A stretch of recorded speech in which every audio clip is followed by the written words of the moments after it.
Once you are awake, it is almost impossible to fall back to sleep again.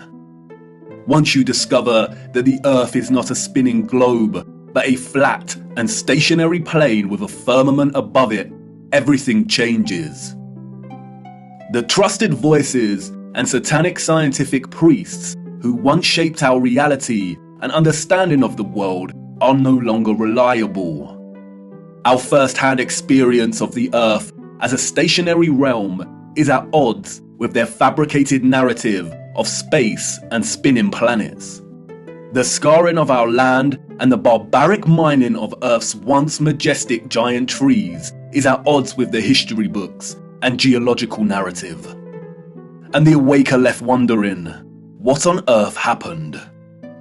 If they've lied about the Earth, space, and the destruction of our flat realm, then how can we trust the official, mainstream historical narrative? The historical narrative, like the heliocentric model, does not make sense. It doesn't add up. And all it takes is a closer examination, and their lies, which have governed our understanding of history and the world since our birth, begin to fall apart. Let's stir the mind with a few contemplations. We are told that the first true power tool was invented in 1895, when a German company combined an electric motor with a manual drill.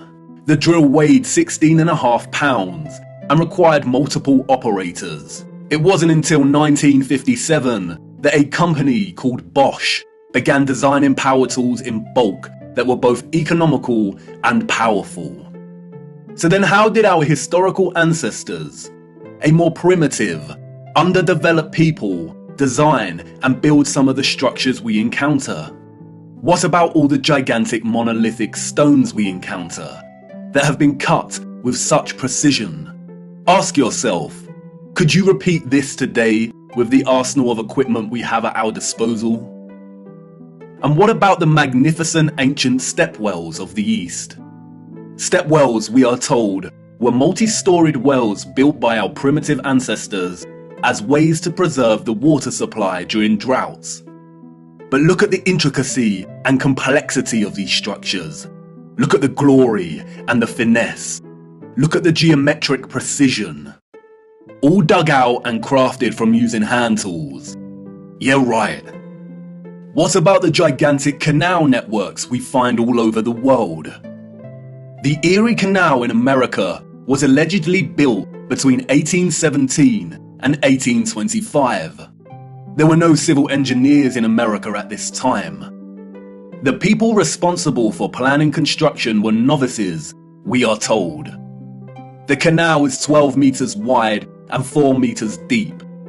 The Erie Canal spans 363 miles. But this was not just a case of digging each day for the Irish immigrants and their oxen companions. They had to fell hundreds of trees as they passed through the virgin forest.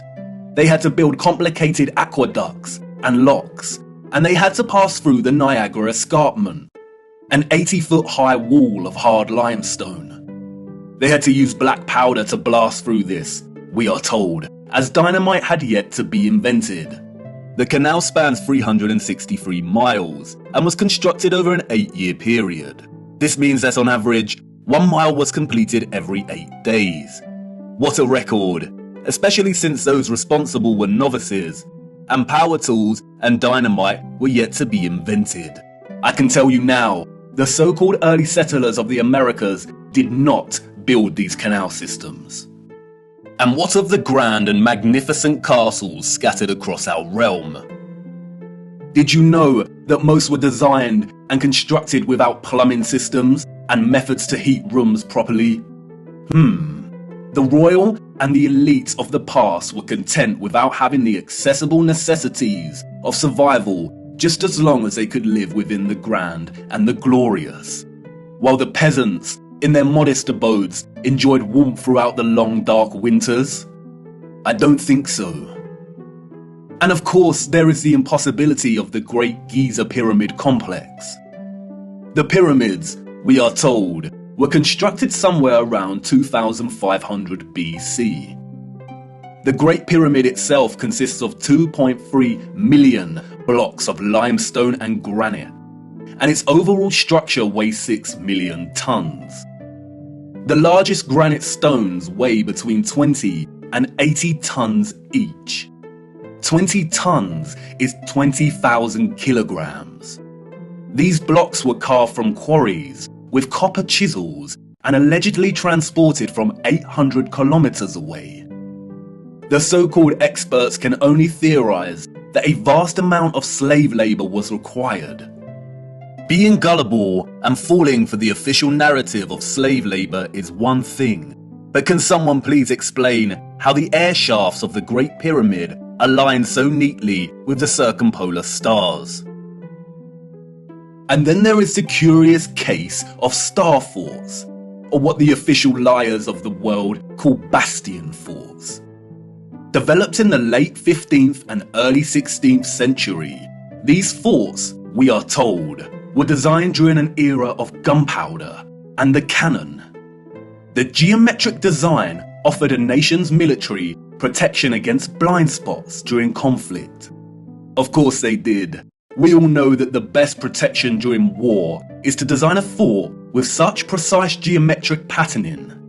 Has any real historian ever stopped to think just how perfect the geometry is here?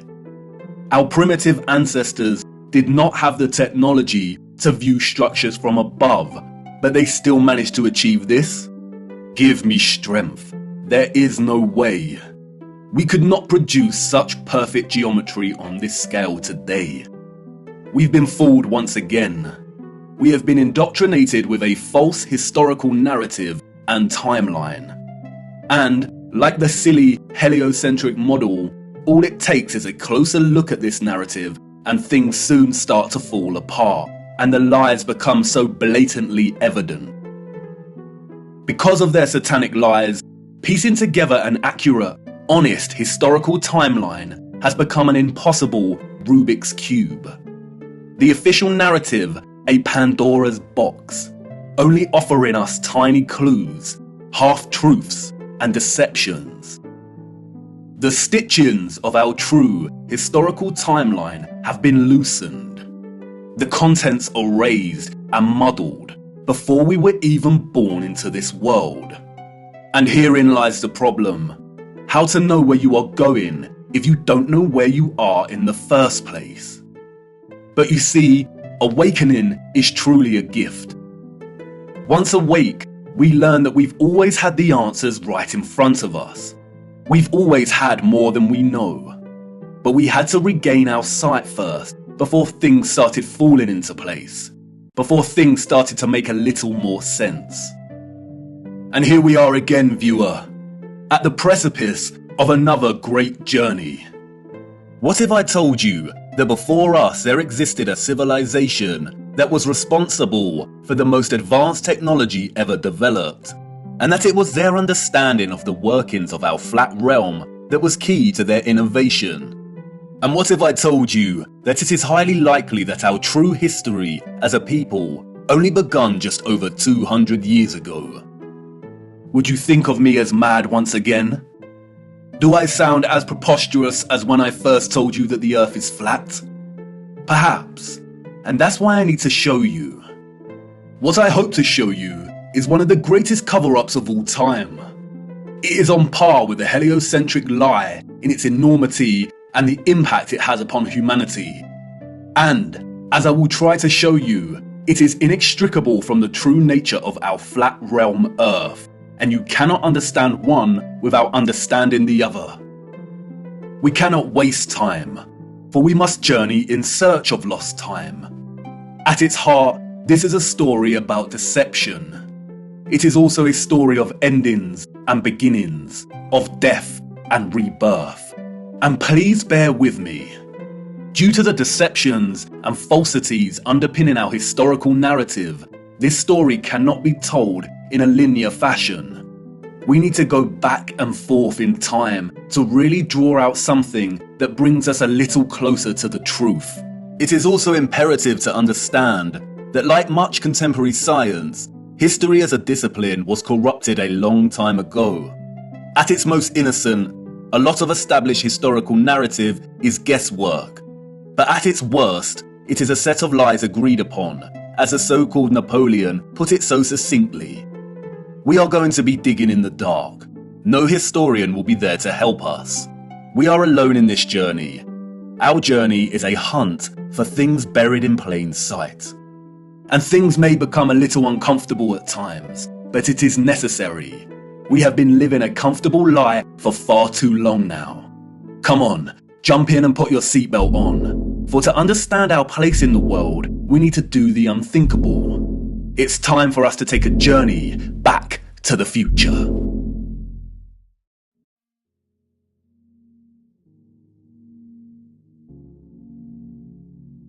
Our journey begins in the unlikeliest of places, 19th century St. Petersburg, at the entrance to St. Isaac's Cathedral.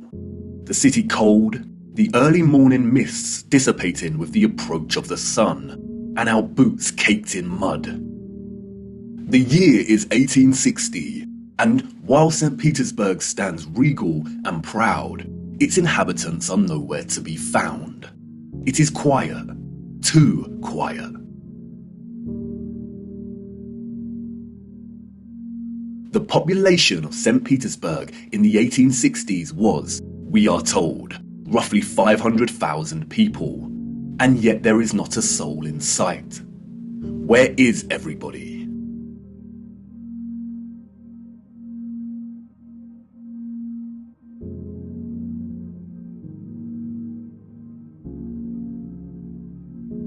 The long shadow of Alexander Column gives us a clue as to the time of the sun's journey above this region. Long shadows only occur during morning or evening. It must be morning, but it appears that no one has surfaced yet. If we travel 400 miles across to Moscow, we see the same thing. Empty, quiet streets. In 1860, Moscow shared a similar population with St. Petersburg, roughly 500,000 citizens. But again, where is everybody?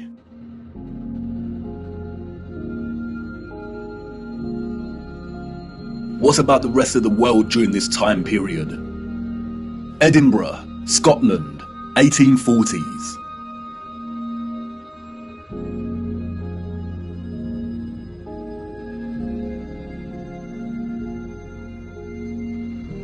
Copenhagen, Denmark, 1840s. Dresden, Germany, 1860s. Rio in Brazil, 1860s. Toronto, Canada, 1860s.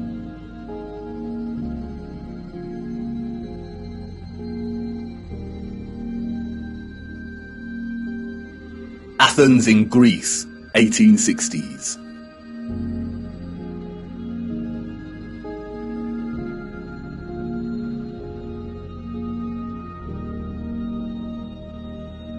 And then London, finally, people.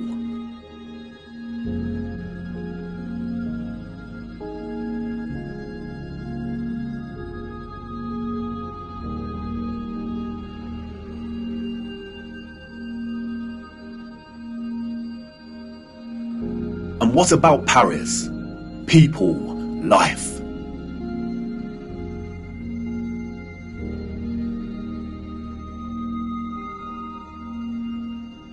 The first photograph, we are told, was created in 1822. The art of photography relies on methods of juxtaposition, of comparison and contrast to deliver its message and sentiment.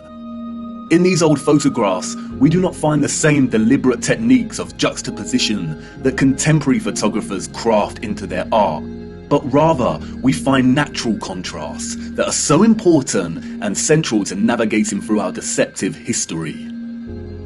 Contrast is a phenomenon, natural or artificial, in which meaning is generated and conveyed through the comparison of two opposing elements. When looking at 1860s Russia, there is an immediate contrast between the lack of population and the sheer size of these cities. Even in the 19th century, both Moscow and St. Petersburg are enormous. The infrastructure found in the photographs could hold a population well into the millions. Why are the cities so vast if the population was only 500,000 in each? Furthermore, the official narrative gives us a population that increases in a linear fashion from 1764. Many of the buildings we see here were built years before the photograph was taken. Did the Russians just plan well in advance? But it's when the population is introduced into these photographs that a new contrast emerges that is staggering. That is, between the people and the environment itself. It may be the reduced population numbers, or it may be the monochromatic starkness of the black and white images, but they present to us something that we've lived amongst our entire lives and never paid any mind to. That is, the enormity and impossibility of the architecture. As we engage with the industry and act of tourism, we journey from place to place and observe, taking it all in, learning, hearing, and being told what we are looking at and how it came to be. And standing in front of a structure like the Arc de Triomphe in Paris, we might even exclaim, "Wow, how did they do this?" But the moment, inextricably wrapped up in the busyness of the scene, perhaps prevents us from really asking that question with sincerity. Standing in front of a structure like the Arc de Triomphe while the crowd frantically takes pictures on their smartphones makes it all a reality. And we conclude, before being shoved away by new tourists, well, they had to have done it somehow because I'm here and looking at it. During our indoctrination at school, we are seldom shown old photographs of the grand cities scattered around our flat realm. And perhaps for good reason. Because when we marinate on images like this, and are presented with the visual evidence of a very primitive Victorian people, dotted around like grasshoppers, within the shadows of the most magnificent, grandiose, brilliant architecture a human could ever imagine, we begin to have doubts. Indeed, how did they build this? The Arc de Triomphe is made from 36,695 cubic meters of limestone and weighs 95,407 tons, or just over 95 million kilograms. They tell us it took 12 years to build the giant arch in two different periods, between 1806 to 1814 and between 1832 to 1836. How did they transport this amount of limestone with the same horse and carts that we see in the photographs? Look closer at the four sculptures that adorn each of its sides. Look at the intricacy of the sculptures and the patterning of the ornamentation that frames the arch.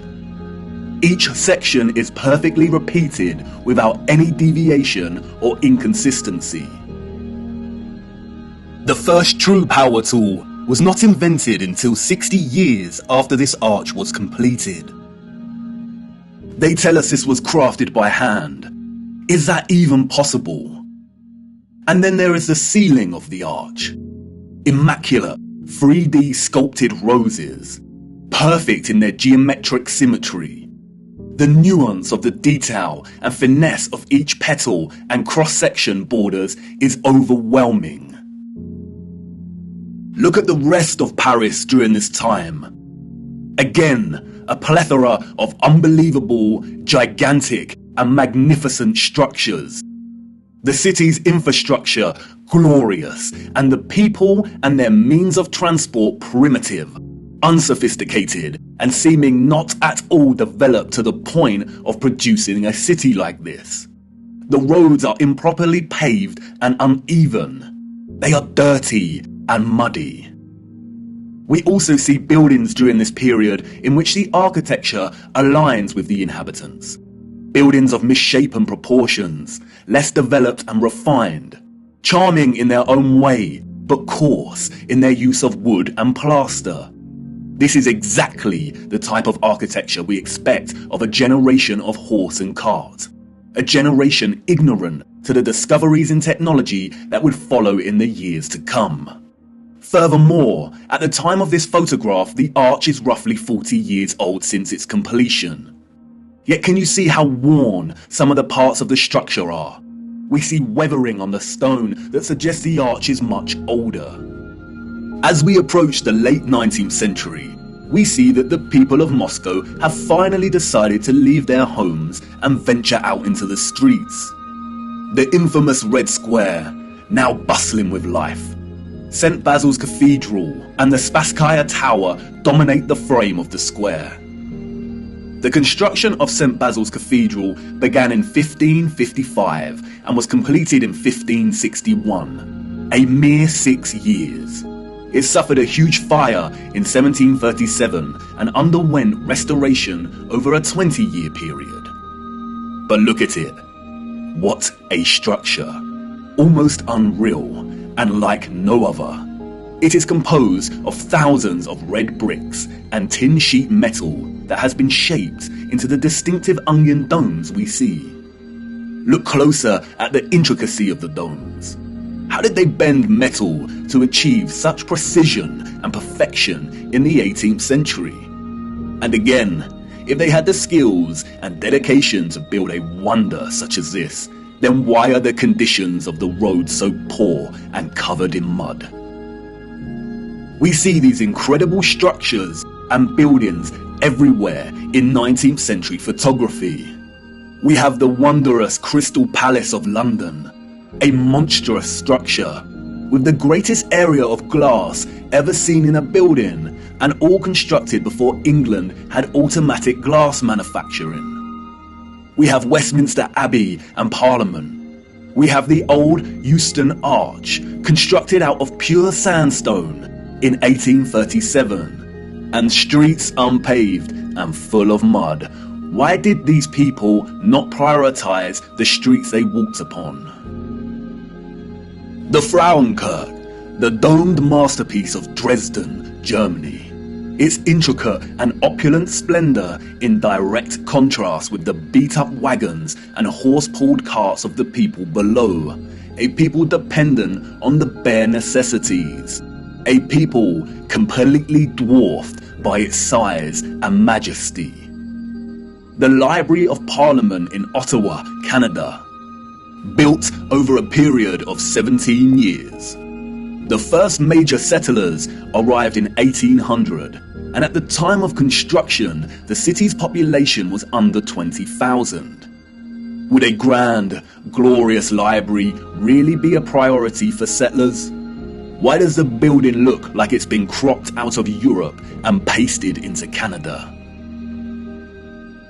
Even at the turn of the century, 40 years before Bosch economized the power tool, we have the old Penn Station in New York. Look at the size of this. Completely mind-blowing proportions. As we can see here in the photograph, each octagonal, sculpted pattern on the arched dome ceiling is larger than one individual human. Look at the gigantic columns and detailed acanthus leaves decorating the tops of each pillar. They tell us this station took 6 years to build. 6 whole years. Yeah, right. Why are we so gullible?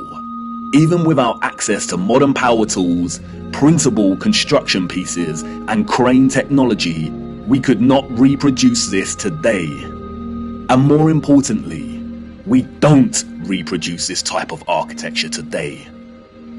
The official liars of our world have an umbrella term for this type of architecture that we see in North America. They call it historism. Historism is a term coined to describe a style of architecture that is revival in nature, or in other words, copies the style of another period in time. The grand arches and buildings with giant columns we see are built in the classical or Greco-Roman style, and the cathedrals are built in the Renaissance and Gothic styles of medieval Europe. Components of these particular styles of architecture feature large spires, arched windows, towers, turrets, domes, arcaded arches, sculptures, enormous doors, circular geometric windows, columns, clock faces, and bell towers. Traces of this impossible architecture are literally found everywhere, in every city and across our world today.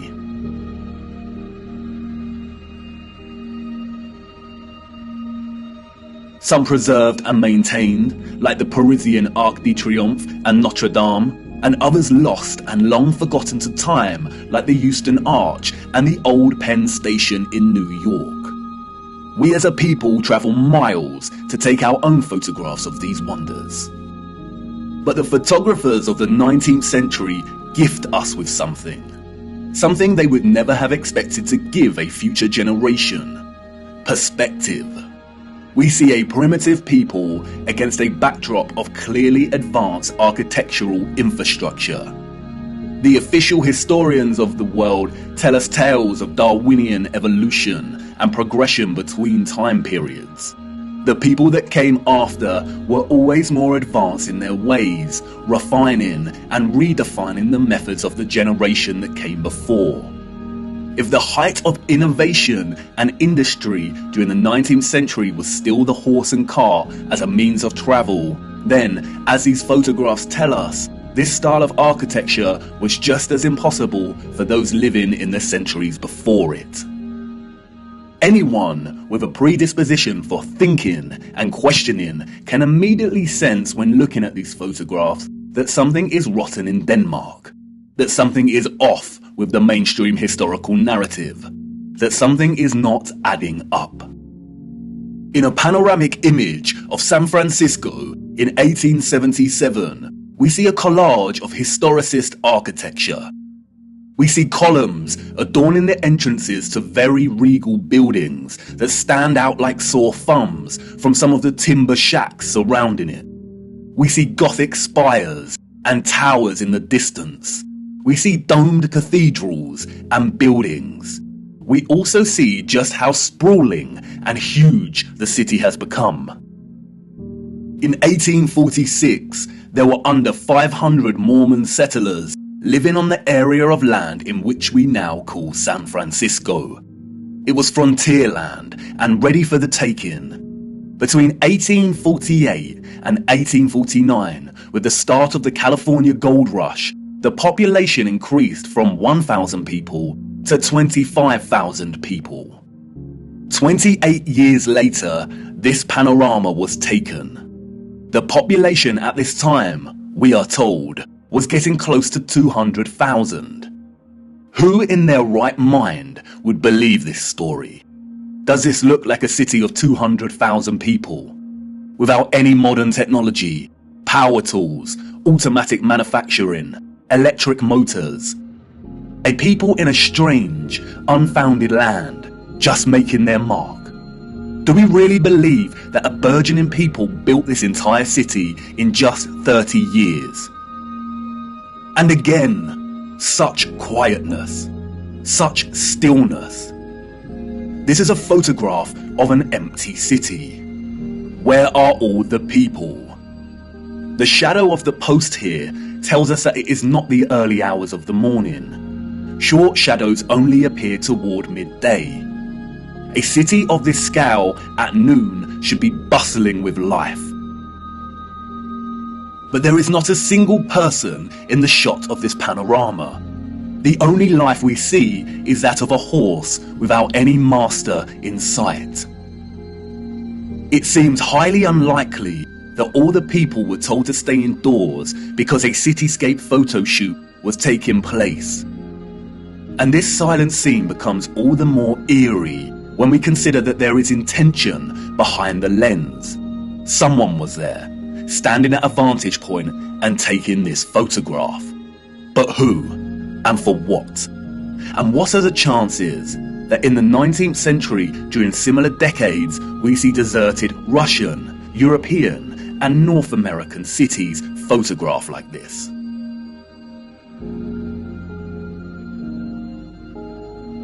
And then only a few years later, we find the same locations bustling with people. A people clearly incapable of building the architecture found in these cities. And what to do with these photographs? If we accept the narrative and these strange anomalies, then we stop here and get back to our busy lives. But the narrative we've received is not the truth, and we shouldn't accept any narrative, no matter how official and certified it is, unless it makes sense. The people we see in these photographs and their early ancestors could not have built the magnificent architecture we see. It is an impossibility. Come on, jump in. We must venture further into these cities and look a little closer. There must be some clues waiting to be uncovered that helps us understand why these cities are empty. Wait, what's that you say? You want to wipe the mud from your boots first? Do not bother, it's a waste of time. Come on, jump in and let's go. For it is the mud that offers us some small clues as to what could have occurred during this time period.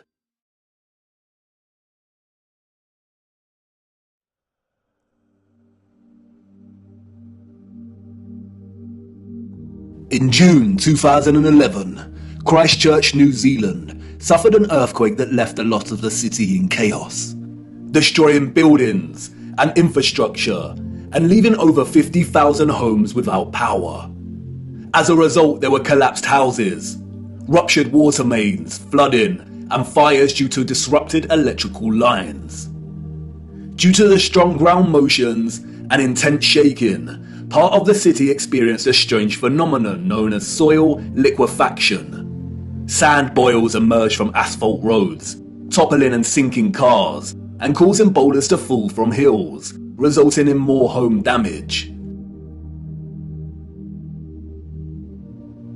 Soil liquefaction occurs when saturated soil loses its strength and stiffness in response to an applied stress, such as shaking or other sudden changes, such as a strong explosion. Loose, saturated soil or sand has a tendency to compress when a load is applied.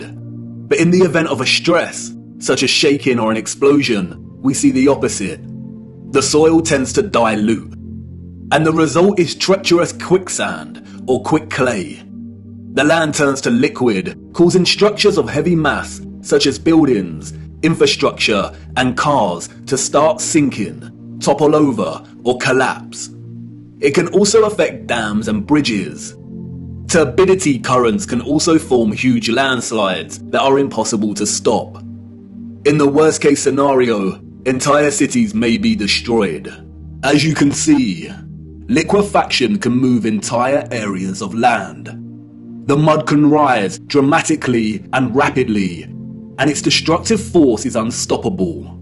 It is a well-documented phenomenon. The 1964 earthquake in Nagata, Japan caused liquefaction, and we can see the effects very clearly in these photos. The same here with the 1964 Alaska earthquake. Buildings toppling, cars sinking, infrastructure collapsing.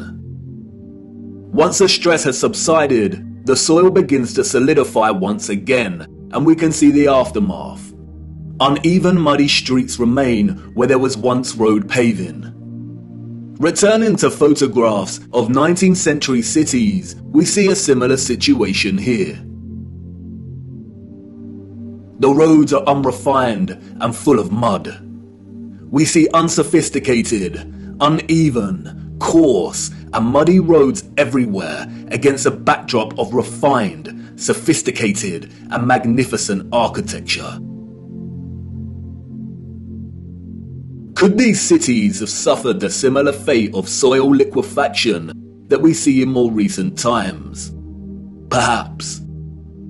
But unfortunately, muddy roads is not enough evidence to base any conclusions on, is it? Children ask the most vital of questions, and adults, in their foggy stupor, usually provide the most unsatisfactory answers, often regurgitating learned nonsensical information that leave the child's imagination unfulfilled. Squelching along these muddy 19th century roads, observing their surroundings, A child may ask, why did they build the windows so low to the ground? And what an excellent question. Yes, why indeed did they build windows on ground level?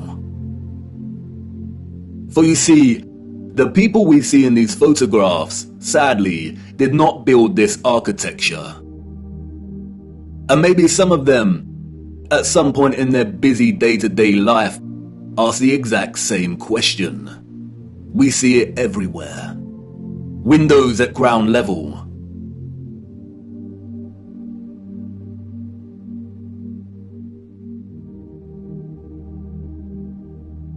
Windows partially below ground level.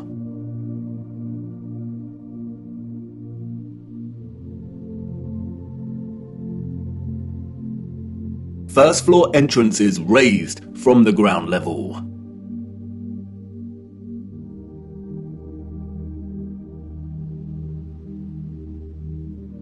Steps leading down to entrances below ground level.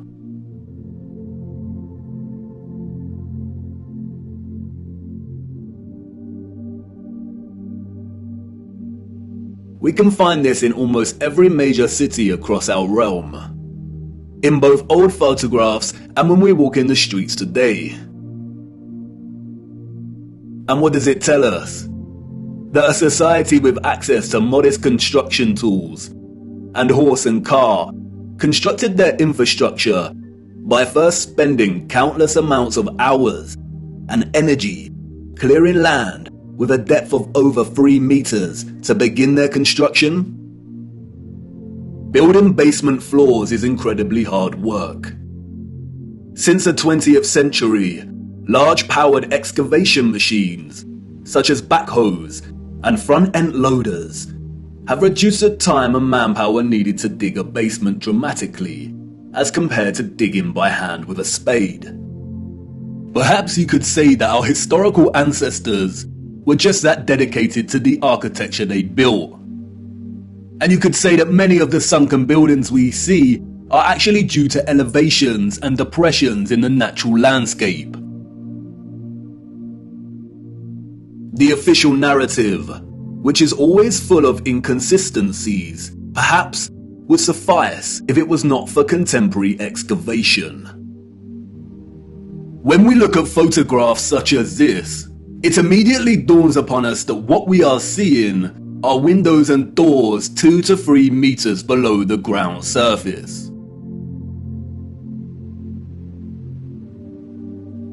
Why are there windows and doors underground?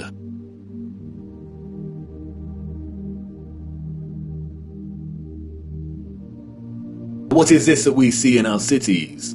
Natural soil accumulation over time? Geologists have never been able to ascribe a consistent value to worldwide natural topsoil accumulation, because it is impossible. Some regions of our realm experience consistent topsoil accumulation, whereas other regions actually experience consistent erosion. Many historians and archaeologists have noted that many cities over the centuries have been destroyed through war and natural phenomena such as earthquakes, volcanic ash, and flooding.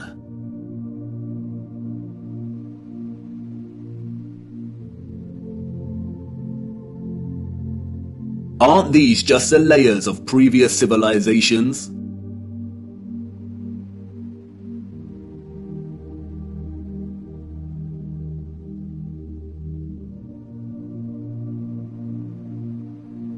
No, they are not. We see over and over again whole floors of buildings consistent with the architecture existing above the layer of ground.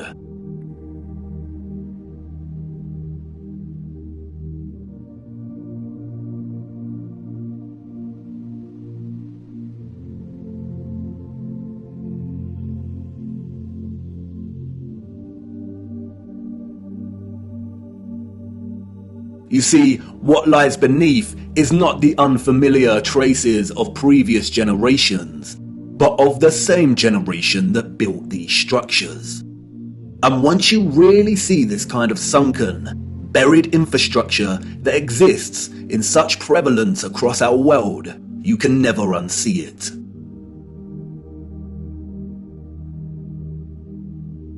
We see that the foundations of old churches are actually the original first floors, with consistent entrances and windows.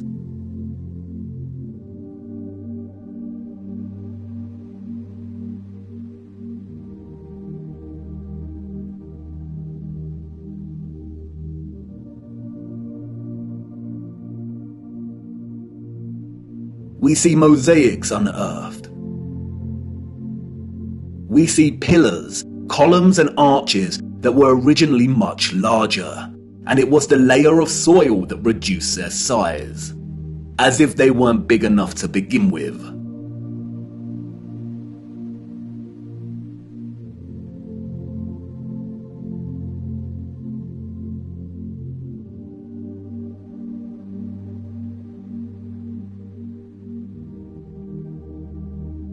And like with the 1964 earthquake in Nagata, Japan, we also find many so-called ancient structures that are leaning, as if at some point the soil beneath these structures loosened and liquefied. We have the Sahurzen Church Tower and Our Dear Lady at the Mountain Church Tower in Germany, the Tiger Hill Pagoda in China, the Leaning Tower of Neveyansk in Russia, the Leaning Temple of Huma in India, Oud Kirk in the Netherlands, the Tower of Zaragoza in Spain, and, of course, the Tower of Pisa. The official liars of the world try to justify the buried and tilting structures we see, filling our heads with stories of antiquity and ever-changing geology, but it becomes trickier for them when we turn our attention to America. If we are to believe their narrative, then all of the buildings we see in 19th century photographs of the burgeoning American cities are newly constructed. Why do we see famous structures, such as the Washington Capitol building, with consistent infrastructure that buries very deep into the ground? And again, the inconsistencies do not add up. Why would an underdeveloped people waste resources, energy, and time constructing the foundations of the Capitol building to be consistent with the column style we find above the surface? The foundations did not have to feature columns. Columns, we are told, are a stylistic choice, not a functional one. So why would they do this? In a nutshell, they wouldn't.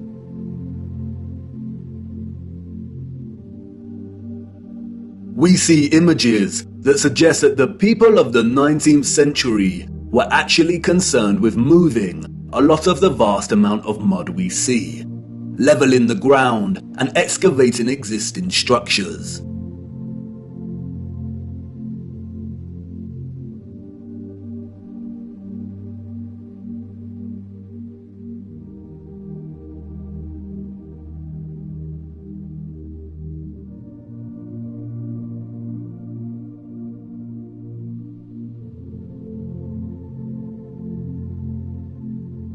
The consistency and prevalence of buried architecture across our realm indicate that whatever happened was a worldwide event, despite regional differences in natural topsoil accumulation and erosion. And there is no official narrative explanation that justifies the buried architecture we see. No explanation provided to justify the amount of mud we see in 19th century photographs of our cities. On the roads, mud piles from clearing, the roads uneven, the land ravaged, but the architecture grand, perfect, and intact. Applauded by literary scholars for his use of fog as an opening simile and metaphor to paint a portrait of London as a corrupted hub amidst burgeoning industrialization. Many often overlook that Charles Dickens's 1852 novel Bleak House actually opens with a different image. London, Michaelmas term lately over, and the Lord Chancellor sitting in Lincoln's Inn Hall. Implacable November weather, as much mud in the streets as if the waters had but newly retired from the face of the earth. Liquefaction caused havoc across Christchurch and the Garter. But these were isolated earthquake events, and only portions of each city were affected. It is not possible for there to have been huge, simultaneous earthquakes around the world during a similar period. Or is it? Even Wikipedia tells us that liquefaction can occur naturally or artificially, from an earthquake or other sudden change in stress condition.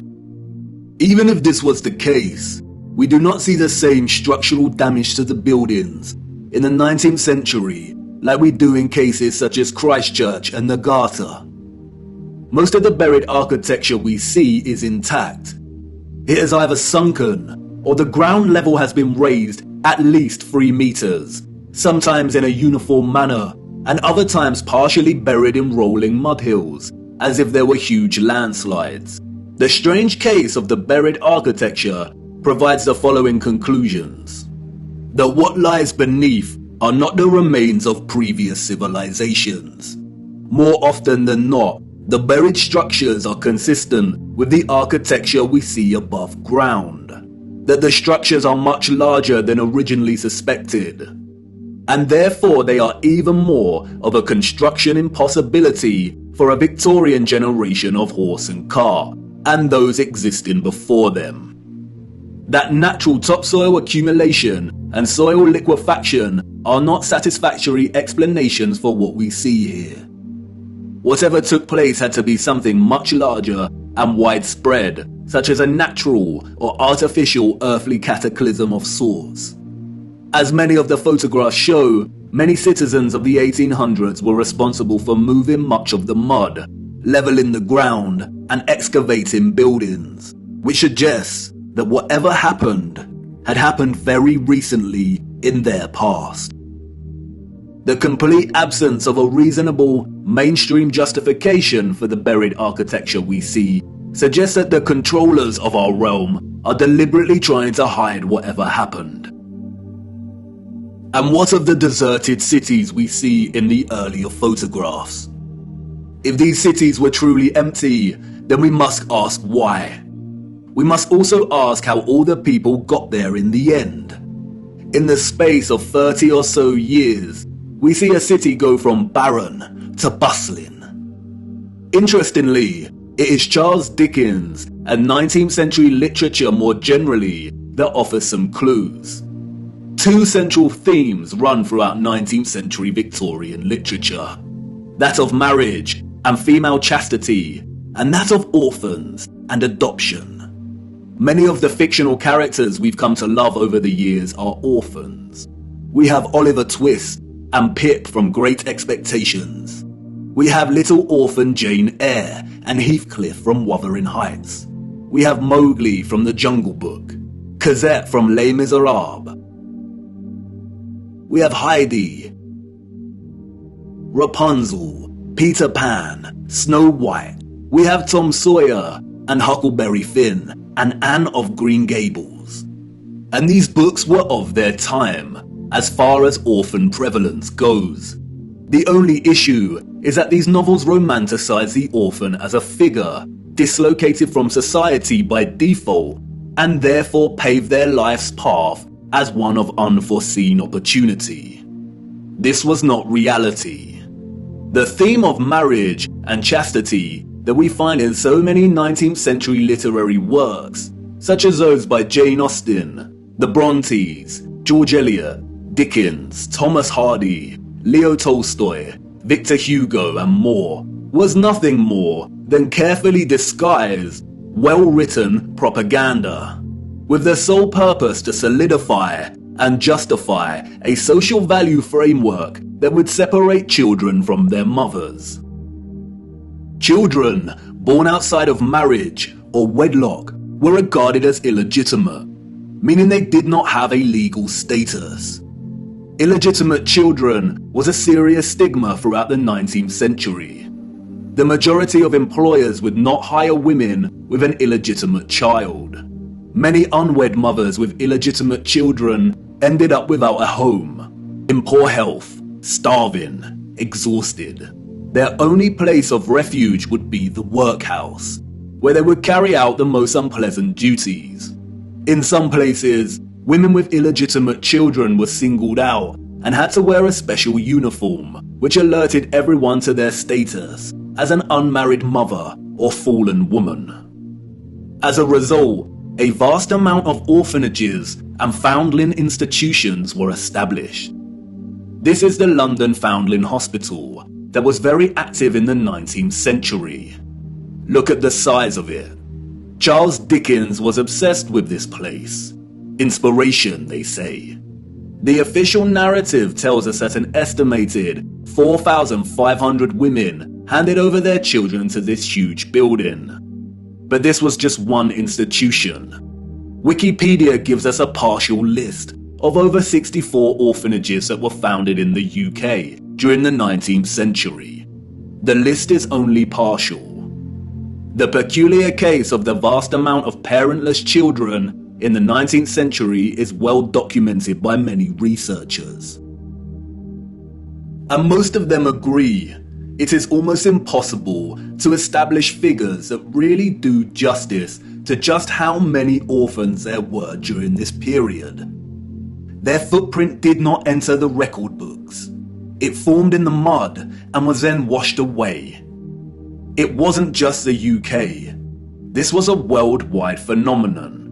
New York City had 4 foundling asylums alone that processed thousands of children annually. By the beginning of the 20th century, Italy was reporting 32,000 children per year.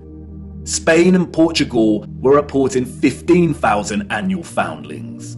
Before 1860, 374,000 recorded infants were processed by the asylums in Milan, Naples, and Florence alone. Historian David L. Ransell states that Moscow was receiving between 16 and 18,000 infants annually by the 1880s, and sending over 10,000 of these each year to outlying villages for care. In 1882, there were all told 41,720 foundlings from the Moscow home living with 32,000 foster families, scattered throughout 4,418 villages. A dozen villages had over 90 fosterings each.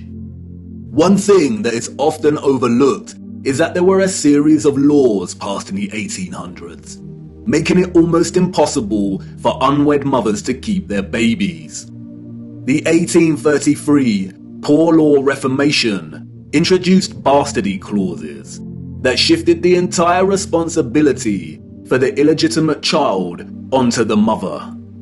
Social stigma meant that she would not be able to provide care for her child and would be forced to hand them over to the authorities, or worse. Advertisements for adoption or nurse care became popular in newspapers. And, as many scholars have pointed out, these were a front for what was termed baby farmers, or paid murder. As Dorothy L. Haller states, the adverts may have been misleading to the general public, but read like a coded message to unwed mothers. No references are asked for, and none are offered.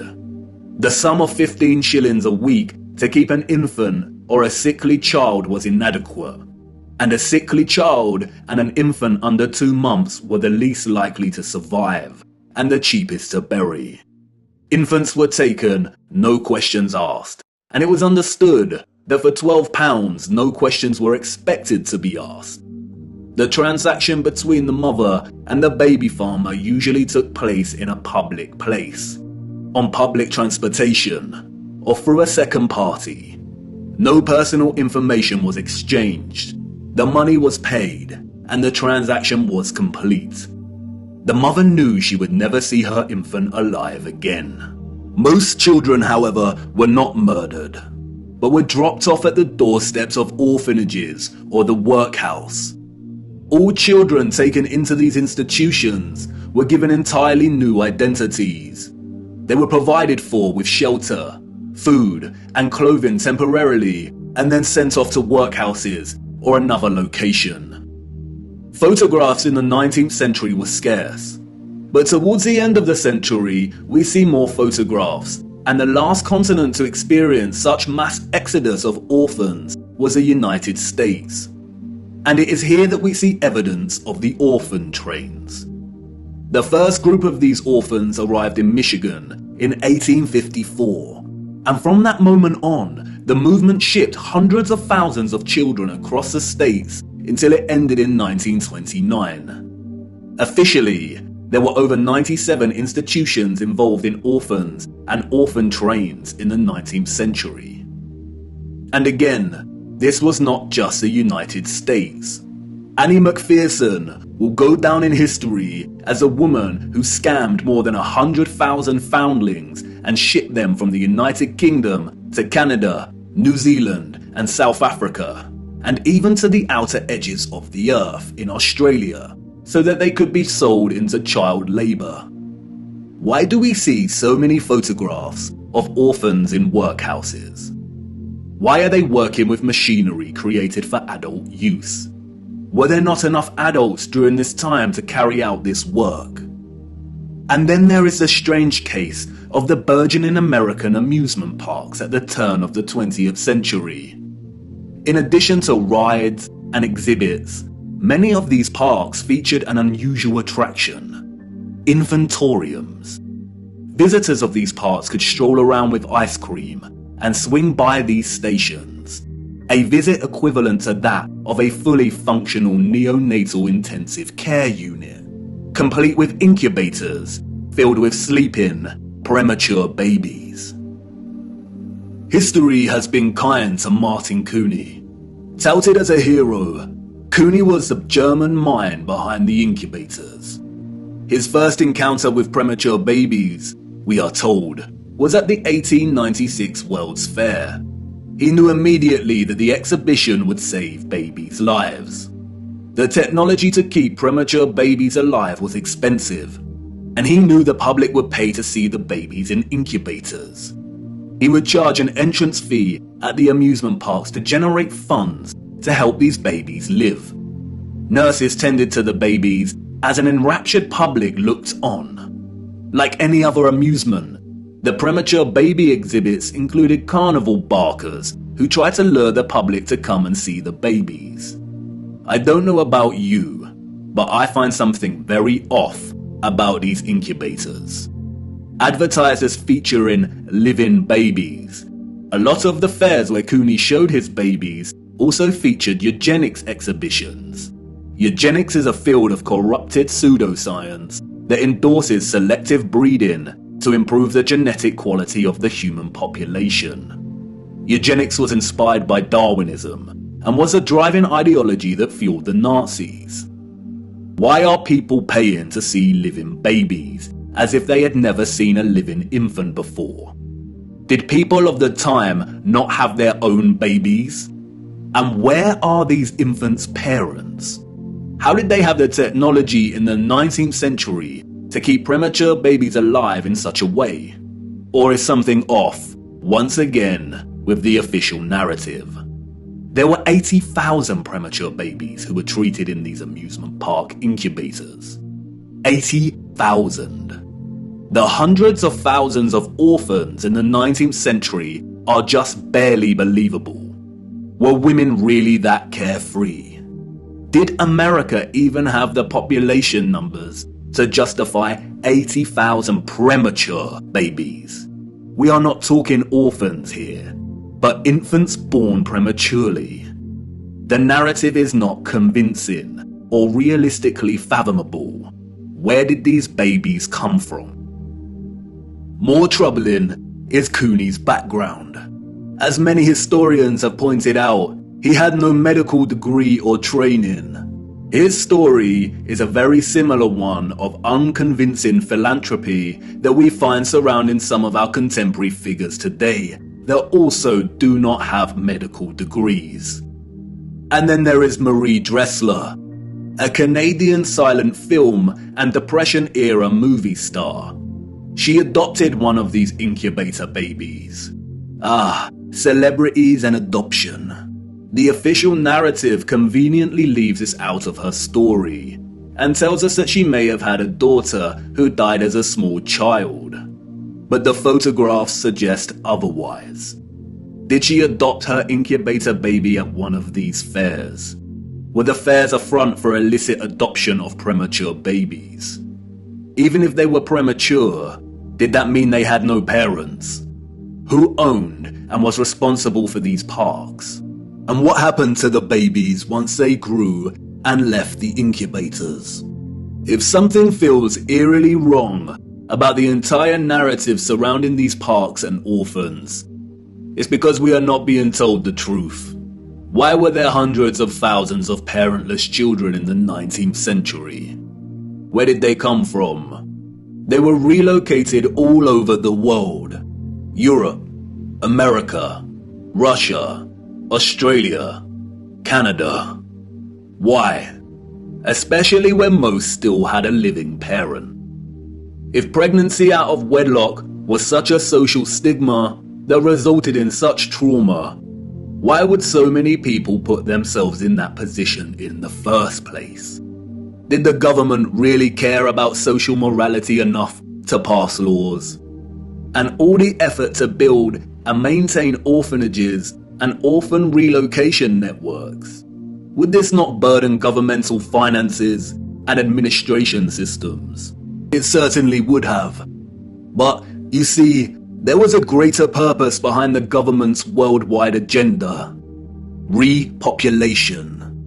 The social narrative of chastity was nothing more than propaganda and justification for stealing children. The reason we see empty cities in the early 19th century is because they were in fact empty, void of population.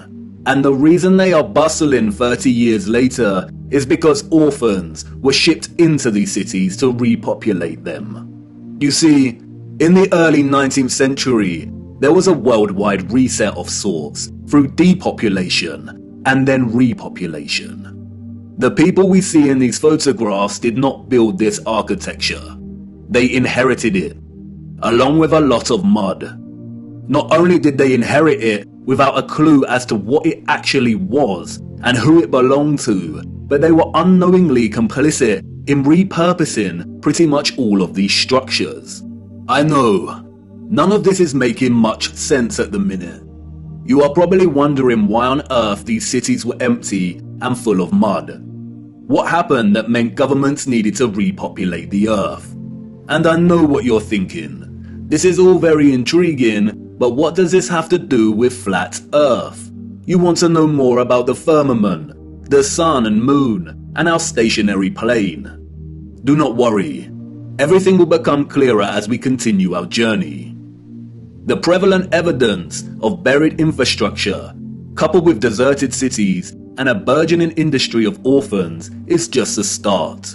These are all necessary clues, hinting at some kind of cataclysm, but the real story hasn't truly begun yet. The stage had to be set first, and now it is ready. And even if you cannot see it yet, I know you feel it, viewer. The deserted cities, the buried architecture, and orphans all signal a looming darkness. There is a great black cloud in front of us, and I won't lie, we are heading right into the heart of it. And like I said before, we do not have much time. Come on, it's time for me to honor my promise and take you back to the future.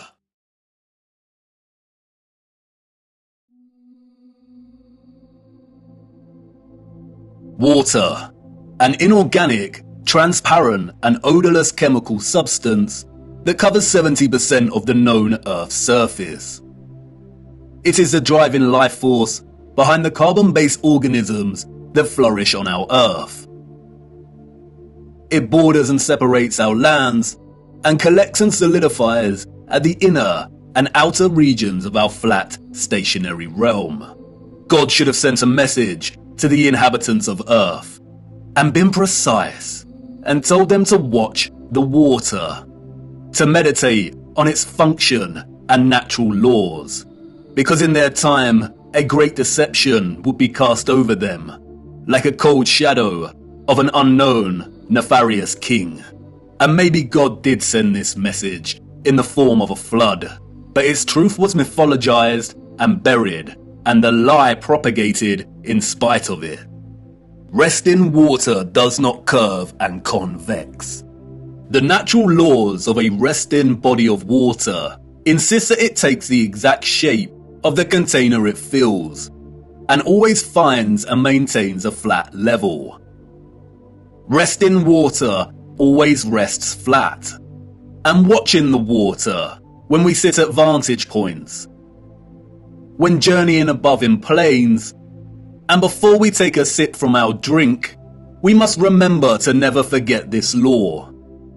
Most of us instinctively understand the laws of water, and yet many continue their day-to-day willfully participating in the nonsensical, heliocentric hoax. But for us that know that our Earth is not a spinning planet in an infinite vacuum of space, the ones that have studied the sun diligently and realize that it is the sun that is moving and not the Earth, the ones that have plotted the illogical routes of flight paths on a globe model and concluded that the model is incorrect, the ones that know that the laws of density govern the rise and fall of objects and have studied vanishing points, the ones that have forsaken conventional telescopic lenses, pondered rainbows, sundogs, and the stars above us know that we reside within a dome firmament, and there exists water above us, and the ones that understand that our entire enclosed Earth system is governed by electromagnetism, frequency, and vibration that emanates from a central magnetic North Pole. We are the ones that scratch our heads and wonder how on earth we got in this heliocentric mess in the first place. And if meditating on the stars in the water beyond our firmament long enough, and on the electromagnetism, frequencies and vibrations that make them twinkle through so many shades of vibrant colours and geometric patterns, one might perhaps, just perhaps, ask, is there something more to electromagnetism? Something that has been missed or overlooked? Something untold or hidden? Electromagnetism is a fundamental force of Earth. The electromagnetic field takes the form of a torus in which all electromagnetism, frequency and vibration flows. A toroid is a revolving surface that takes the shape of a donut. Toroidal inductors and transformers are central to generating electric energy. There are many ways in which electromagnetism can be produced. We've looked at some before. We know that a magnetic field can produce electricity, and that electricity can produce a magnetic field. It works both ways. Magnetism and electricity are inextricable. It is a dance of polarity. Electric charges either repel or attract each other. Magnetic poles attract or repel one another. For every North Pole, there is a corresponding South Pole. An electric current passing inside a wire creates a corresponding magnetic field outside of the wire. And an electric current is created in a loop of wire when it is moved toward or away from a magnetic field. Horseshoe magnets are powerful permanent magnets. Due to their shape, in which both magnetic poles are close together, a powerful, strong magnetic field is produced. The horseshoe magnet can also function as an electromagnet. The first ever electromagnet was invented in 1824, we are told, and was in the form of a horseshoe magnet. Its power was evident from the beginning. It weighed only 200 grams, but could lift 4 kilograms of iron. The key to the horseshoe magnet's power is the placement of its poles. You can see the magnetic field here, represented by the vector lines. If you look closely, you can see the concentration of the magnetic field is greater near the poles of the magnet. Since as far back as we can remember, we have been presented with and entertained ideas of the future. Not necessarily our future as individuals, but the future of humanity, technology, and society at large. Whether it is in the form of Hollywood movies, you know the ones, the action films, the science fiction sagas, and the animated kind, or literature, music, and art exhibitions. In these, we see our technology taken to its limits. Crafts fly, computers live, robots help out, holographic screens decorate every room. Cities continue to grow upward into dominating skylines. Some can teleport, and space travel is now possible and the accepted norm. Outside of fiction, we also have sobering documentaries telling us where we are heading, usually featuring narration by an old man, lamenting the unstoppable path we are on. It's all very serious. We are destroying our planet, the only one we have. And we have political parties, non-governmental organizations, and the trusted voices and scientific, award-winning geniuses sharing similar messages. And really, when you look closer at both the fiction and the alleged facts, they all share the same underlying premise and principles.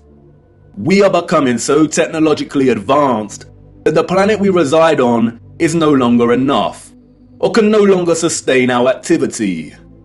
The advanced artificial intelligence systems, the flying crafts, the breakthroughs in cloning and medical beds mean that the natural world has suffered as a consequence. And depending on the type of genre you are entertaining, the solution is either 1. For humanity to perish as a result, perhaps destroyed by the very artificial intelligence systems it created in the first place, or perhaps by a natural, lung-choking virus that has mutated and is sweeping the earth to restore natural balance. Or 2, for humans to say goodbye to their lonely little blue ball and head off into space in search of a new home. But you see, there is no globular planet, and there is no space, and therefore all visions of the future are purely fictional, and not particularly innocent. What we don't see emphasized in these visions of the future, however, is the potential of electromagnetism to transform all human life, technology, and society. Which is strange when you consider that all life, and the Earth itself, is impossible without electromagnetism. Why wouldn't visionaries want to explore this in more detail? Could it be that they are not allowed to? Could it be that they are afraid of something?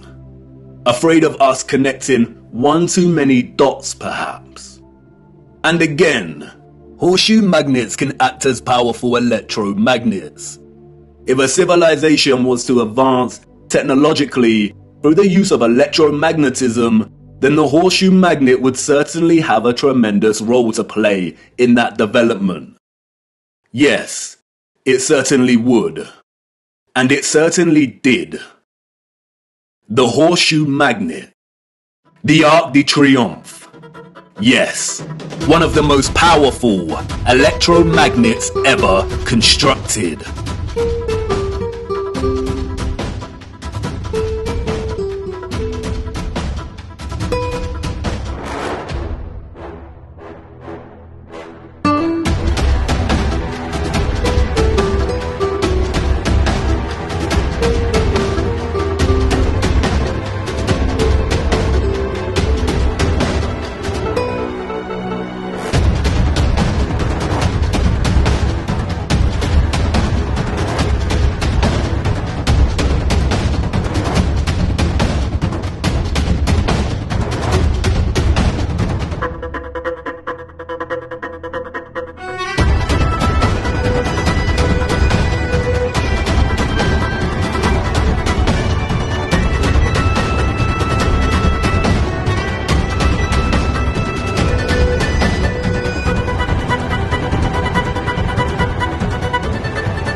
Welcome to the future.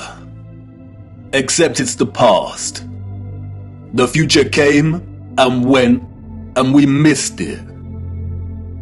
The magnificent architecture we see throughout our realm, in which the official liars and controllers of our world have termed historicist, neoclassical, Renaissance, Gothic, and so on, all belong to one whole unified civilization.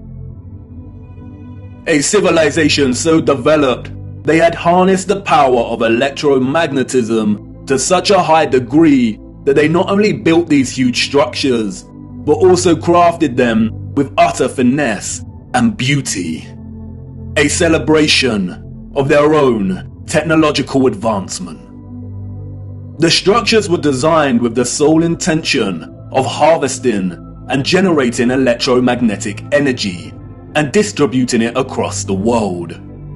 Their cities, towns, an entire way of life ran and depended on the use of free, clean, and powerful electromagnetic energy.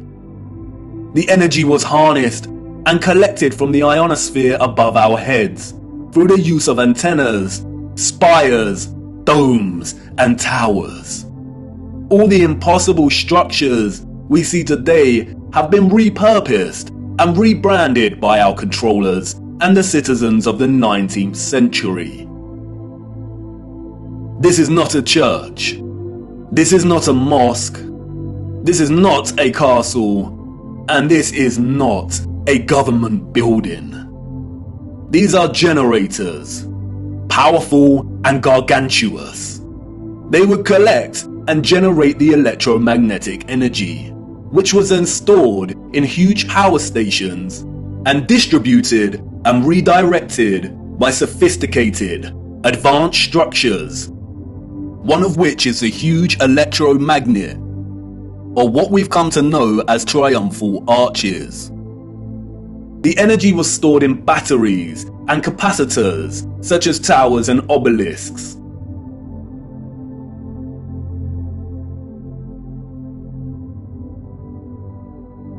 All cities were constructed across our realm in the form of one big, interconnected power grid, much like a huge computer motherboard.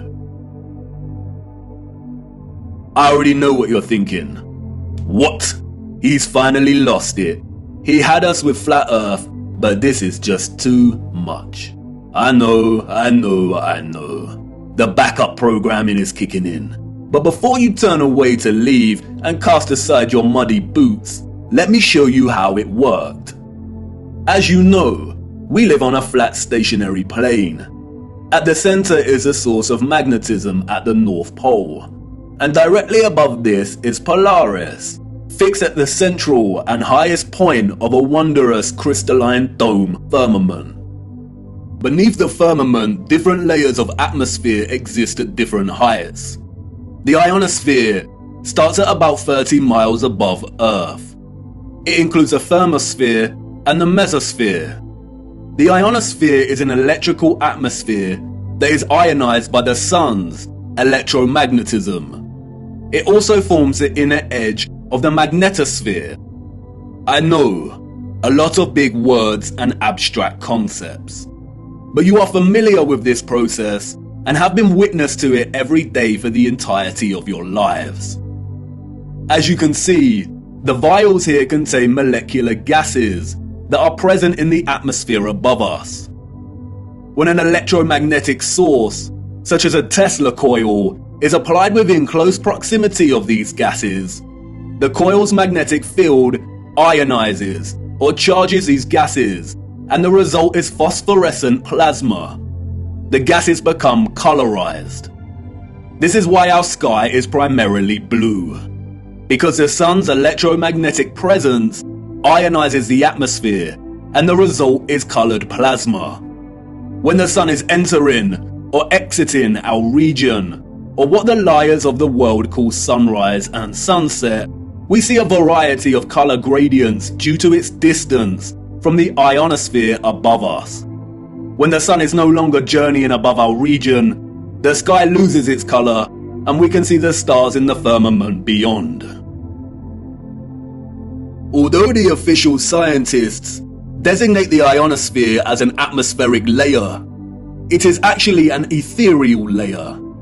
Ether is the fabric or element that carries electromagnetism. It connects everything in our realm. It is the fabric that makes the sun and moon and their concentric journey above our disk possible in the first place. Ether is the mysterious fifth element. It connects everything electromagnetically through vibrational energy. It is the glue, the web, the driving force behind absolutely everything. The four other elements, air, fire, water, and earth, only exist because of the ether. They are expressions of ether's vibrations. Cymatics is a good example of ether's presence. The frequencies fed through the Chladni plate make the sand or salt form precise and complex geometric shapes. The higher the frequency, the more complex the geometric pattern. But what is the conduit that takes the frequency's vibrations and allows the sand to take such shape? That is the ether at work. That's why we see fruits and vegetables that closely resemble cymatic patterns. It is the ether at work. All matter is ethereal, and the shape and form of that matter are different expressions of the ether, determined by frequency and vibration. Ether is the bridge between electromagnetic frequency and vibrational energy and the form of matter itself. You could call it the Holy Spirit of God. The historical and scientific discourse of ether is a deliberately manipulated one. The enemy introduced the truth only to discredit and subsequently bury it. Some of the alleged figures of the past have written on ether. The so-called Aristotle called it the fifth element. James Clerk Maxwell, the so-called father of electromagnetism, spoke of the ether, stating, "In several parts of this treatise, an attempt has been made to explain electromagnetic phenomena by means of mechanical action, transmitted from one body to another by means of a medium occupying the space between them. The undulatory theory of light also assumes the existence of a medium. We have now to show that the properties of the electromagnetic medium are identical with those of the luminiferous medium. The medium he refers to here is the ether. Albert Einstein and others successfully solidified the heliocentric model through fraudulent schools of scientific thought. But even Einstein could not deny the presence of ether. According to the general theory of relativity, space is endowed with physical qualities. In this sense, therefore, there exists an ether.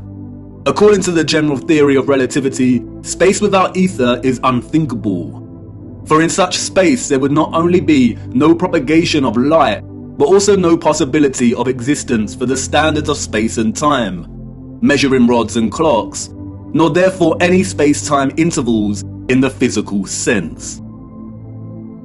Even contemporary scientists, under the spell of heliocentrism, admit it is nonsensical to deny ether's existence.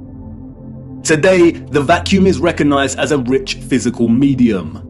A general theory of the vacuum is thus a theory of everything. a universal theory. It would be appropriate to call the vacuum ether once again. Returning to the ethereal ionosphere. As I said, this layer of ether above our heads is a constant sea of electromagnetism, and is responsible for the colored plasma above that we call the sky.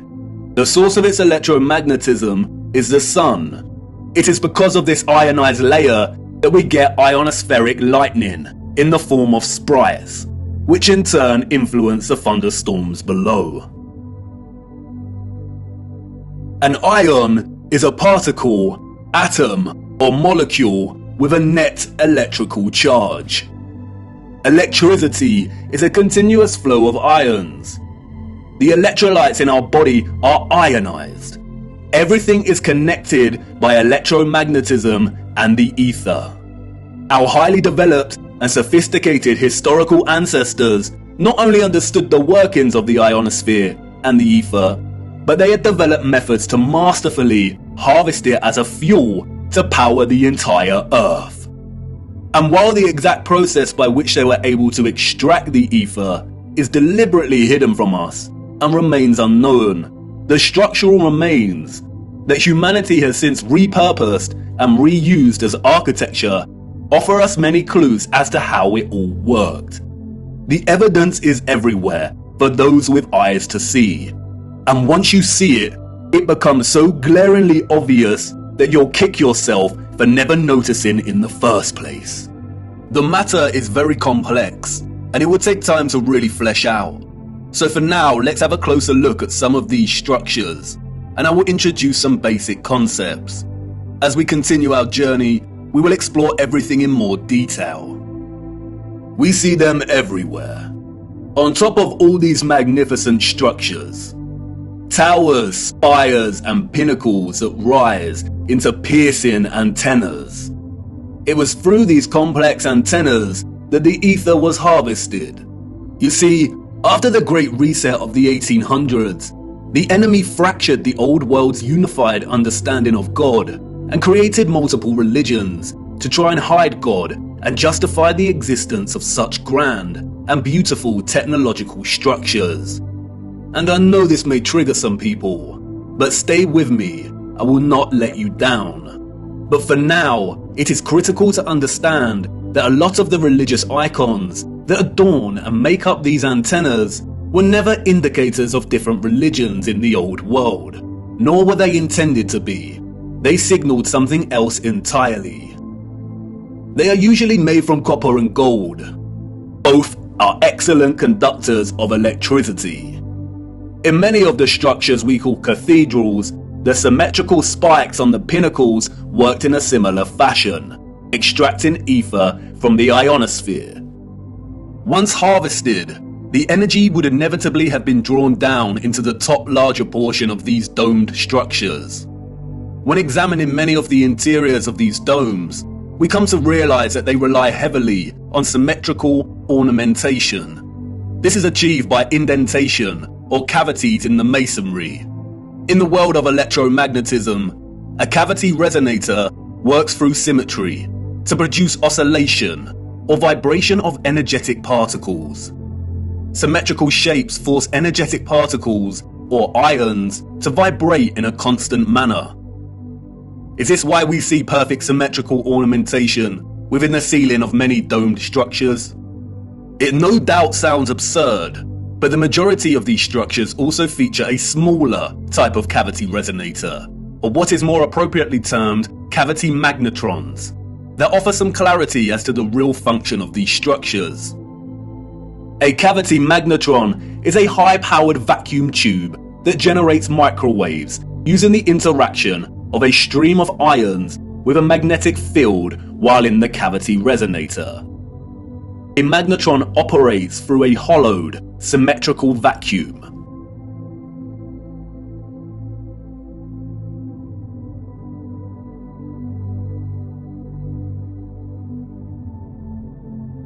It emits powerful microwaves that can act as a source of free energy. If you break the symmetry or close the vacuum, it no longer functions. But can you see the resemblance? These structures were never intended to hold glass within them. The controllers added the stained glass to the rose windows to shut off the magnetron's function. They closed out instruments of free energy. And they are everywhere in these structures.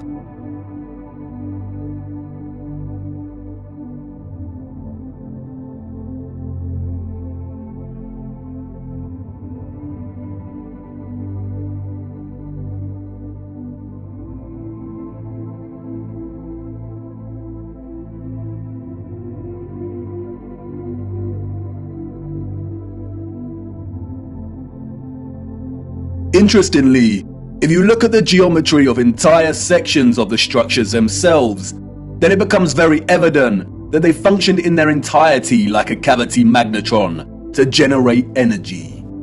All cavity magnetrons consist of a central heated circular metal chamber in which the current leaves, and it's called a cathode.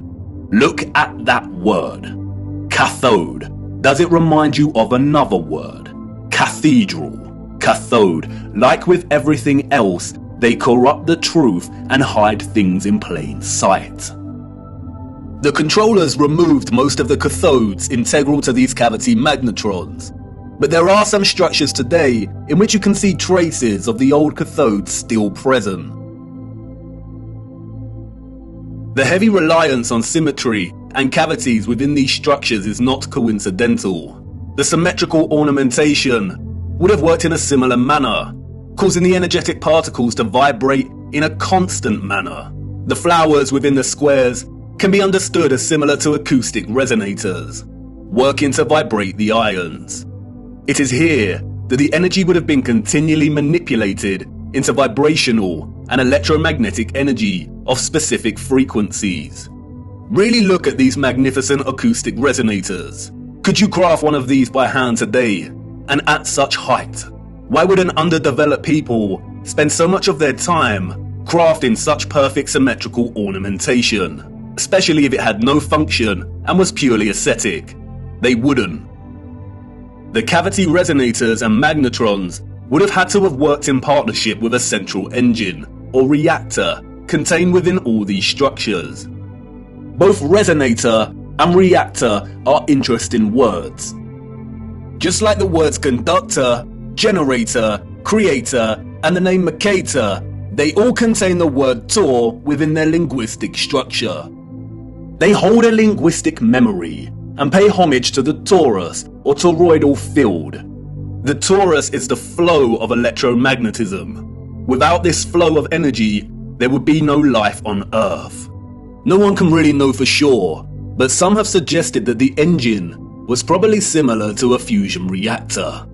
The traces of these engines can be found within all of the larger generators. The empty shell of where the engine used to reside is usually, but not always, octagonal. It's been right in front of our faces the whole time. The controllers remove the engines, sometimes repurposing the space as baptistries and bandstands, sometimes just leaving the base either barren or attempting to cover them up. We see these octagonal structures in cathedrals, government buildings, mosques, and attached bandstands. And unless they have been repurposed, these structures seem to hold no overall function. They do not contribute to the overall structure. They appear superfluous and unnecessary. Theories have surfaced that the engines or central technological mechanism was similar to a tokamak. And while I do not subscribe to this idea, which will become evident as to why later in our journey, for now we will use it for illustrative purposes. A tokamak is a powerful device that uses a magnetic field to produce plasma in the form of a torus. The contemporary tokamaks we see are used in thermonuclear fusion power. The tokamak's toroidal field, in conjunction with the vibrating ions from the ether, would have produced a highly conductive electromagnetic field of gases called plasma, just like our sun and ionosphere. If those of the old world used anything closely resembling a tokamak's capability, then the result would have been an abundance of free, powerful, clean electromagnetic energy that could fuel entire cities and the entire Earth. These were never churches, cathedrals, castles, and parliament buildings. They were all huge engine generators.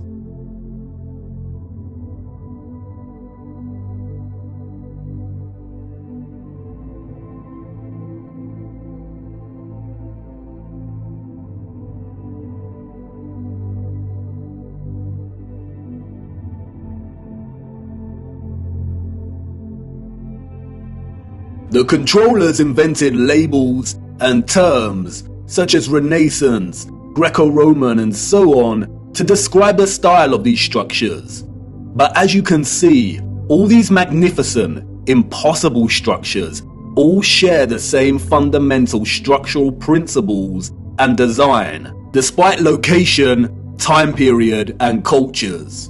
And this is because they were created with the sole purpose of generating energy. And just because these structures were never used for prayer and worship does not mean they were not holy sites. The civilizations of the past had a relationship with the Source and the Holy Spirit, or the Ether, like no other. And they paid homage, reverence, and thanks to it by constructing their generators with such splendor and beauty. And not only that, but they constructed the entirety of their structures, statues, and ornamentation in reverence of this gift, in reverence of the energy production that made their way of life possible in the first place. The laurel wreath, which the satanic controllers have corrupted in their appropriation of the symbol and redesignation of it to represent Apollo and Lucifer, is, in fact, a toroidal coil. And we see the toroidal coil throughout the old world's infrastructure, as simultaneously having both a function and a celebration of this function. Electromagnetic coils are electrical conductors. They are used in applications where electric current interacts with a magnetic field. In devices such as generators, motors, inductors, and transformers. Most coils take the form of a toroidal coil or spiral. Wire coils are used in conjunction with a magnet to produce powerful electromagnetism. The more turns of the wire, the stronger the magnetic field. Coils generate vortexes, which in turn create an electromagnetic field. It's all one interconnected system.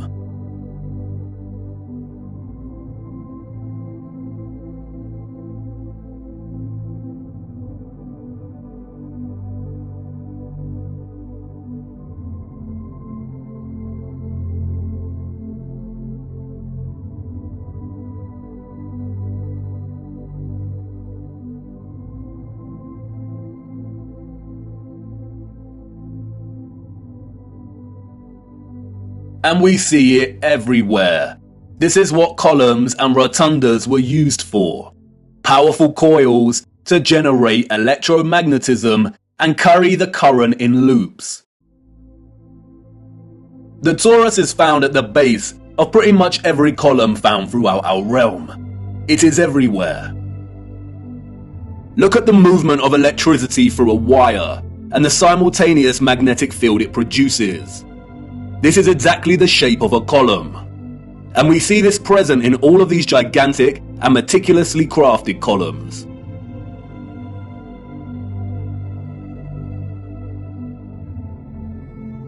This is why we see the magnetic field represented at the top of a lot of columns. It's the movement of the ions in the magnetic field. It's the movement of the toroid and the toroidal vortex.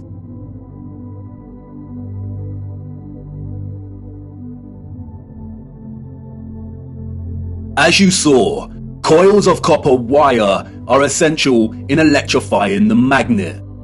And I know what you want to say. That's great, but the columns and other structures you are referring to are made of stone. But you see, all of these impossible structures are made from a mixture of stone and metal. They used iron bars in their construction. Iron is magnetic.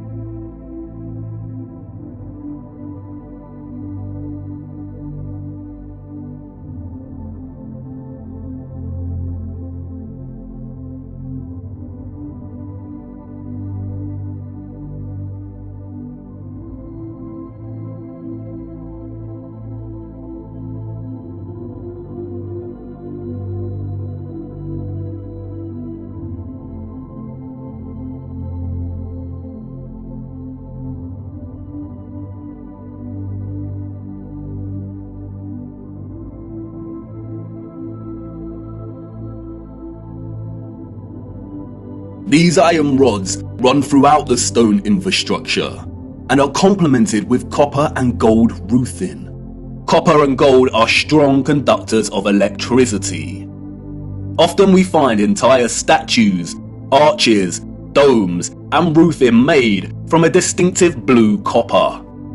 Furthermore, the limestone, granite, and dolomite stone is mixed with crystal silicon or quartz.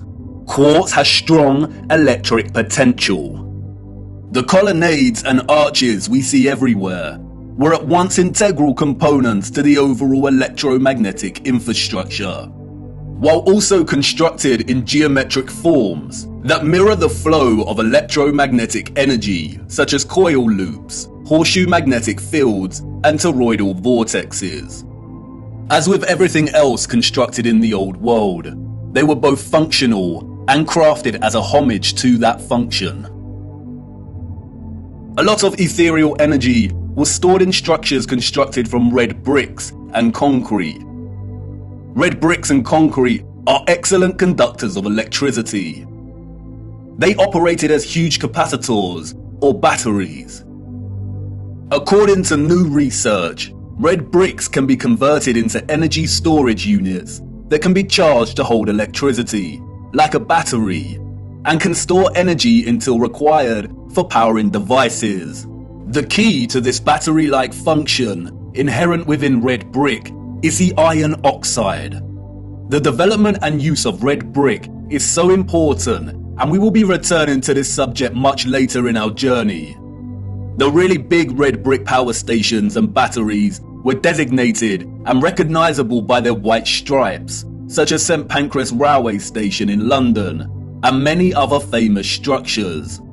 We still carry this red and white stripe designation of power stations today, and it is also an indicator for the magnet. Some were constructed of blue, black, and brown with white stripes. Towers, obelisks, and small clock towers functioned as the intermediate capacitors or batteries to store, distribute, and provide energy throughout the grid. The entire flat realm Earth was connected as one whole grid, a complex interconnected system of free energy production, distribution, and consumption. And this entire grid was destabilized and deactivated somewhere between the 17th and 19th century. Power grids like this do not function on a spherical mass. Our historical ancestors knew that the Earth they walked upon was flat. This type of futuristic technological advancement is the result of a civilization knowing exactly what type of Earth they lived upon. They were not subject to the same satanic deceptions and abuses as we are. They were not raised believing they existed on a lonely, globular rock spinning in the vacuum of space. The true, ethereal, electromagnetic properties of the Earth were not hidden from them. They knew there was a domed firmament above their heads. They studied it, they imitated its properties, and understood its central relationship with the entire ethereal existence of electromagnetism. They revered the magnificence of its craft, and showed utmost gratitude to the Source, to God, and the ethereal Holy Spirit for giving them everything they needed. Look. Domes.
Have you seen anything as overwhelmingly exquisite as this before? How have we lived our entire lives and not seriously considered the impossibility of these structures? How have we lived our entire lives walking amongst the skeletons of the future long forgotten? I know this is all a lot to take in. And I know that the picture has not formed properly in your mind yet. It is hard to imagine an interconnected electromagnetic power grid of this size across the Earth. And the technical nature of electromagnetism doesn't help. And I know that you're full of questions. Who were these people or beings that built these structures? Where did they go? And why were the power grids deactivated? What about all the religious iconography and art we see inside of the cathedrals and mosques? What about all the histories and photographs we have of the construction of these structures? What about the Romans and the Greeks? What about some of the grand mosques that have been constructed in recent times? And if what you're telling me is true, then how did they distribute and store all of this energy like you say? Was it similar to our Wi-Fi and radio signals? We will get to all of these in good time. We have barely scratched the surface. But for now, it is the last question that is important. How did they distribute and store all of this energy? And in what form? For you see, our sophisticated historical ancestors did something that we, as a society, have come to neglect. They watched the water. And they watched it closely, right here on Earth and up above, beyond the firmament. Come on, let me show you.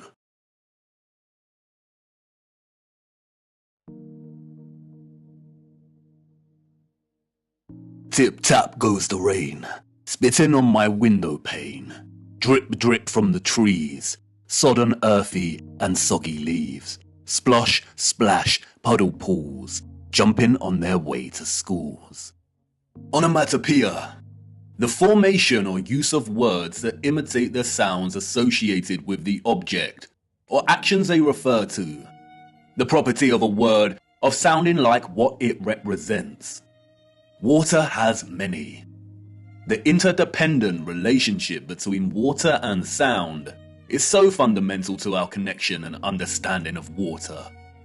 The rain patters and drums, the waves roar, the brook murmurs and whispers, the puddles of mud squelch, that it is intrinsically woven into the very linguistic code of our language. Many have explored the powerful connection between sound and water. We have Masaru Emoto and his study exploring the impact of sound on the molecular structure of water. We have those that like to play around with cymatics. There is Peter Davey, a saxophone player who invented a device that boils water with sonic waves. The innovative use of sound coupled with water seems to have no end. So much so that in recent times, biologists are discovering that ultrasonic water can even treat the most resistant of infections and heal wounds at rapid pace. And in a future where electromagnetism was harnessed with the utmost innovation, water, sound and frequency had to have a major role to play. And of course it did. They wanted us to know that it did. And not just the water here on Earth. They were telling us to look up and above. They wanted us to know that what they had achieved right here on Earth was only possible because they had studied what existed above. In the beginning, God created the heaven and the earth was without form and void, and darkness was upon the face of the deep, and the Spirit of God moved upon the face of the waters. And God said, "Let there be light," and there was light. And God said, "Let there be a firmament in the midst of the waters, and let it divide the waters from the waters." And God made the firmament, and divided the waters which were under the firmament from the waters which were above the firmament. And it was so. Some criticize the King James translation of the Bible for its use of the word firmament. But in the original Hebrew, the word is rakia, which translates directly as firmament. In the New International Version, it is called the vault. In the English Standard Version, it is an expanse.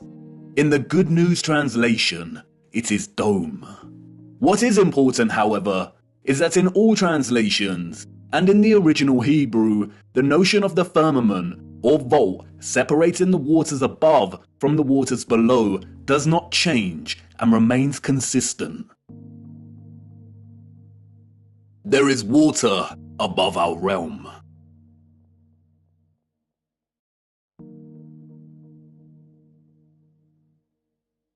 The telescope is an interesting instrument, both at once an apparatus for discovery and simultaneously a weapon of deceit. There are two primary types of telescope, the refractor and the reflector. A refractor uses an objective lens, usually a convex lens, and a reflector utilizes a single or a combination of curved mirrors to reflect light and form an image. Many reflector telescopes use either a concave mirror or a parabolic mirror. This is what a reflection looks like in these mirrors. The eyes we were born with, and which we see the world through, are convex lenses. We do not witness the world through curved mirror reflections. This is Jupiter as seen through a reflecting Newtonian telescope. And despite the slight spherical distortion caused by the reflected mirrors, this is still not what NASA has shown us. Your mind immediately sees a planet, because you have been programmed, since birth, to associate an image like this with the notion of a planet. Just in the same way you associate the moon with a ball of rock by default.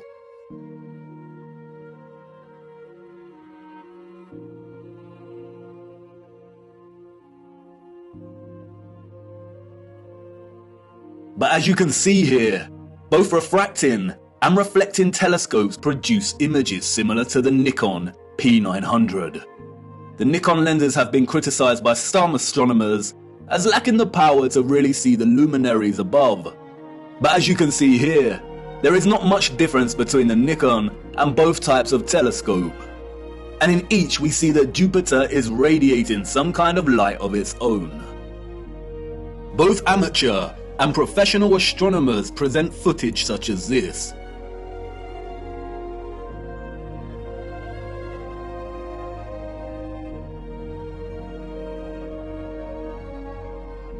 But look what happens next.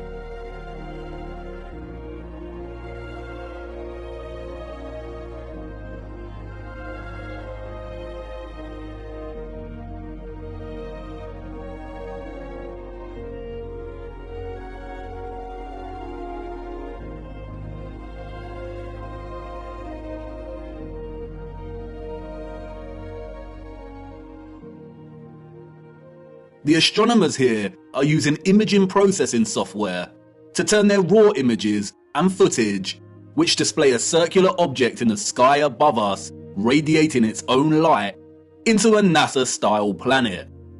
And this type of doctored, processed image is not what we see with our own eyes through these lenses. I am not saying that this is deliberate deception. Astronomy is a practice of its own. But it is very important to never confuse the highly edited images and footage we receive with reality. And it is also worth being mindful of those that are being very manipulative. They are usually the astronomers with the paid sponsorship from magazines and websites. It is also important to note that what we call planets are not actually planets. They are wandering stars, and all of the wandering stars are of a similar nature to the moon. Unlike the rest of the stars above our firmament, their course and journey above us is not fixed and consistent. Their paths deviate from the concentric paths that the rest of the stars consistently make around Polaris. And the reason for this is because they are not located within the waters beyond the firmament. They are very different, and their function is way more occult, and their significance to life here on Earth much more important than we realize. We will be returning to the true nature of the so-called planets and moon later. Back to the waters. Arcturus is one of the brightest stars in the sky. Here is Science magazine's artistic impression of the star. And now here is Arcturus as seen through a refracting telescope. There is no resemblance. What we see through this telescope footage is really similar to what we see when you zoom in on the stars above with a powerful Nikon camera. Many criticize the refracting telescope because it can produce chromatic aberration. Chromatic aberration is a failure of the lens to focus all color to the same point. The result can be purple fringing, and we see that here. Photographs can suffer from chromatic aberration. Interestingly, the Nikon does not produce the same chromatic aberration when zooming in on Arcturus. Therefore, you could say that the Nikon is actually more reliable and stable. Through both the telescopic lens and the Nikon, Arcturus is pulsing, shifting, rippling. It is dancing geometry. Many will jump up from their seats and exclaim, it's because of atmospheric distortion and light pollution. It's because Arcturus is so far away. But if it is atmospheric distortion, then why do all the stars display their own unique geometry and light patterns? They should all distort in a unified, consistent manner. It is not atmospheric distortion. The stars are pockets of sonoluminescence in the water above. They are self-illuminating, radiating their own light and frequencies in the waters above. Our own convex-lensed eyes tell us that there is some kind of water above. We see it in the stars and when rockets accidentally hit the firmament. And, like I said before, just because the so-called planets or wandering stars and the moon appear spherical does not mean they are. They are not synonymous with the stars in the water beyond. They are something else entirely. Our advanced predecessors wanted us to watch the stars. They wanted us to understand that electromagnetic vibration and frequency produce pockets of sonoluminescence in the waters above. They were pointing it out because they wanted us to know that water was the key to unlocking the real potential of electromagnetic energy. They wanted us to know that once harnessed, the ethereal electromagnetic energy could be fused with water, so it could be stored and distributed. And once produced, the water could be manipulated, enhanced, and elevated to a level of new possibilities through the use of vibration, frequency, and sound itself. Their civilization depended on the industry of what we will call the living waters. Their technological advancement enabled them to transform the entire Earth into a power grid. But this grid was only possible because of water. The civilization of the future was an electromagnetic water world. Canals are no great secret. They are found everywhere across our realm, both the great and the small. Most of the great canals around our Earth are connected to the ocean. Salt water is an excellent conductor of electricity. Sodium chloride is ionized. We have the Corinth Canal, connected to the Aegean Sea. We have the Panama Canal that connects both the Atlantic and Pacific Oceans. The Suez Canal connects with the Mediterranean Sea. And there is the Volga-Don Canal, connecting the Azov Sea, Caspian Sea, and Black Sea with the major oceanic networks. All of the canals built before the 1920s were not built by us or those in the history books. We inherited them. And while the official narrative tells us that the Volga-Don was finished during the 1950s, its construction actually began back in the 16th century. All narrative surrounding the construction of these canals is purely fabricated, and I will show you how much later in our journey. Once you start paying attention, it becomes very evident that most continents and countries feature a combination of canals and rivers that span the entirety of the land itself. The citizens of the old world utilize the oceans and rivers to create a grid of interconnected waterways to provide water to all of their areas of habitation. In order to pass difficult sections, And keep the supply going, they would build aqueducts and viaducts. Sometimes these were constructed with the purpose of energizing the water as it passed through and into different areas, and that is why many were designed with symmetrical archivolt structures. The Romans did not build these structures. The entire infrastructure of so many cities found across our realm are designed around canal systems. Look at Amsterdam from above. The precise geometric grid lines here are not roads, they are canals, and the sole purpose was to supply water from one area to another. The water was stored and manipulated for a variety of purposes in reservoirs, water towers, pumping stations, cisterns, and other structures. The water also functioned to provide necessary balance. A complex grid of electromagnetic production, distribution, and consumption would generate a lot of heat and magnetism. Water provided not only a balance of diamagnetism, but also ensured the entire grid did not overheat. When looking at all the magnificent generators and other instruments of power from the old world, we can always find water nearby, or the remains of water storage. Sometimes this is hidden primarily underground. Many do not realize that many so-called Victorian cisterns and reservoirs run very far under a lot of our cities, and other times it is a central characteristic feature of these structures. An example of which is what the controllers have redesignated as castle moats. The electromagnetic water grid was not just an energized version of what we are already familiar with in our cities and towns. It was much, much, much more. It was way more magnificent, impressive, and futuristic than we could even imagine.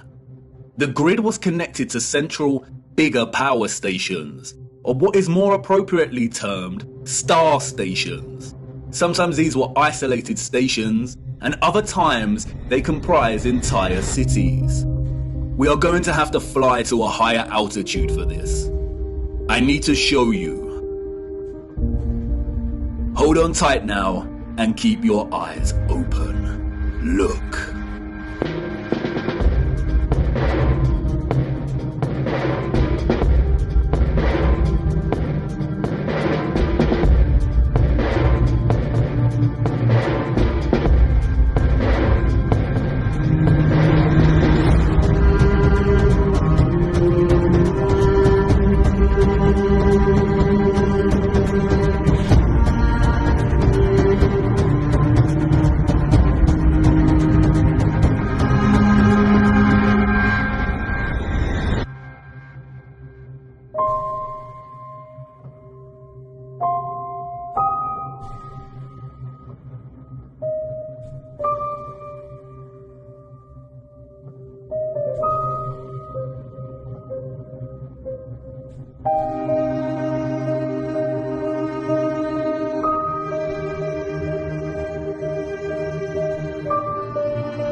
The sole existence, let alone construction, of these star structures is almost beyond our comprehension. As you saw, they are found everywhere across our realm, with undeviating geometric consistency.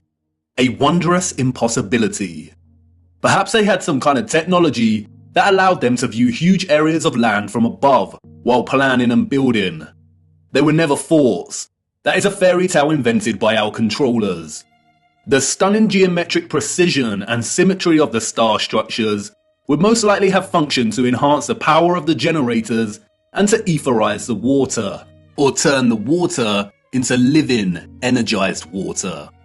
We can see from comparing some of these ruined sites, and some left a little more intact, that water would have been present throughout the structure.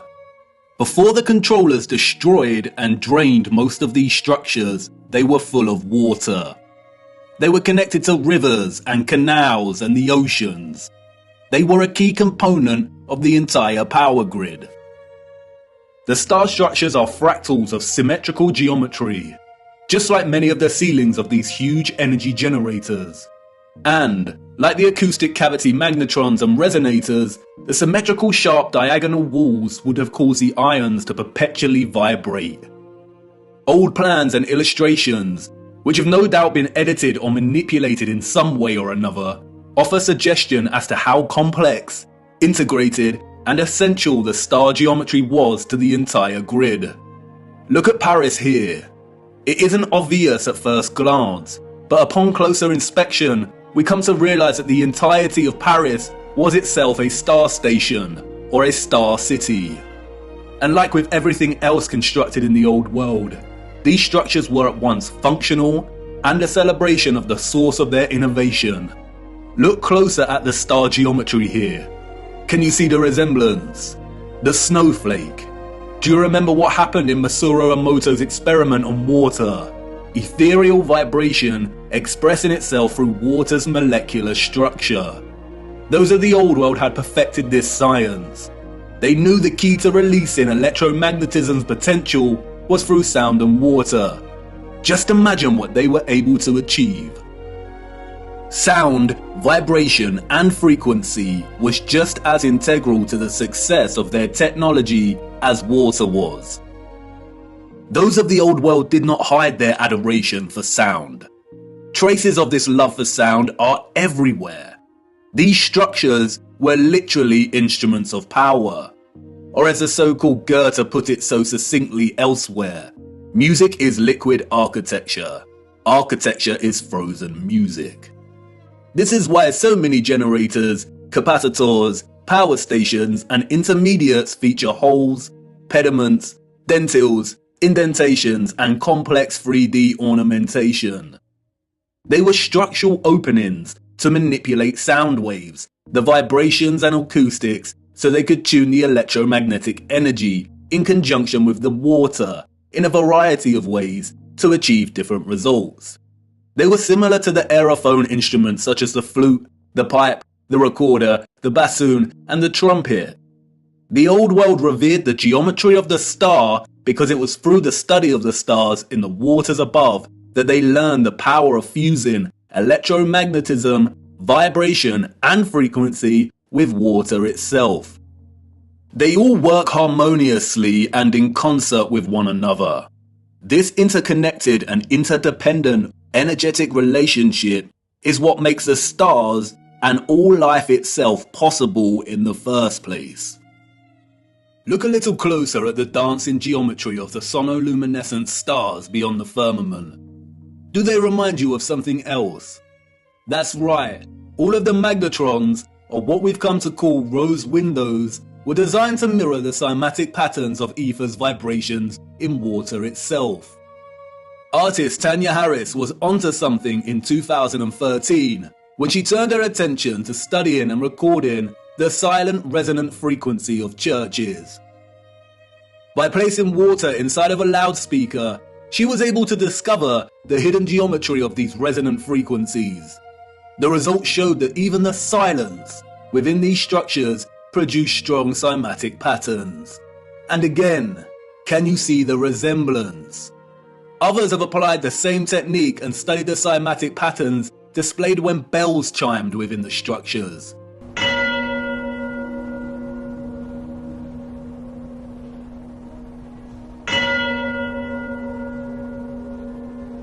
Look at the patterns.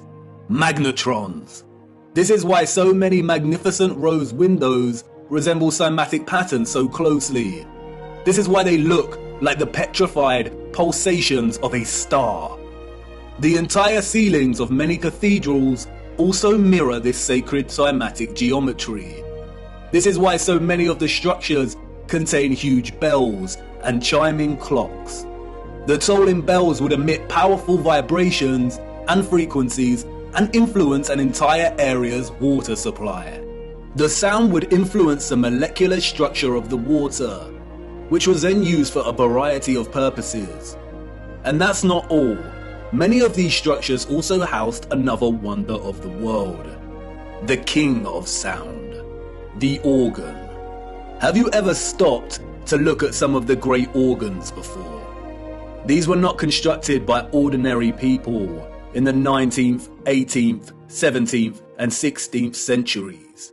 Like the structures they reside in, they are a marvel of elegance and majesty. The most powerful sound instrument in the world. The specific organ sound waves of low and high frequencies would no doubt have enabled those of the old world to manipulate the ethereal energy in ways they saw fit.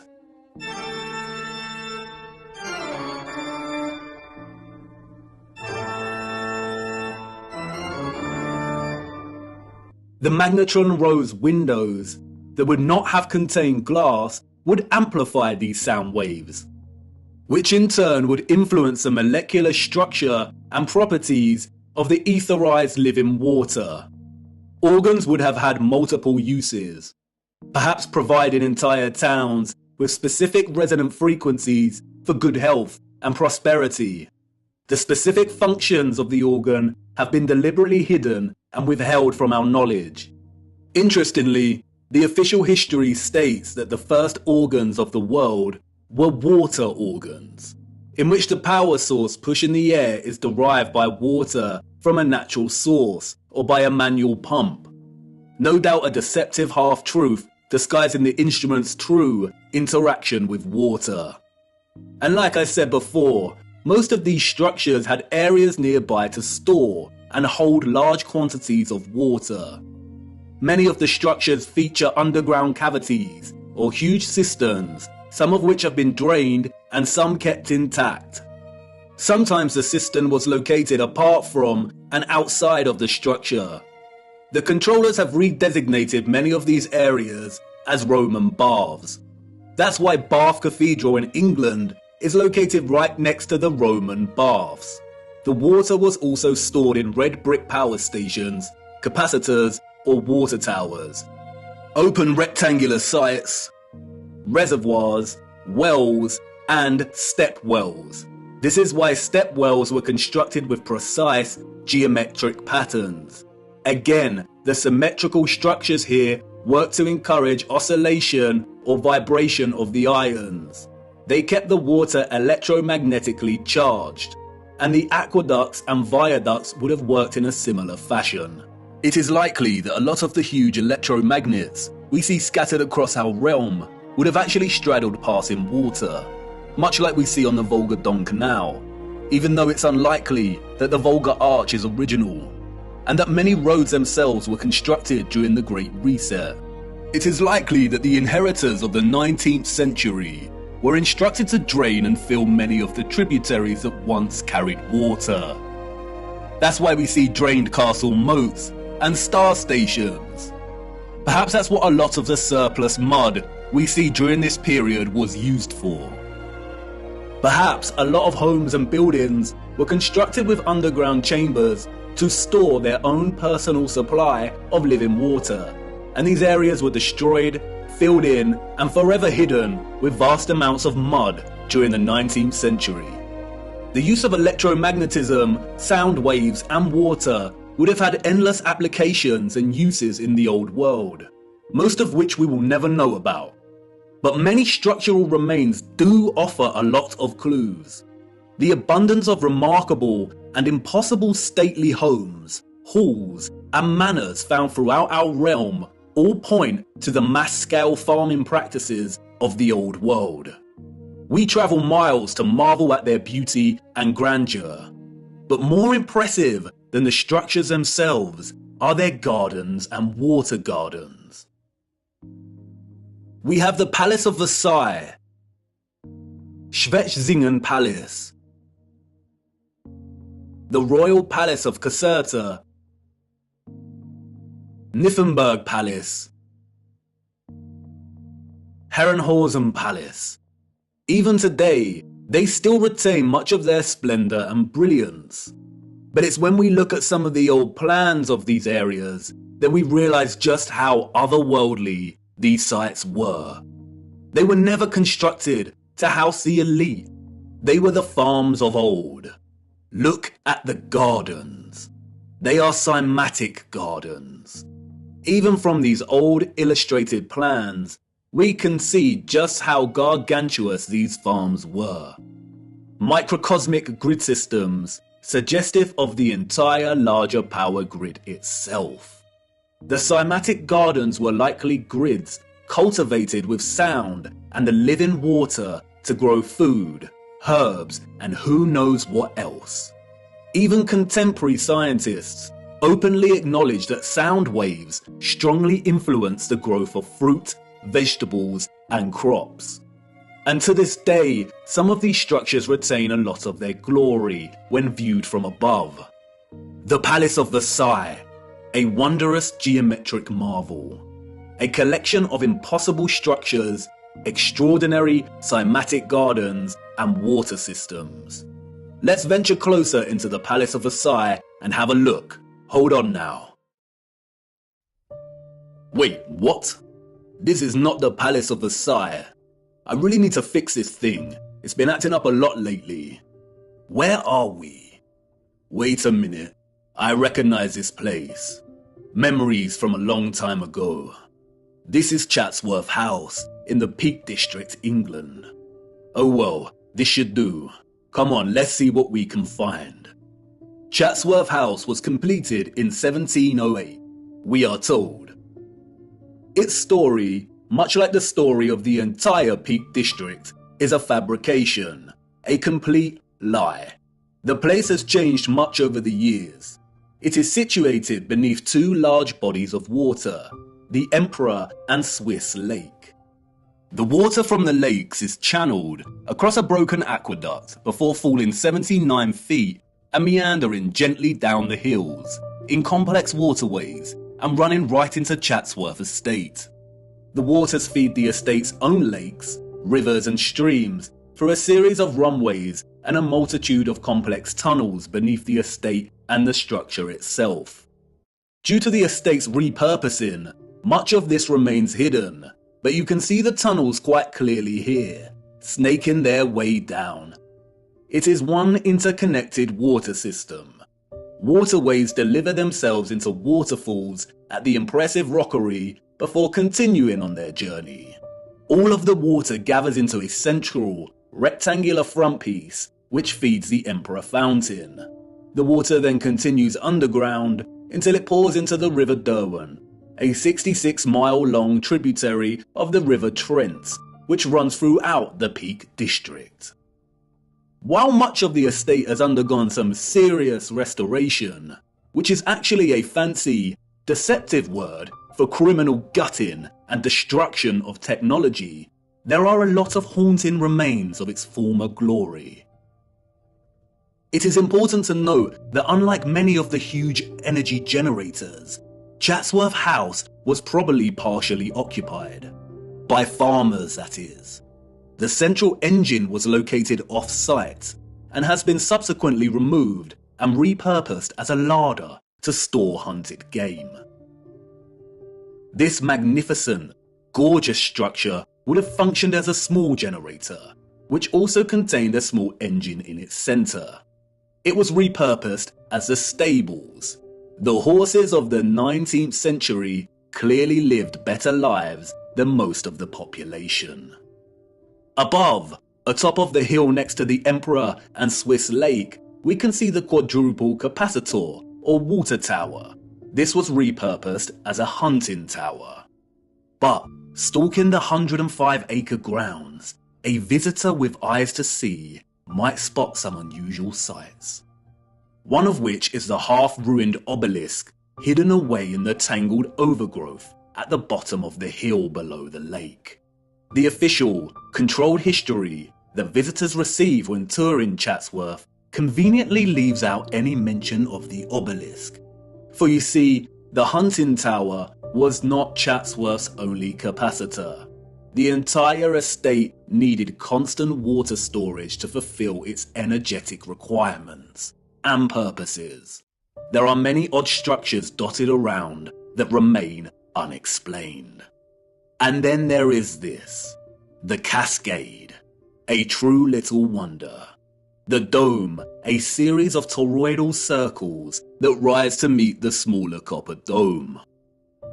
They tread carefully here, making sure they force a distorted history on you.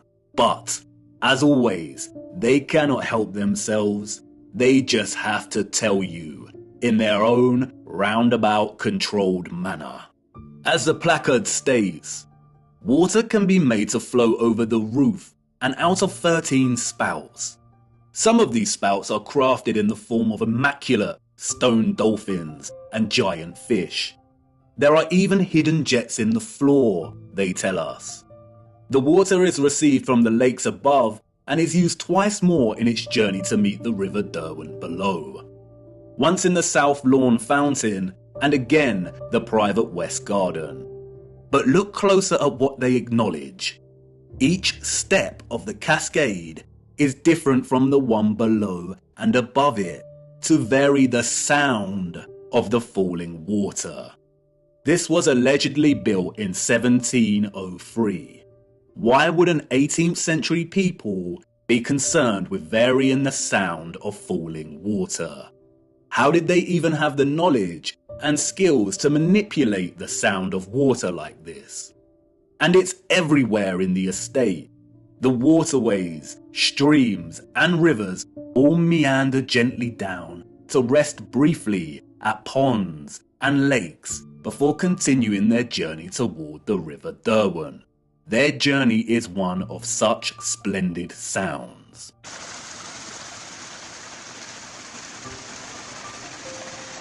As you begin to traverse the labyrinthine passages of our corrupted history, you will inevitably meet the lithographs, renderings, engravings, illustrations and paintings.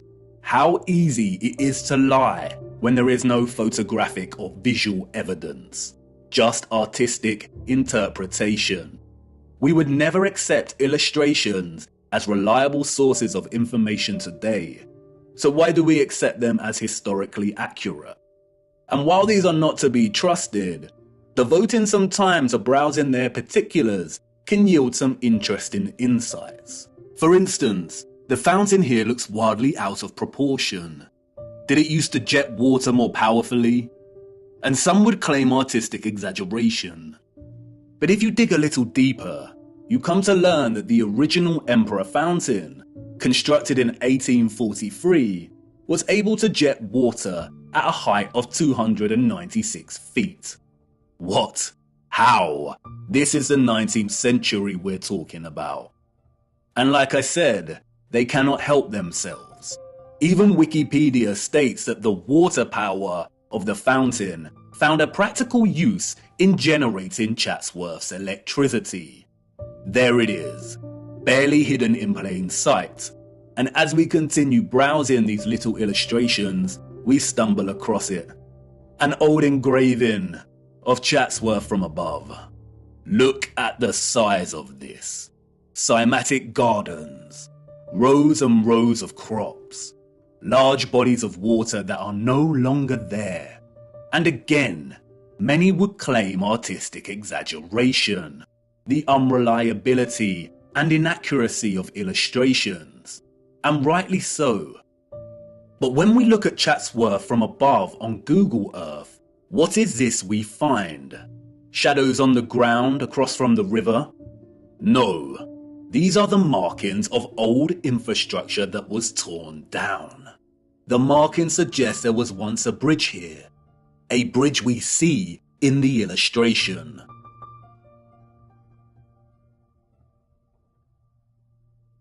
Look a little closer.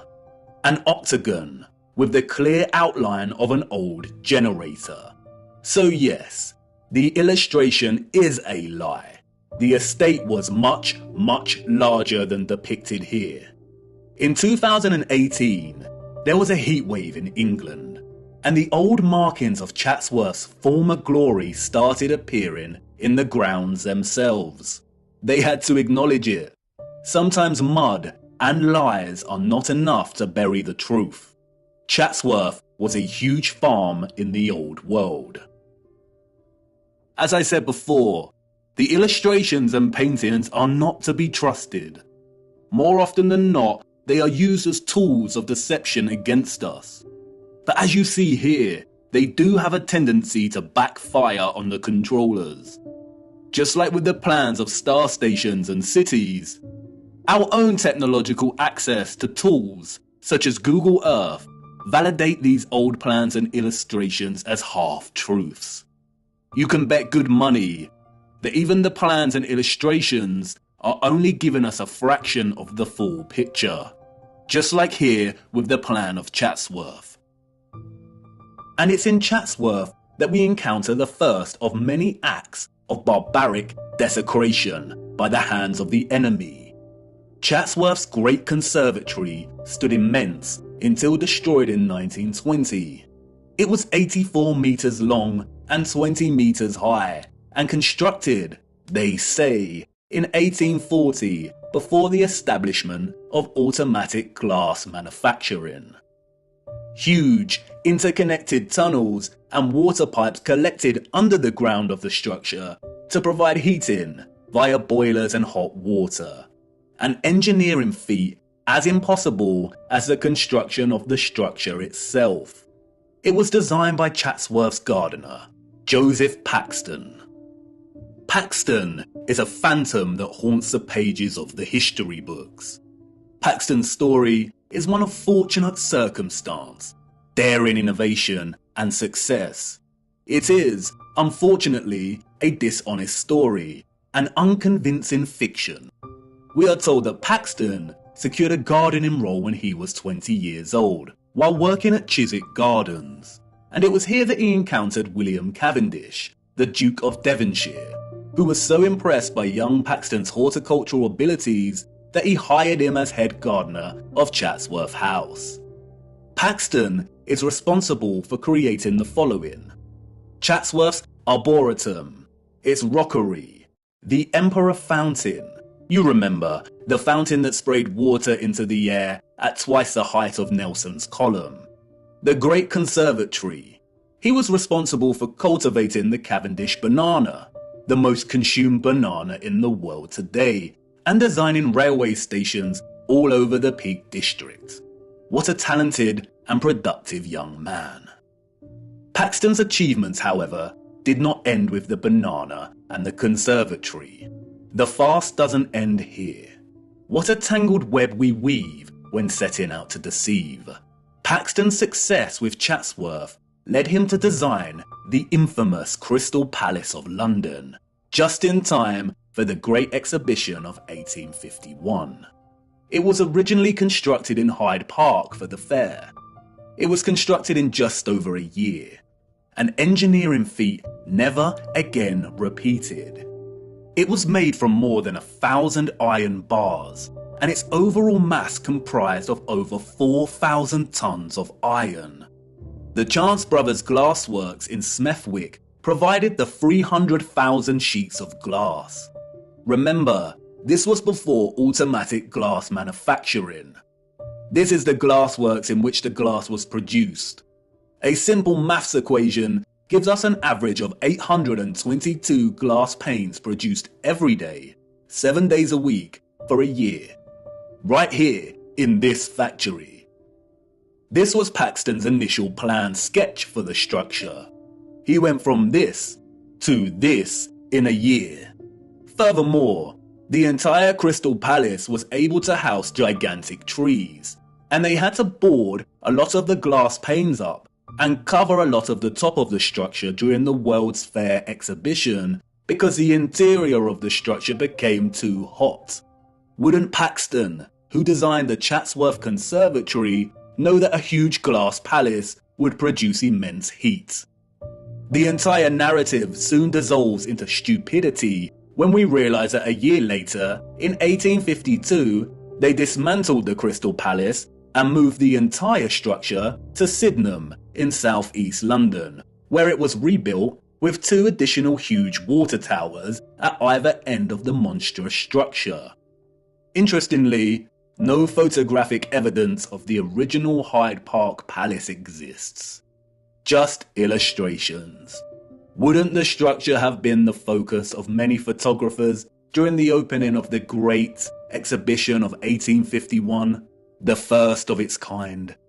It is highly likely there were either 2 of these crystal palaces in London and both destroyed, or the Hyde Park Palace is just an outright lie. Interestingly, a few years after its relocation to Sydenham, this map of the palace was produced, all designed at the hand of our genius gardener. He struggled with the water supply, we are told. After all, supplying 12,000 fountains, 2 of which shot water 250 feet into the air, and the various cascades would be a difficult task to achieve. But clearly not for Paxton. He made it happen. Interestingly, the Crystal Palace also featured one of these impossible, grand, and spectacular organs. Oh, and if that wasn't enough, while Mr. Paxton was redesigning the Crystal Palace at Sydenham, he was also designing the glorious Mentmore Towers for none other than Baron Mayer Rothschild. Who would have thought that a random, young 20-something gardener would go on to be responsible for some of the most impossible and impressive engineering feats in history? Let's also not forget about his banana. Paxton is an example of the enemy's laziness when it comes to hiding our true history. It is not fathomable or even possible for the citizens of the 19th century to have even built these structures, let alone assign their inception to one sole man. The Crystal Palace and its gardens, just like Chatsworth, were huge farming grids that used to live in water in conjunction with sound and electromagnetic energy to cultivate a whole range of wondrous produce. Kew Gardens in London is another example. The abundant electromagnetic energy was able to produce conditions of heat with ease, and the vibrational frequencies encouraged growth. Perhaps that's why Crystal Palace housed a grand organ, utilizing frequencies and vibrations to enable the growth of produce.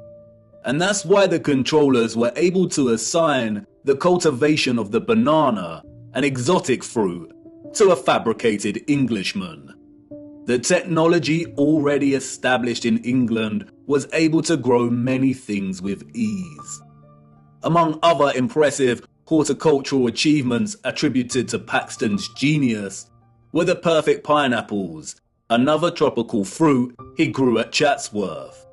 He grew enormous lily pads, which could hold the weight of a human.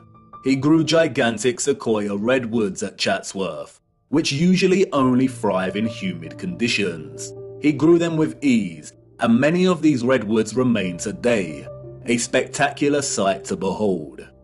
It's probably worth noting that among Paxton's many other talents, Wikipedia also tells us that he became quite skilled in moving gigantic trees, as well as gigantic crystal palaces. The largest of these trees weighing 7,000 kilograms. How? With horse and cart? Why are humans so gullible? They destroyed the beautiful and impossible Chatsworth Conservatory in 1920. As the Duke's son said in a letter to his father, they blew off well over 200 pounds of explosives to tear it down, so it must have been well built. The structures of the old world were built to stand for centuries. What a great shame. The lies surrounding the Peak District do not end with Paxton. The entire national park was one gigantic interconnected electromagnetic water system of the old world. It was most likely one of Britain's primary suppliers of farming goods. The national park boasts one of the largest collections of stately homes, halls and manors, all of which would have functioned as huge farms. It was also a regional retreat that specialised in healing. Yes, that's right, healing. The Peak District is home to two large towns, Matlock and Buxton. Buxton is famous for its bottled water, and Matlock is renowned for its historical baths. Even today, both towns boast an enviable collection of old world structures. We see an abundance of old generators, domed pavilion structures, capacitors, colonnades, columns, bandstands, gardens and water systems. Overlooking the town of Matlock is River Castle. Its silhouetted frame and turrets stand regal in the distance. It is a derelict structure and has been derelict for over a century. The curious public are not allowed near the structure. They tell us it was built very quickly by a Mr. John Smedley. Smedley was, we are told, an industrialist.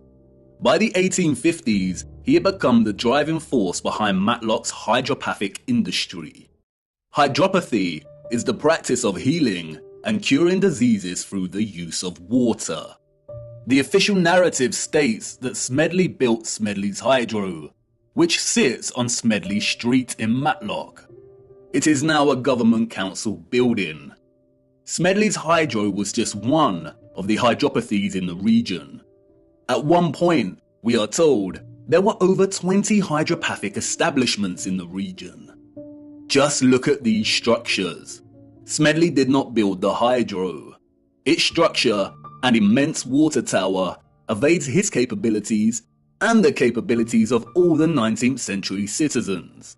The citizens of the 19th century Peak District inherited all of this infrastructure, and the controllers of our realm knew that they needed to squash any possibility of it being used for its original intended purposes, or for any of the inheritors to discover the truth. It was just too obvious, and soon someone amongst the crowd might start putting two and two together. So they did what they do best and employed a puppet. But unlike Paxton, who was able to achieve fame and fortune for taking all of the credit, Smedley had a different role to play. A role that many puppets in our society today still play. His mission was to carefully control the introduction of hydropathy, only for it to be declared primitive or fraudulent, and then subsequently buried and eradicated as a serious practice. His story is a very similar story to another enemy puppet that has gained a lot more attention over the years. I too once fell for the lies surrounding this man's story. The hydropathies were able to accommodate hundreds of patients, and they were tremendously successful in curing a whole host of diseases and issues, ranging from inflammation and bilious attacks to paralysis, rheumatism, and fevers. This was conducted through an array of different bathing techniques, applying dripping sheets as bandages, and fusing electricity, sound waves, and water. There were, as one newspaper reported, electric bells throughout the buildings. No doubt the actual potential of hydropathy was never fully expressed in Smedley's array of hydros, but they nonetheless helped people tremendously. And they were a huge success, so the controllers temporarily profited financially. The hydros healed and increased the well-being of people through water and its fusion with sound, vibration, frequency, and electricity. Look at the electric treatment menu from one of the old brochures. Options for high-powered parabolic reflector, electric ionization, and high-frequency treatment. Smedley also demonstrated the ability of etherized water to heat entire rooms in a profound way. The fernery at the Hydro had a water heating system built into its walls and always maintained a constant temperature of 65 degrees, even when the room was filled with a crowd of 350 or so visitors. The temperature never deviated. How was this kind of technology available in the 19th century, and yet today we do not have access to this kind of sophisticated heating? Historians and journalists of the time would deliberately smear Smedley, casting hydropathy as pseudoscience, comparable with homeopathy. Smedley had many battles with the burgeoning medical industry, and after his death, the hydros were purchased and the structural alterations began. Like Tesla, Smedley played his role and successfully introduced the science of the old world to have it debunked, tarnished, and sidelined forever. Hydropathy today is regarded as nothing more than a relaxing spa venture. All of its original applications of frequency and electricity have been eradicated from the practice. Smedley's role-playing allowed the controllers to justify the entire water grid system of the Peak District, successfully preventing the current 19th century and further subsequent generations from questioning its presence. The remains of the grid today are so evident. You can sit and relax to the soothing sound of water falling over the turreted regal Derwent Reservoir, which connects the entire region for its branching rivers and canals. You can stroll around shopping inside of old power stations and at old pumping stations. And in every area of the region, there are wonders waiting to be discovered. Not only in the larger towns do we find old fountains that once provided the living waters, but also in the remote villages. Tucked away, we find an old dry fountain. Look, the Lord's gift, a bittersweet joy to behold. The citizens of the old world unlocked the power of electromagnetic water by studying the stars above in the firmament.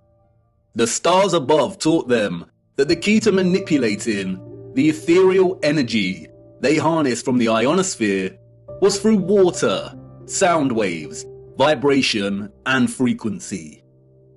They honored this gift by constructing domes, by crafting star cities, cymatic magnetrons, and praising the Lord and Holy Spirit for the living waters they received in return.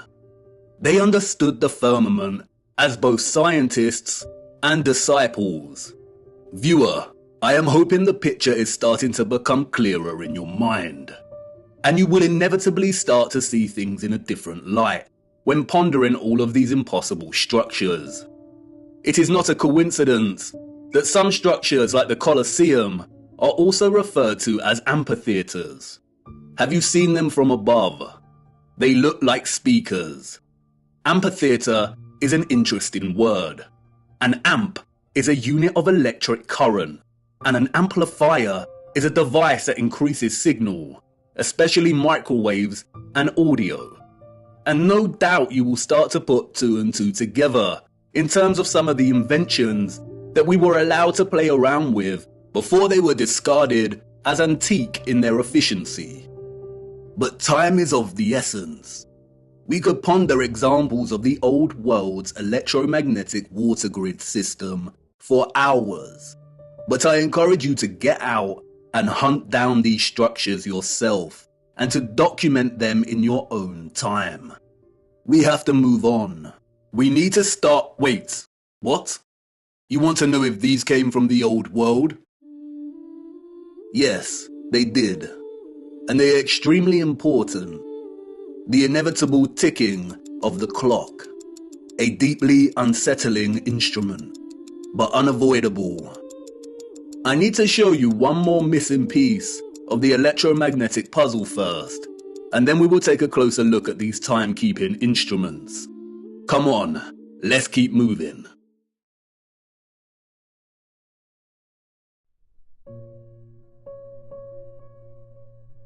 a missing piece of the puzzle. When observing the old world structures today, there is a great sense of absence and alteration. Structures have evidently been altered and changed drastically over the last 200 or so years. And when journeying across our realm and studying these structures, a tremendous sense of absence persists. Something is missing. The concept of ethereal harvesting through these wondrous antennas is not enough. It is not concrete enough to complete the picture. Something else was once present that made the entire technological grid possible. This, of course, is the key technological component of these structures, the engine, and the central mechanisms that made them function in the first place. The engines were, of course, not tokamaks. A tokamak is a crude and base instrument. It is a design of the New World. It does not belong in the Old World. It would have had no place in their structures. Their sophistication and finesse would not have relied on such ugliness, on such primitiveness. What is undeniable, however, are the parallels between the tokamak's fundamental octagonal form and the Old World's love for the octagon.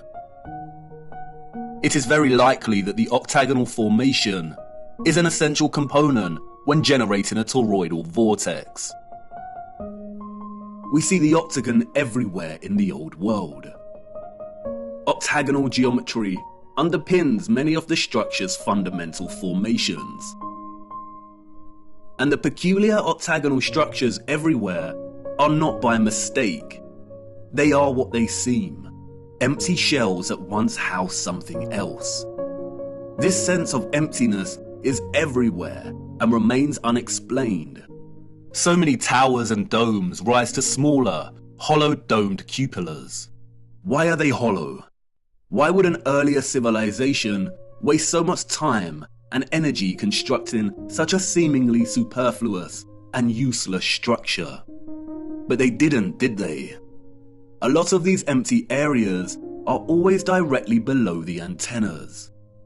And although not all of these crucial empty structures are octagonal, most are, and they are always situated in key areas, like under central antennas, beneath domed resonators, in the center of closed, symmetrical courtyards, or detached and just outside the bigger generators. And when reflecting on such perfectly wrought geometry, the absence is tangible. There used to be some kind of cylinder or apparatus contained within this space.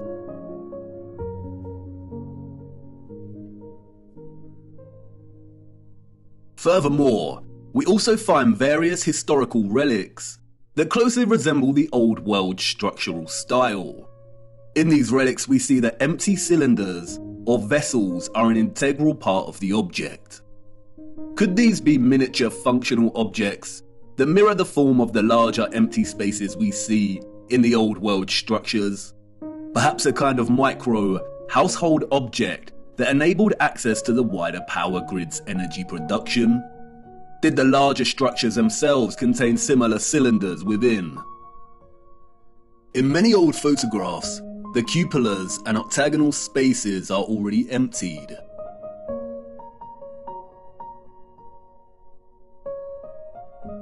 But there do remain a few images and illustrations that can offer a little insight as to what was present before.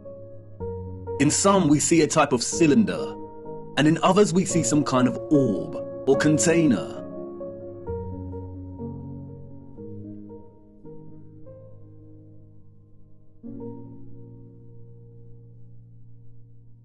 Due to the lack of images, it is hard to present a consistent finding. And so much has been altered, and in ways that are almost impossible to recognize. For instance, this is an 1880 illustration of the so-called completion of Cologne Cathedral. It focuses on the top of one of these spires. The wooden boards here are scaffolding. As you can see, the tops of these spires open, revealing some kind of cylinder. This is a model of the area of the spire that we see in the illustration.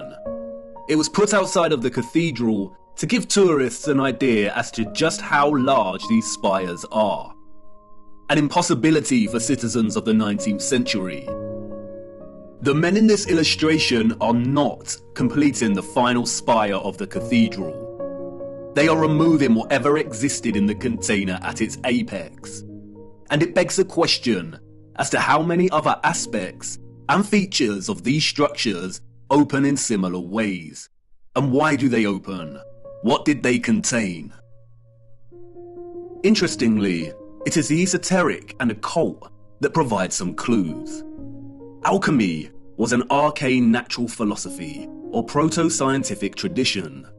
Its central focus was chrysopia, or the transmutation of base metals into noble metals. From its inception in ancient Egyptian, Greek, Indian, and Middle Eastern culture, the field of alchemy, we are told, was obsessed with turning base metals into gold, and a maniacal obsession with creating the elixir of life to achieve immortality. We have all heard of the medieval Nicholas Flamel and the Philosopher's Stone. It is a field of inquiry steeped in a rich fabric of occultism, Kabbalah mysticism, and magic. It wasn't until the mid-18th century that alchemy was divorced from its occultism and transformed into the burgeoning field of chemistry. But there was a small occult revival during the 19th century that continued into the 20th century. In 1922, a mysterious text was written by an equally mysterious figure. The Mystery of the Cathedrals by Fulcanelli, a French alchemist, we are told. To this day, the identity of Fulcanelli is still debated. No one knows who he truly was. And like many mysterious figures in the history books, his name appears to be an anagrammatic play on words. Fulcan is a reference to Vulcan, the Roman god of fire, and Eli, a reference to El, the Canaanite word for God. It is evidently a work of one or more Freemasons, but nonetheless, its alchemical reading of the wondrous and magnificent structures we call cathedrals is potently original and offers many insights and half-truths. And it's in Fulcanelli's reading of the statue of Orpheus that was taken from Notre Dame Cathedral and destroyed that he begins to offer the reader some truths.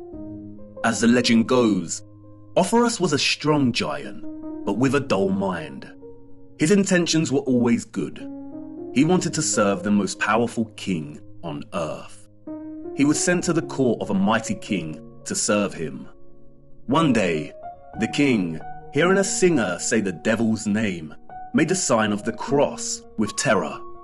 "Why do you make that sign?" Orpheus asked.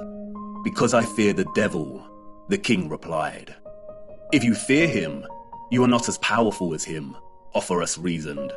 "I want to serve the devil." And so he did, and enrolled among Satan's servants. One day, the servants met a cross by the side of the road, and the devil ordered them to turn around. "Why is that?" the curious Orpheus asked. "Because I fear the image of Christ," the devil replied. "If you fear him, you are not as powerful as him," Orpheus reasoned. "I want to enter the service of Christ," Orpheus exclaimed, and passed by the cross and went on his way. On his way, Orpheus met a hermit. He asked the hermit where he could find Christ. "Everywhere," the hermit replied. The hermit knew the type of dull giant he was dealing with, and he knew he would not take to prayer. So he led Orpheus to a violent river and said, "The poor people who have crossed this water have drowned. Stay here and carry them on your strong shoulders. If you do this, Christ will recognize you as his servant." And so he did. Orpheus spent his days and nights carrying people across the river. One night, overwhelmed with fatigue, Orpheus received a knock on his door. It was a child who wanted to cross. Orpheus took him on his shoulders and began crossing the river. But as he reached the middle, the river became a furious torrent. The waves swelled, and Offerus began to buckle. In fear of letting the child fall, Offerus uprooted a tree to lean on, but the child was becoming heavier and heavier. Offerus began to fear the child would drown. He lifted his head up and asked, "Child, why do you make yourself so heavy? It seems to me that I carry the world." The child replied, "Not only do you carry the world, you carry the one that made the world. I am Christ. As a reward, I baptize you in the name of the Father, in my own name, and in the name of the Holy Spirit. From now on, you will be called Christopher."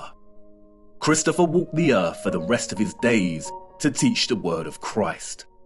Christopher, the one who bears Christ for the masses.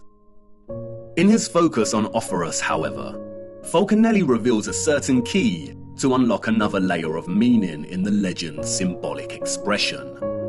In his enigmatic manner, Falconelli writes, "Christopher stands for Chrysope, who carries the gold.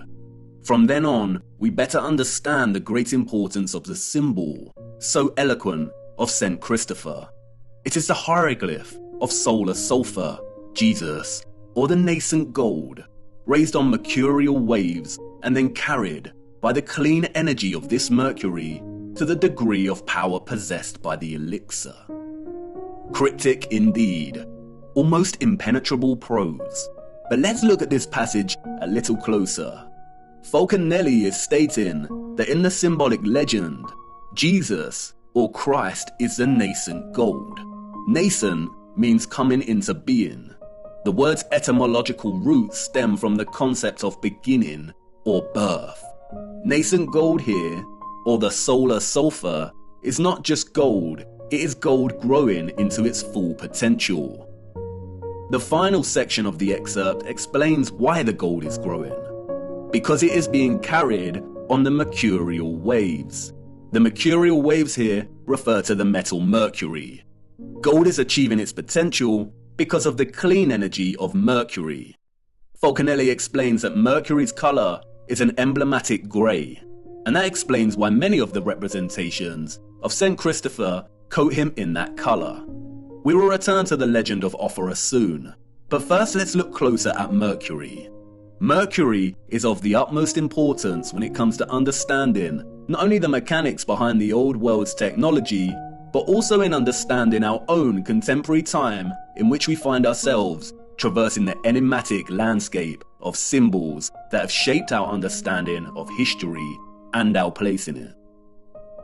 The symbol here represents the element hydrogyros. Its literal translation from the Greek means silver water. Hydrogyros has many names. It was also called quicksilver. Today it is referred to as mercury. The alchemical symbol is precisely the same symbol used in classical astrology to represent the so-called planet Mercury. Pure or native mercury is an extremely rare element in the Earth's crust. It's primarily retrieved from cinnabar, a bright scarlet or red pigmented form of mercury sulfide. Cinnabar is the most common source ore for refining mercury. Both Wikipedia and World Atlas tell us that mercury is the 66th most abundant element in Earth's crust. In its pure state, mercury is a silver-like liquid. It is the only metal that is liquid at standard temperature and pressure. It has a freezing point of -38.83 degrees and a boiling point of 356.73 degrees. It is an excellent conductor of electricity. Its uses are primarily electrical based. It has a primary role in fluorescent lighting. Its other uses include thermometers and dental amalgams. Mercury dissolves all metals, including gold and silver, to form amalgams. The only exception is iron. It is also used in vaccines. Governmental, medical, and pharmaceutical industries declared mercury toxic in the early 21st century, gradually phasing out its use in medicine and leading some countries to completely ban the element. In some countries, it is illegal to trade mercury. Before this, mercury was a staple in certain traditional medical treatments, such as a traditional Chinese medicine. And while I do not dispute mercury's potential toxicity when injected into the body, the concerns surrounding its hazardous potential are largely overblown. All metals, especially when injected and taken in excess, are toxic. High iron, copper, zinc, and aluminium levels in the body contribute towards a whole host of disease, arguably more so than mercury. And yet the governments of our world have not banned aluminium foil. They have not stopped fortifying grains with iron oxide, and zinc and copper supplements are available to purchase with ease and without constraint on the value of dosage a person can expose themselves to with such supplements. Could there be other undisclosed reasons for demonizing and restricting mercury? Let's look a little closer at this extraordinary element's electromagnetic potential. Mercury is an electrically conductive liquid, and because of this, it has historically been applied to create light switches, electrodes in some batteries, as a gas to create fluorescent lighting, and, most interestingly, it was used, we are told, in lighthouses. According to the mainstream historical narrative, lighthouse keepers were responsible for keeping the massive lens at the top of the lighthouse spinning all day, every day. A spinning lens turning at a set speed made the light flash. They usually achieve this by setting the lens on wheels or bearings attached to clockworks that the keeper would periodically wind. In the late 19th century, some keepers, sick to death with having to keep winding the clockwork, began floating their lenses in liquid mercury. The lens's metal base spun more easily in the mercury, which helped the light rotate faster with less frequent winding. It is a practice still in use in some lighthouses today. It is evident from its structure that the lighthouse's sole function was not just to light the way for ships. It was either one of its functions among many others, or just an inherited act of repurposement. Many lighthouses are constructed in the familiar octagonal structure. Many have the red and white stripes, indicative of power stations. Many still have their antennas, and they were situated right next to the water. It is obvious that they had a similar role as many of the old world's power stations we find repurposed and rebranded all across our realm. Lindau Lighthouse in Germany is a fascinating example. We see all the familiar dentils and holes, suggestive of vibration and frequency manipulation. We see the octagonal cupola. They have replaced the original antenna with New World junk, and oddly the structure has a clock. And although those of the old world made the most advanced clocks ever seen, the presence of a clock face here appears superfluous. Perhaps the abundance of clock faces we see on so many of the old world structures and towers are actually repurposed steam gauges that used to be present to measure the pressure of the energetic water. The intricate and complex design of these lighthouses would have been a feat of engineering for those of the 19th century and their predecessors, unless those that came before the 19th century were technologically advanced, which of course they were. Mercury's role in lens rotation is a subtle example of repurposement. It is very likely that the complex apparatus at the top of these lighthouses were modified as illuminated lenses during the Great Reset, and what existed before operated to extract ethereal energy. For most of the 19th century, gas and oil burners were used as sources of light in these structures. And yet look at the size of some of these lenses. Look at the complexity of the designs. All to house light running on gas and oil? I don't think so. The history of the lighthouse is of utmost importance because it, one, provides evidence of mercury being present in some kind of apparatus directly located in a cupola, the very spot we see emptied on so many structures today. And two, because mercury's presence here was to enable the lenses to spin and rotate more easily. And that's very interesting, because look what happens when you apply magnetism and electricity to mercury.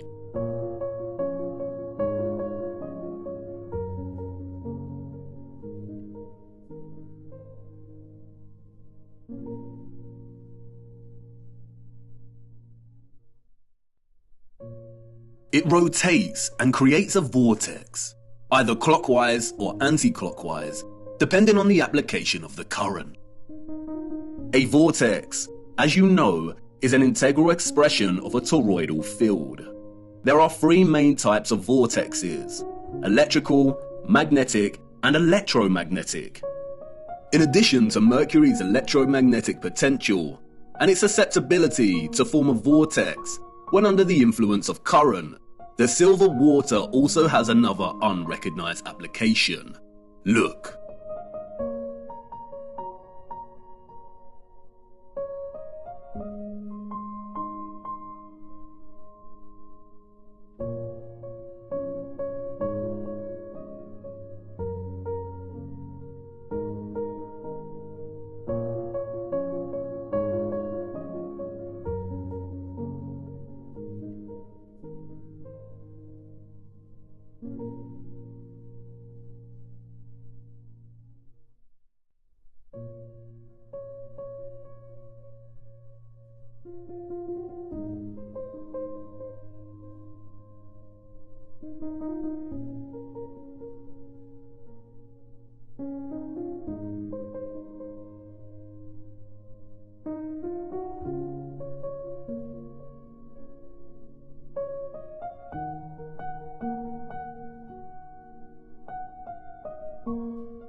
No wonder Mercury is demonized and illegal.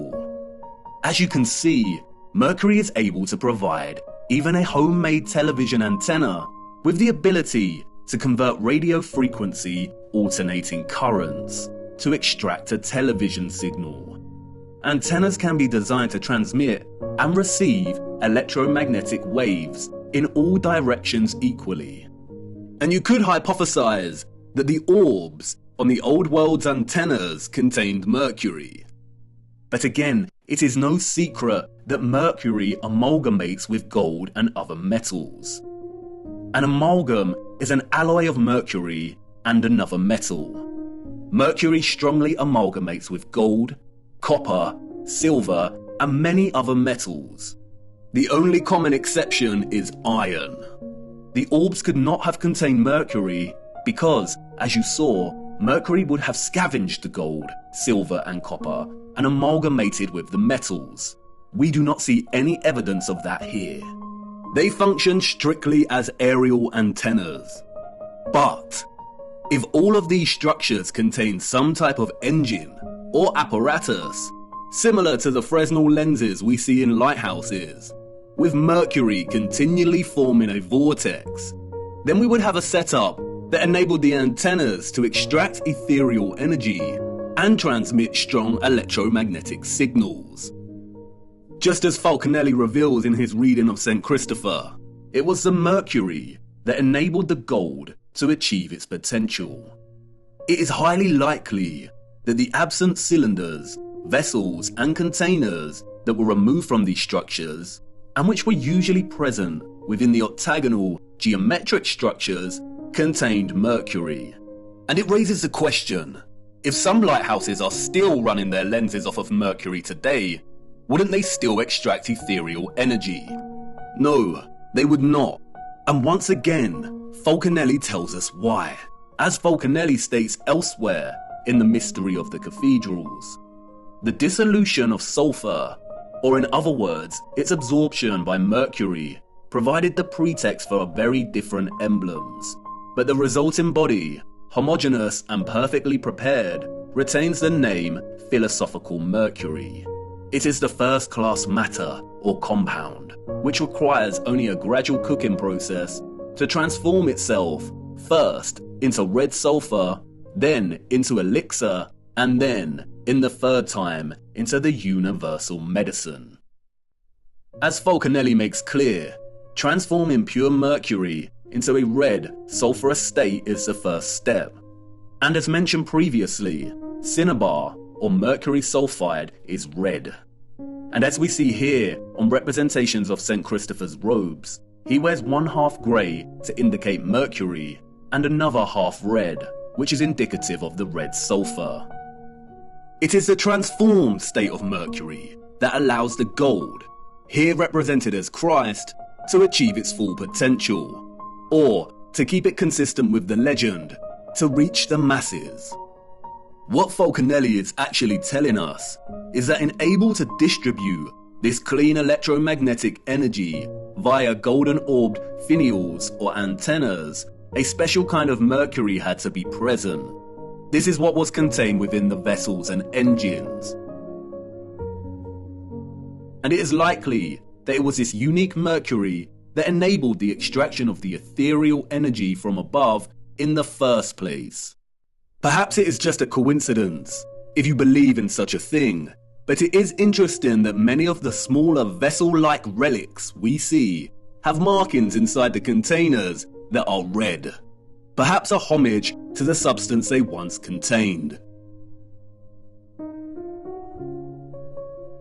Now I know what you want to say. Come on, you are turning a molehill into a mountain. You're basing this off a few passages from the ramblings of a Masonic deceiver. How do we really know that those of the old world were the alchemists of old, and that mercury was central to their advanced technology? Bear with me, I will expose this so-called Falconelli for the Masonic deceiver he is further down the line. But, like I said before, there are many half-truths here that we can extract, and you must ask, why this cryptic text about the mystery of the cathedrals focuses primarily on explaining the structures and their symbolism in alchemical terms. For you see, St. Christopher is not the only symbolic expression of Mercury and gold's relationship. Like with their adoration of sound and water, the old world expressed this alchemical relationship in many symbols. In fact, the symbols were so prevalent that the enemy had to appropriate them and use them as weapons of control and deceit, otherwise the great reset of the 19th century would have failed. The enemy's genius stems from its appropriation, redesignation, and deliberate obscuring of symbols, to the point where tracing the history and true meaning of one symbol in particular becomes a monumental feat. The abundance of lions and eagles we see throughout the old world, primarily in the form of statues, relates to the elements of gold and mercury. As Falconelli states, the lion is the sign of gold. It represents a terrestrial and fixed force, while the eagle represents the airy and volatile force, or the mercury. When the two champions come together, they attack, repel, and tear each other apart with energy, until the antagonists become one body, the animated mercury. The fusion of the fixed gold and the volatile mercury create the griffin, in which the lion, or the gold, represented the fixed, basic part of the compound, which in contact with the adverse volatility loses the best part of itself, the part that has characterized its shape, that is, in hieroglyphic language, the head. And like the lion and eagle, we see the griffin everywhere in the old world. Like St. Christopher, the griffin is symbolic of the alchemical concoction and combination of mercury and gold that powered the old world's technology. The symbolic association of animals and beasts with alchemy has been eradicated from history, primarily due to the appropriation of these animals as heraldic symbols of royalty and nobility. These are the animals that adorn national imperial seals, as we see attributed to the Roman Empire, the British Imperial Empire, the United States, and so on. an act of post-colonial domination over the old world, the appropriation of its symbolism and eradication of its history through falsified narrative. Furthermore, the chemical, alchemical, and cosmological symbol used to represent Mercury is immediately recognizable for its conflation of two of the most widely used symbols throughout history and culture. That is, the cross and the crescent moon. It is openly acknowledged that at one point, all religious symbolism predated its current religious use and application, and belonged to another culture and represented something different during different historical eras. But just because this is openly declared does not mean it makes any sense. Were our historical ancestors, and their own historical ancestors, really that uninspired that they needed to recycle already established symbols? Or are we not being told the truth once again? The conflation of Christian and Islamic symbolism and culture is so prevalent across our realm that upon closer inspection, it begins to appear quite absurd.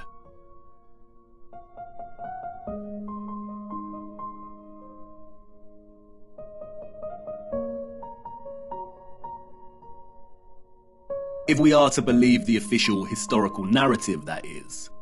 If we believe the narrative of the Crusades and Ottoman-Habsburg Wars, of the continual warring between West and East, then the presence of the crescent symbolism displayed on many so-called medieval European coats of arms and crests indeed makes no sense. Perhaps this is just more cultural appropriation, but the narrative becomes very unconvincing when we turn our attention to the structures themselves. Why was the Hagia Sophia Holy Grand Mosque originally constructed as the Church of Hagia Sophia by the so-called Roman Empire? It remained a church, we are told, for almost 1,000 years. Its 4 minarets were constructed after the Ottoman Empire took the region. But look at its original design. It does not resemble a traditional cathedral whatsoever. And we see this over and over again. The Cathedral of Cordoba in Spain, originally erected as a mosque in the 8th century and then converted to a cathedral in the 13th century. We see right here the conflation of both styles of East and West. Interestingly, the structure also features the red and white striped arches, indicative of power stations that we find throughout so many impossible structures. And even without their unconvincing narratives of structures passing between cultures, we still see the presence of both styles in many structures that do not have this narrative attached to them. St. Mark's Basilica and the Doge's Palace in Venice look extremely Eastern, as does the Brighton Pavilion in England. These structures were impossible for all of those, East and West, in the official narrative, unless they had advanced technology, which the narrative tells us they did not. The official narrative tells us tales of architects being inspired and influenced by the structures of East and West alike. But remember, at the time these structures were built, the people didn't have accessible transportation. Journeying between continents and countries took weeks, and they had no cameras to document the structures in order to be able to replicate them with such accuracy in the first place. Why don't synagogues have their own unique particular style, like mosques and cathedrals? We see this fusion of architectural style everywhere. We see water pumping stations that resemble cathedrals. We see water towers that resemble castle turrets. We see cathedrals that also resemble official government buildings. All these structures belong to one whole, unified civilization. That's why we find so many ruined cathedrals in the Middle East. They were destroyed and ruined during the Great Reset and after to solidify the falsified narrative. That's why we see the crescent moon in old 19th century photographs in areas it should not be. This is Brazil. Look closer. Even today, Brazil's Muslim population comprises a total of 1% of the country. So why is this crescent present at the top of one of these antennas in the 19th century? Why is it present in San Francisco in 1905? Why do we see many structural antennas composed of both the cross and crescent moon. In many of the old photographs, we see many structures without any religious symbolism, but just standard antennas. And what about all the unusual antennas we see? Many of the antennas functioned as symmetrical instruments to enhance ether extraction and to transmit energy to other antennas. They were never signs of different religious factions in the old world. They were most likely later designated these meanings to fracture the unification of the old world and its understanding of God. Even the mainstream narrative admits that it was not until the 19th century that the crescent moon even became associated with the Ottoman Empire, and it wasn't until 1950 that the symbol became the emblem of Islam. The symbols of the crescent and cross are much more complex than most realize. In the context of the antennas, they are likely a symbolic homage to the alchemical mercury that made them function in the first place.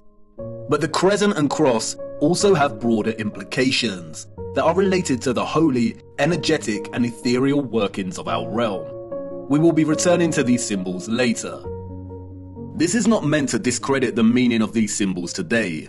Symbols evolve over time, but this evolution was carefully orchestrated by our controllers. It is also not to discredit God, and this point is crucial. I understand that much of this may trigger some people, but it is imperative to understand that religion, in an institutional sense, was created by our controllers as a means of control.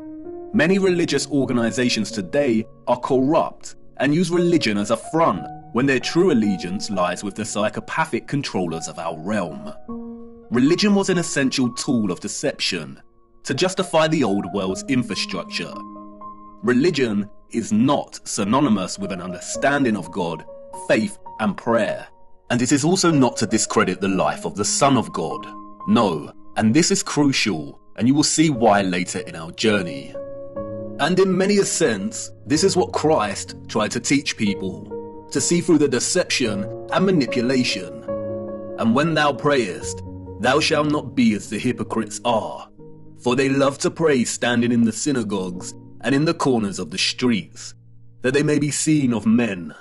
But thou, when thou prayest, enter into thy closet, and when thou hast shut thy door, pray to thy Father which is in secret. You see, the scriptures are more accurate than most understand. They are at once historical accounts, instruction manuals for living, and sacred texts of prophecy. There are a handful of texts that are so important that the enemy has been desperately trying to steer people away from them in recent times. And you will see why this is of utmost importance later in our journey. Stay with me, the best is yet to come.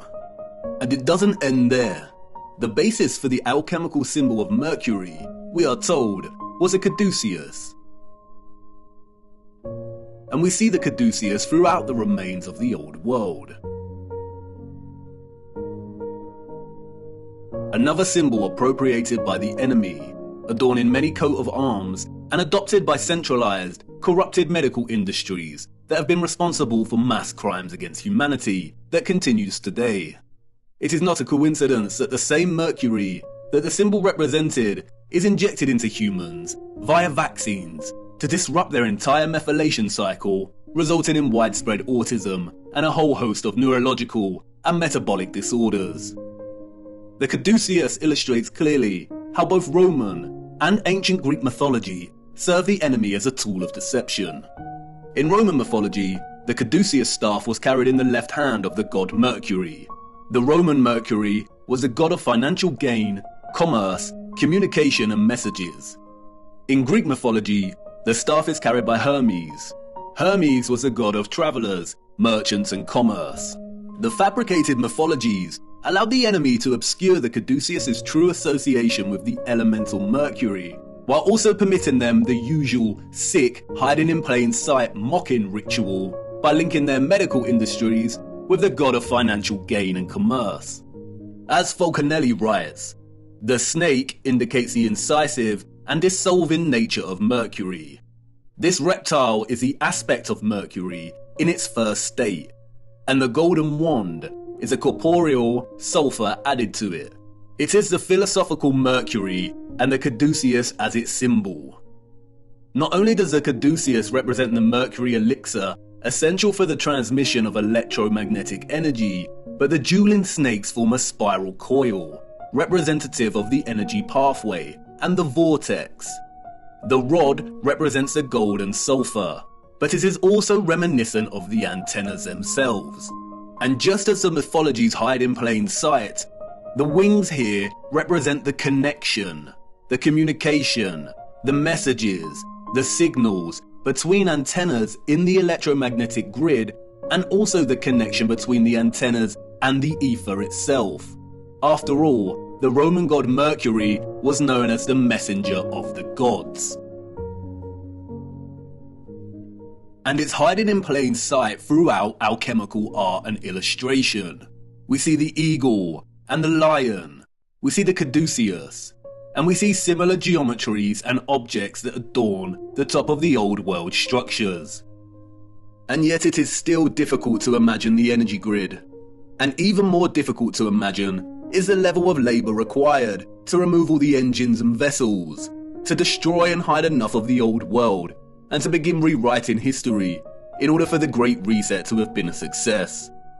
What we are seeing in the 19th and early 20th century is the final stages of the reset. There was a transitory period, and like any transition phase, the period still utilised some of the old world's technology that it was trying to phase out. And like I said, the enemy is lazy. They really should have done away with these photographs and footage. Look.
Whoa.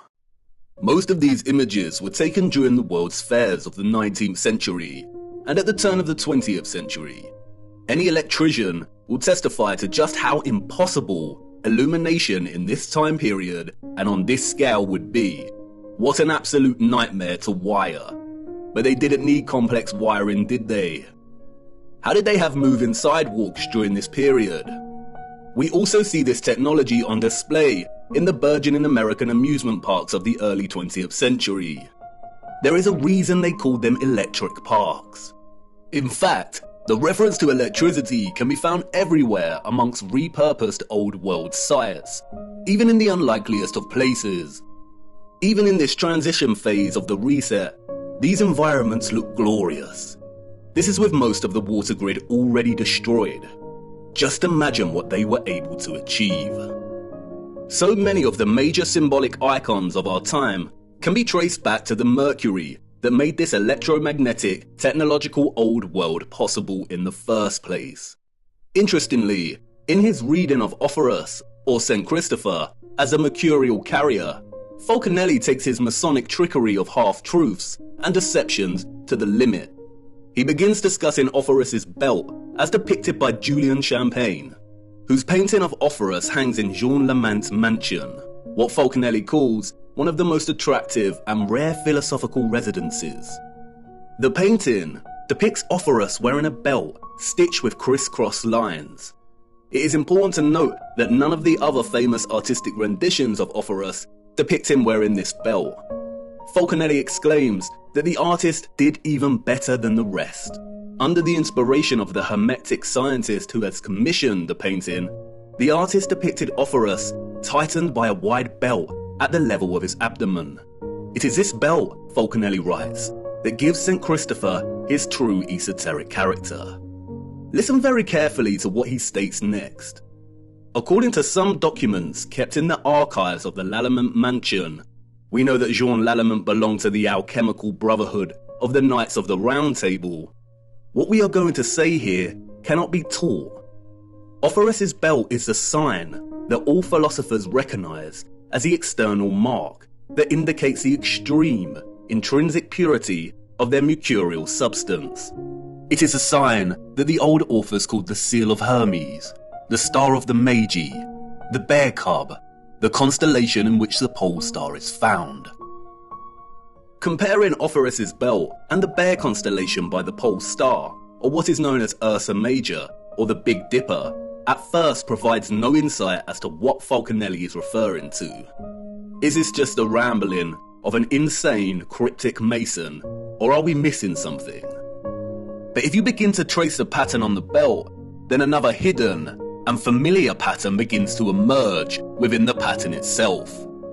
When documented throughout the year, at each season, the Big Dipper constellation also forms this pattern, the symbol of the swastika. A now infamous symbol of evil. What many do not know is that according to the official narrative, the swastika was one of the most widely used symbols throughout history and different cultures. It is an important symbol in Asian countries, representing Hinduism, Jainism, and Buddhism. It was used by the so-called ancient Greeks and Romans, the Druids, the Celts, Native Americans, early Christians, and so on. We see it in mosaics, rock churches, bracelets, rose windows, crosses, pottery, clothing, and flags. We see it everywhere throughout time and culture. Interestingly, Swedish and Norwegian power companies used the symbol in the late 1800s and early 1900s to represent electric power stations and hydroelectric stations. This connection cannot be purely coincidental. The task of erasing memory and history is not an easy feat. It takes time. Out of all the symbols, this is the one that the enemy had to corrupt and dilute the most by appropriation. Not just because of its now lost association with electromagnetism, but because, as Falconelli let slip, its original association with Mercury's involvement in the old world's power grid. Like the caduceus's spiraling snakes, it depicts a vortex that Mercury produces in the presence of electromagnetism. The swastika is the vortex. It also represents another vortex, the one below Polaris and the Big Dipper, at the center. The same vortex that NASA has teased hiding in plain sight here on Earth and in their representation of other planets' poles. It is the same vortex that Mercator and others documented in maps and writing. The whirlpool surrounding Rupes Nigra and located at the North Pole. Interestingly, scientists have recently discovered large natural stores of the so-called toxin mercury at the North Pole. They are worried about it melting and causing toxicity. Of course they are. As Kevin Schaefer writes in the National Geographic article, it turns out that not only is there mercury in permafrost, but the Arctic is also the biggest pool of mercury on the planet. Is this another mocking on their behalf, or is there actually a vast amount of mercury at the north? We will return to this much later in our journey. The noble metals and their original location on Earth are very important, and it is the scriptures that hold the answer. The old world knew. They knew the Earth they walked upon better than anyone else. They knew the alchemical metals, gold, iron, copper, mercury, and so on, could be fused in ways that allowed them to access the ethereal electromagnetic energy. They knew that Horus, the alchemical mercury, could elevate the Christ, the alchemical gold, and carry him to the masses. It is not a coincidence that the path Horus carried Christ was across the river, across water. The legend of Horus is a symbolic and metaphoric totality of the old world's energy system. You have a question, and I have a feeling I know what you're going to say. You want to ask about the maps, Mercator and such. If they have fabricated history, distorted so much symbolic meaning, and lied about those that came before, how can we trust these old maps and accounts of the North? How do we know that Hyperborea is a real place and that there is a vortex in the center? That's the spirit, an important question. Unfortunately, we cannot trust the maps, and I need to show you why. And it's now time to talk about the clocks. For you see, there is another map, hidden and long forgotten, the oldest map of them all. And it's not perfect by any means, but it's all we have. Come, it's time to lift another veil.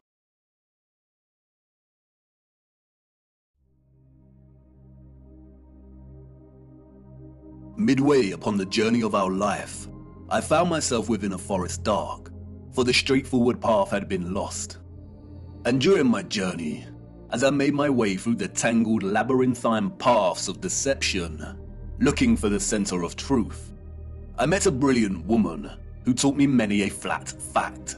But out of all of her flat facts, it was one fact that struck a chord. She showed me the maps of old and asked me to find the key anomaly, the one error that all maps contained.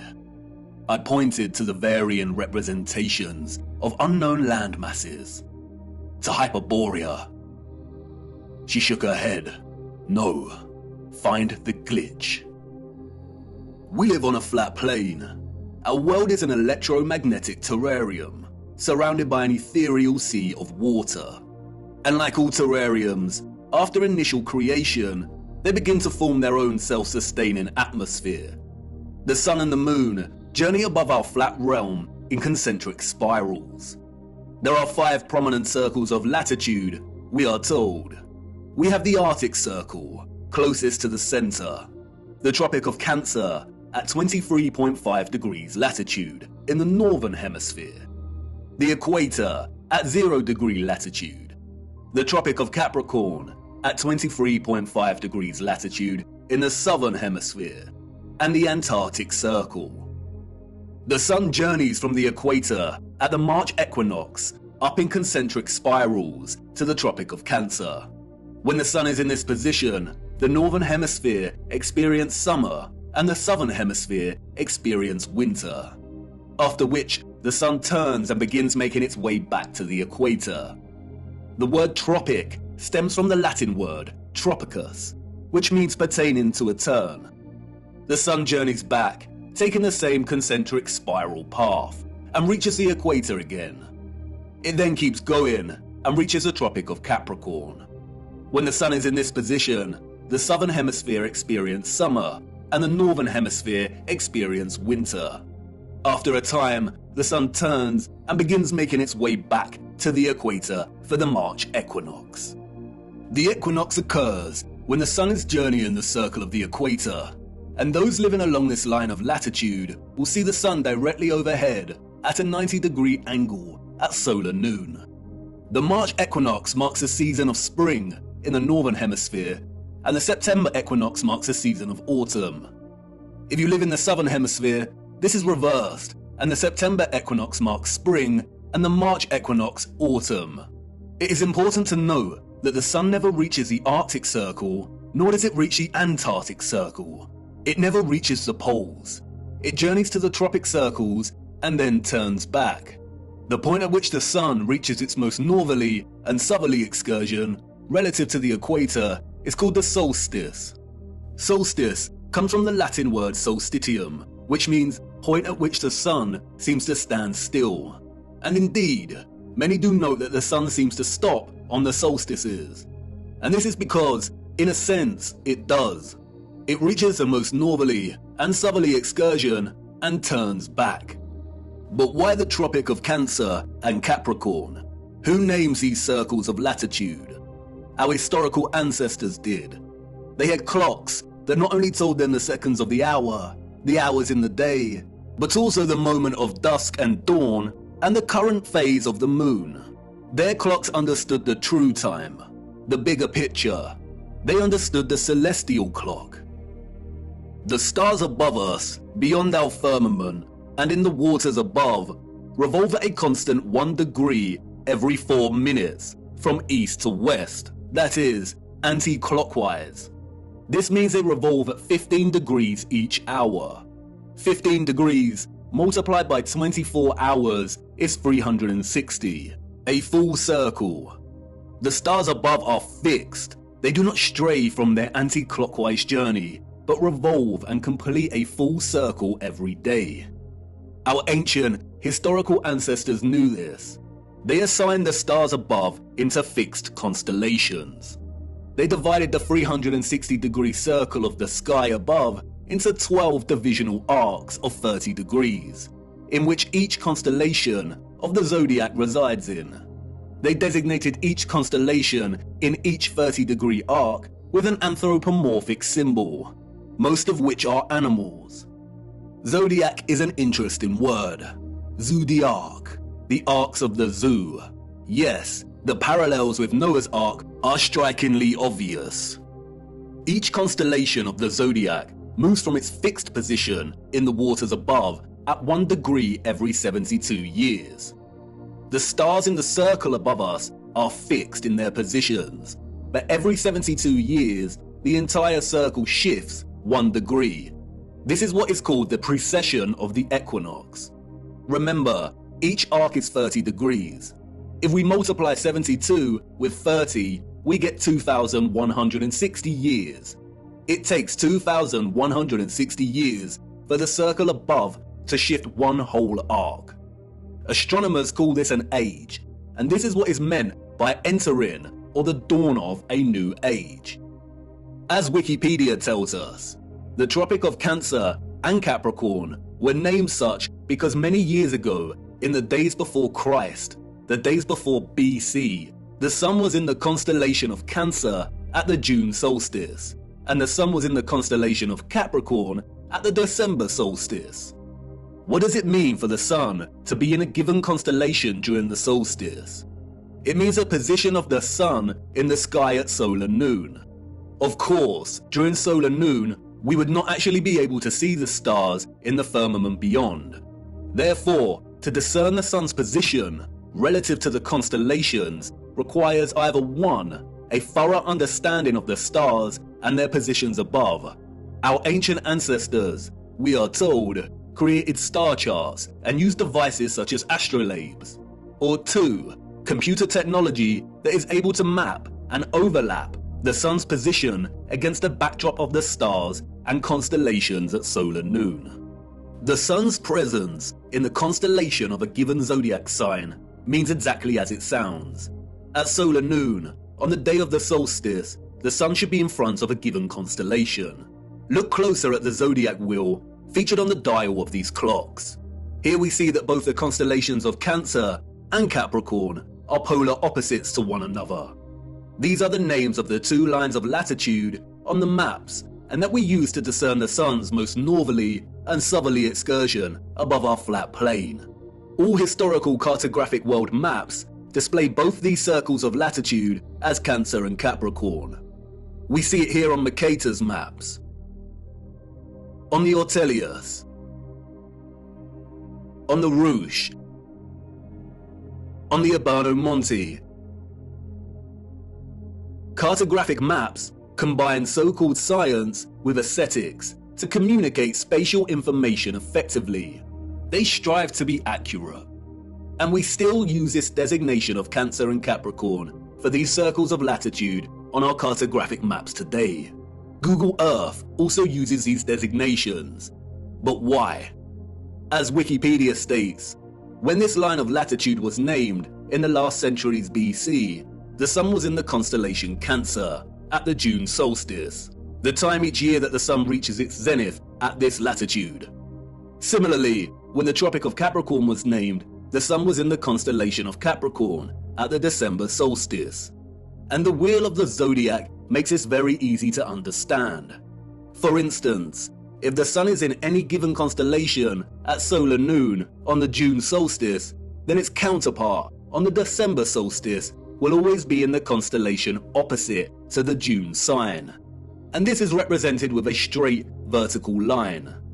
If, for instance, the sun was in the constellation of Aries at the June solstice, then it will appear in the constellation of Libra in the December solstice.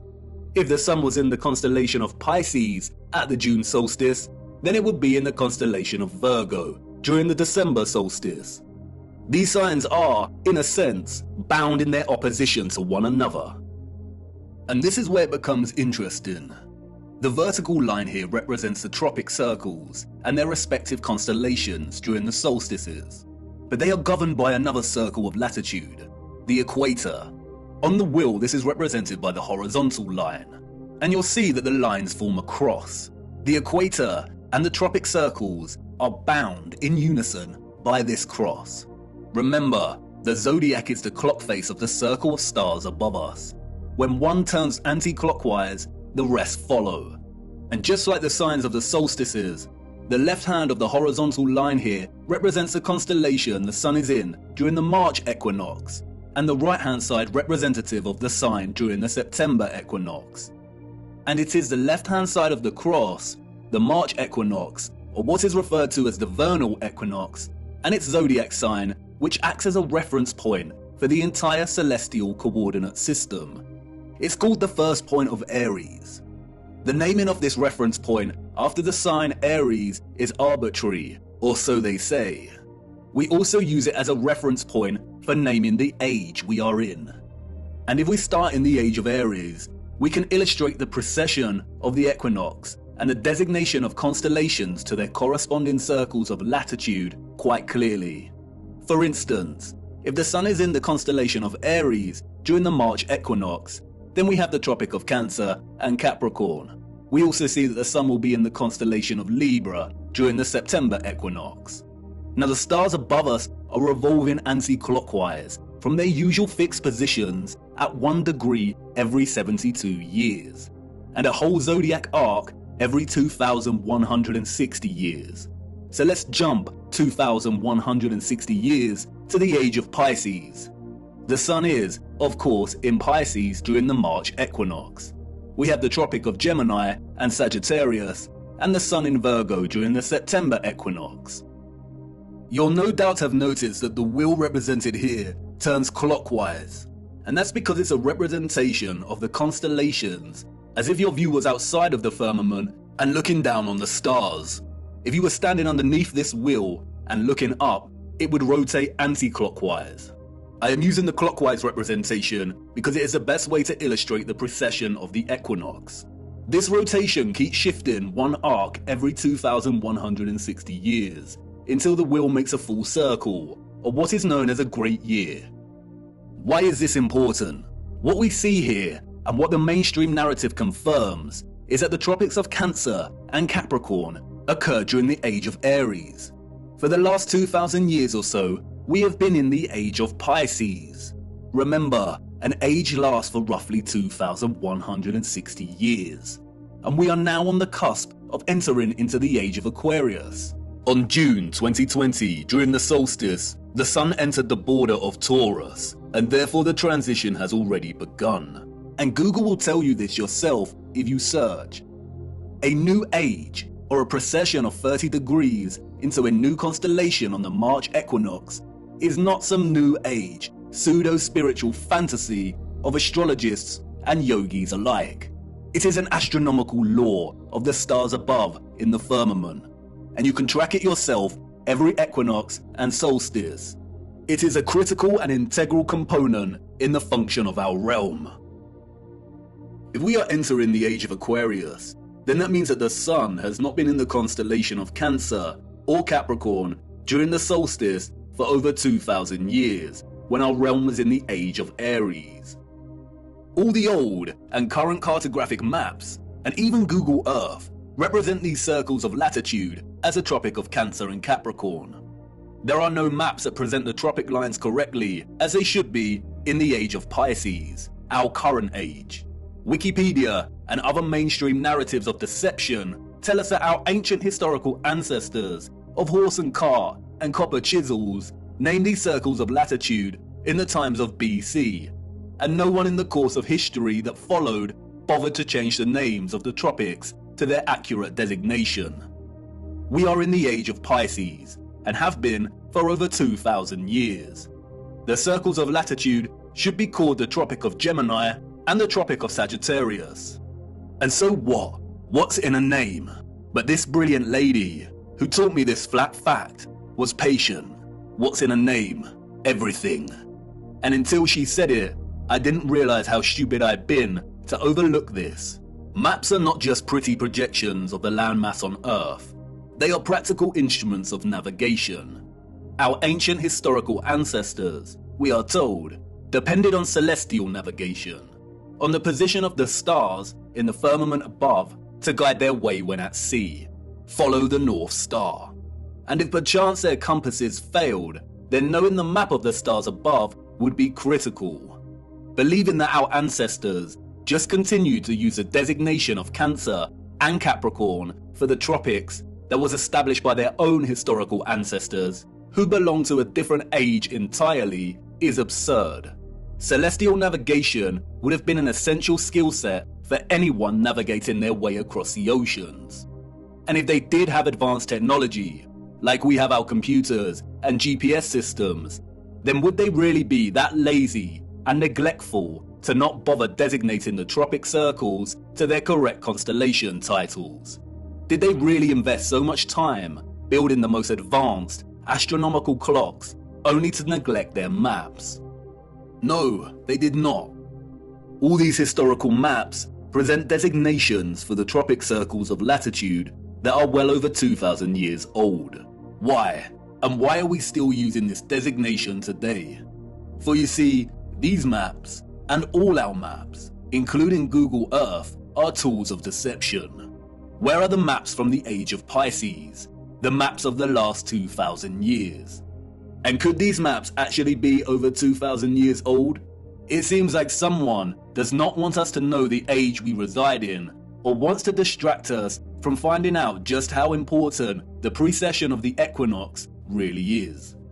This brilliant lady's flat fact leaves us with the following conclusions. The maps, all of them, Mercator and so on, are either 1. Original maps that belong to a period that occurred thousands of years ago and have been given false dates and narratives surrounding their creation.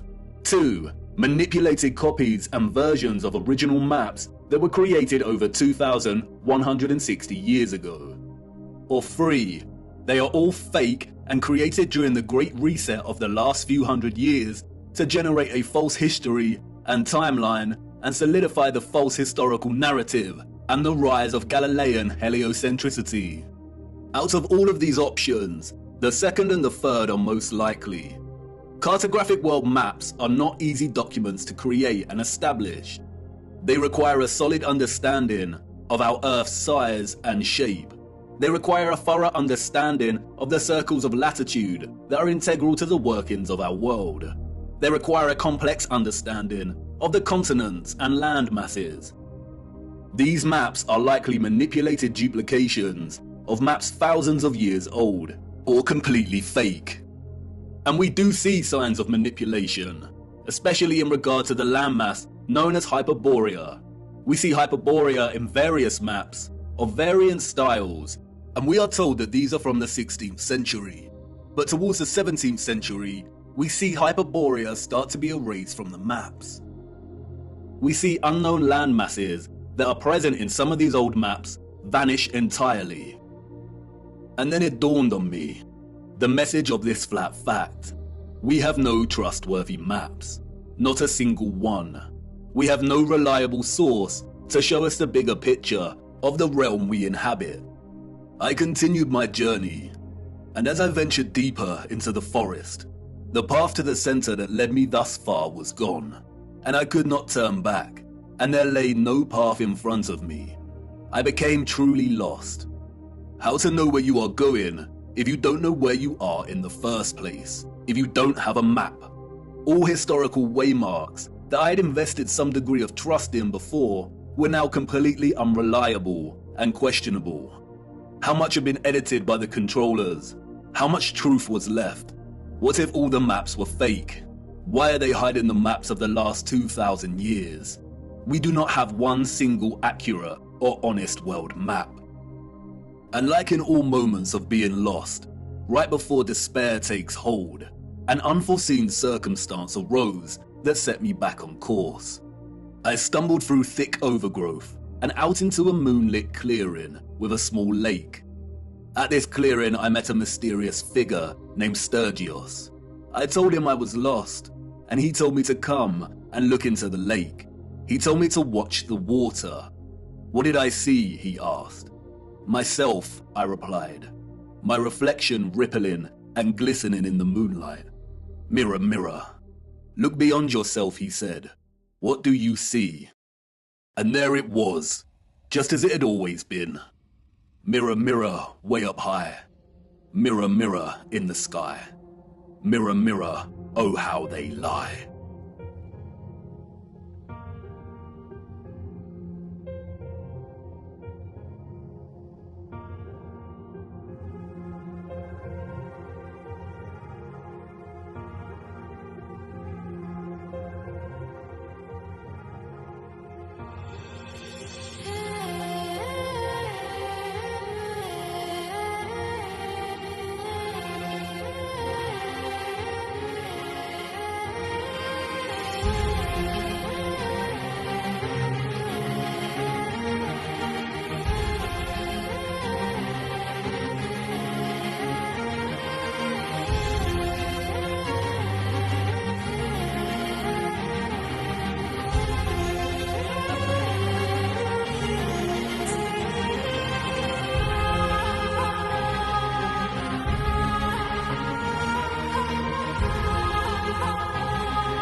It cannot be. All this time, hiding in plain sight. A distorted, unreliable yet steadfast reflection, a quasi-photographic image of both our known world and what is this? This is the unknown world. Thank you, Sturgios, for all your work. Sturgios has mapped out each continent to the minutest detail. His work is meticulous. He has mapped time zones, seasons, flight paths, and distances. The first true flat Earth map, and it is of utmost importance primarily due to the unknown landmass over here that Sturgios has named Terra Vista, after the Urbano Monte landmass of the same name. Why have we never heard of this land before? If the area here is our known world, then the realm is absolutely enormous. But wait a minute, Sturgios' presentation of our known world here maps the 5 prominent circles of latitude. We see the Arctic Circle, the tropics, the equator, and the Antarctic Circle, and Sturgios has mapped the sun's concentric journey around these circles of latitude, mapping seasons and time zones with the utmost precision and accuracy. So what's going on? The sun and moon cannot journey the entirety of the land masses presented here because it would take too long. Does this landmass not have its own sun? Or perhaps the moon is not a map of the greater realm after all. But not so fast.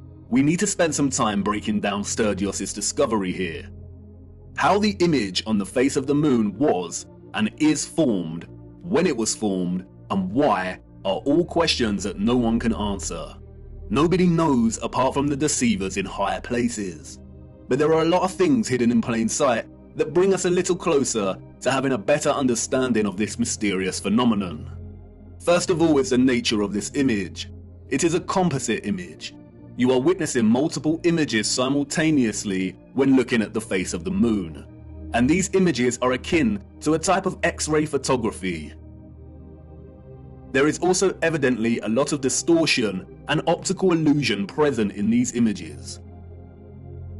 No one can offer an explanation as to how this composite image has formed, nor has anyone ever provided a satisfactory answer as to what exactly the moon is. And rightly so, for if they could, we would not be in this mess in the first place. While most alternative views of the moon's true nature are rooted in nonsensical theories, such as those dreamt up by many deceivers and boys who never grew up, and who like the idea that aliens created the moon and there exist underground bases deep within its craters. There is one man, however, who spoke of the moon in the years leading up to the space race in the 60s, and who offered a very sensible insight. In 1965, Professor R. Foster challenged the corrupt scientific complex by stating that landing on the moon was an impossibility. It is an impossibility, according to Foster, because the moon is plasma and not solid. Here is what he said in an interview. What is your theory? Well, it is by now rather more than a theory. 10 or 11 years ago, I stated to various scientists that the moon is not a piece of rock, but it is a plasma phenomenon, cosmic plasma, and that this fact will eventually be confirmed. I made certain predictions which were already confirmed in 1958, and the situation now is coming close to a complete confirmation. Scientific views expressed all over the world now that the moon seems to be of a quite different nature from what was assumed. But the Americans and Russians are thinking of landing men on it. Well, that will never happen. Not on the moon. On Mars, on Venus, and other planets, yes, but the moon is definitely, as I assert, a plasma. Like most that speak out, Foster was most likely controlled opposition. Notice that he says it is possible to land on other planets, but not the moon. It is likely that it was his task to introduce a half-truth, that the moon is a plasma phenomenon, only for his claims to be, quote, debunked and proved wrong, unquote, a few years later, after they staged the moon landings. Since Foster's claim, however, our own access to technology in recent years has allowed us to investigate the moon in more detail. And through this we see over and over again varying instances of the moon behaving in a way that debunks the lie that it is a ball of rock. We see with our own eyes a semi-transparent moon, either at night or while there is still daylight. We see the sky through the moon. Sometimes it is even possible to see stars directly through the moon. Many have repeatedly demonstrated that moonlight is colder than the shade at night, and therefore it cannot be reflected sunlight as it possesses no residual warmth. We also know that spherical objects do not reflect light. By the laws of reflection, the light concentrates into a highlight point and does not reflect. You can also see frequent crescent moons when both the moon and the sun are within close proximity of each other, meaning that it is impossible for the sun to be cast in the Earth's shadow onto the moon. So if the moon is a plasma phenomenon, then how could this be formed in the first place? It is in the appropriation and demonization of the symbol of the swastika that we find some very interesting insights. The existence of a vast amount of historical literature and symbolism suggestive of a vortex opening in the center of our world is too prevalent to be coincidental. We have looked at much of this before, but strangely enough, in the years preceding and during the complete demonization and eradication of the swastika's association with the vortex, we find some additional information regarding this central vortex that is astonishing.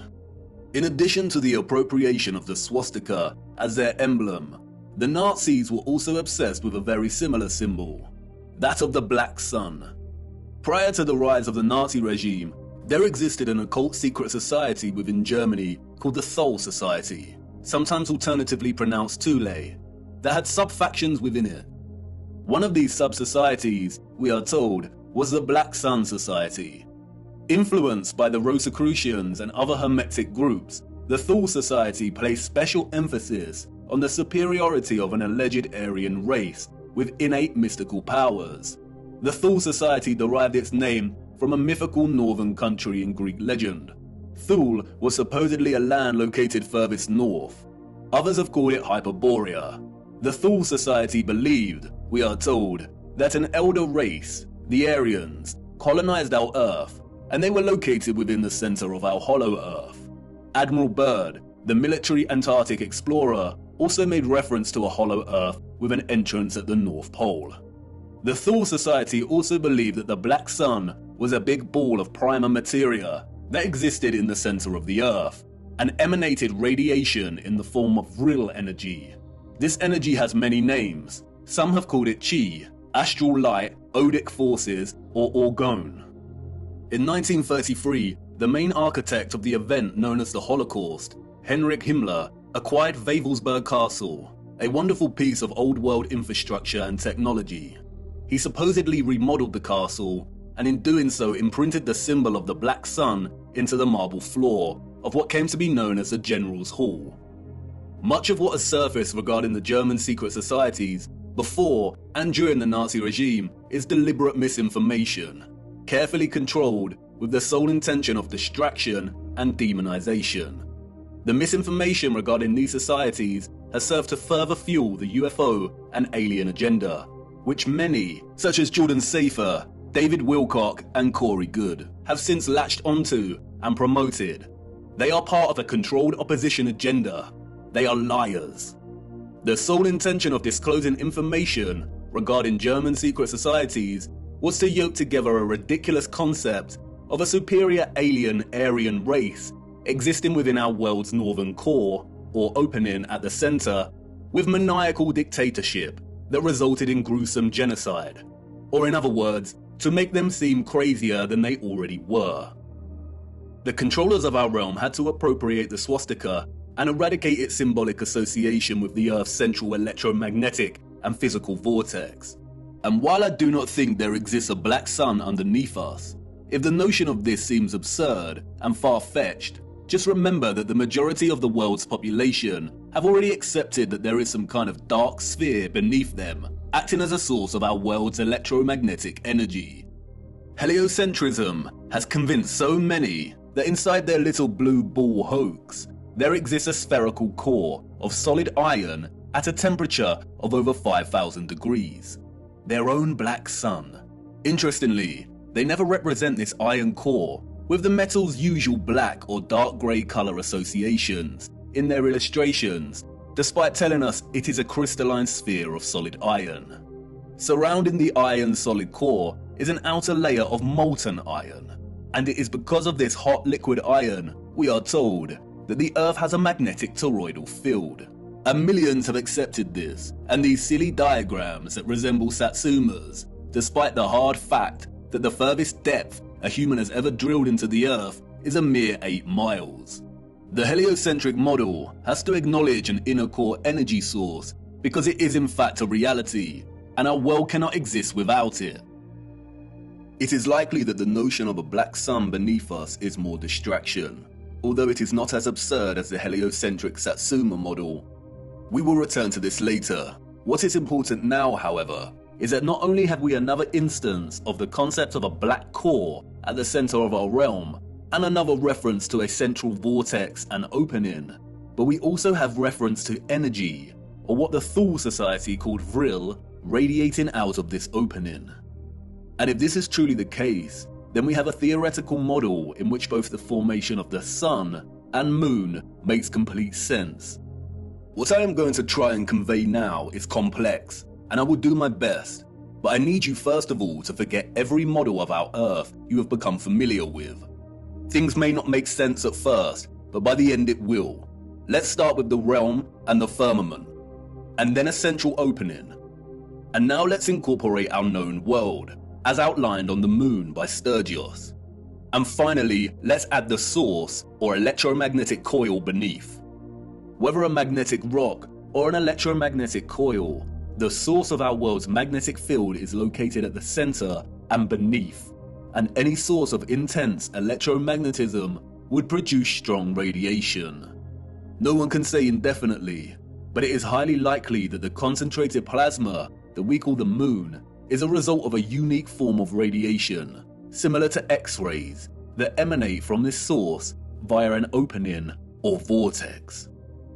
X-rays, or very strong radiation beams, would, by the laws of physics, emanate from this central vortex in diverging straight lines. Like X-rays, they would also be invisible. The divergent beams would continue up until coming into contact with the firmament itself. X-ray beams differ from light beams and do not tend to reflect. X-rays are like a super powerful form of light, and because their wavelengths are shorter than ordinary light's wavelengths, it means their frequency is much higher. Because of this, X-rays can travel through objects that ordinary light cannot, and it means that X-rays are not reflected easily. There are not many materials that reflect, scatter, refract, or redirect X-rays. And while I'm not strictly saying that X-rays are the cause, any form of strong radiation beams would behave similarly, there do exist some materials that can reflect high energy rays, and it was a man named Lawrence Bragg in 1913 that discovered that crystalline structures reflect X-rays. That's right, crystalline structures, a crystalline firmament.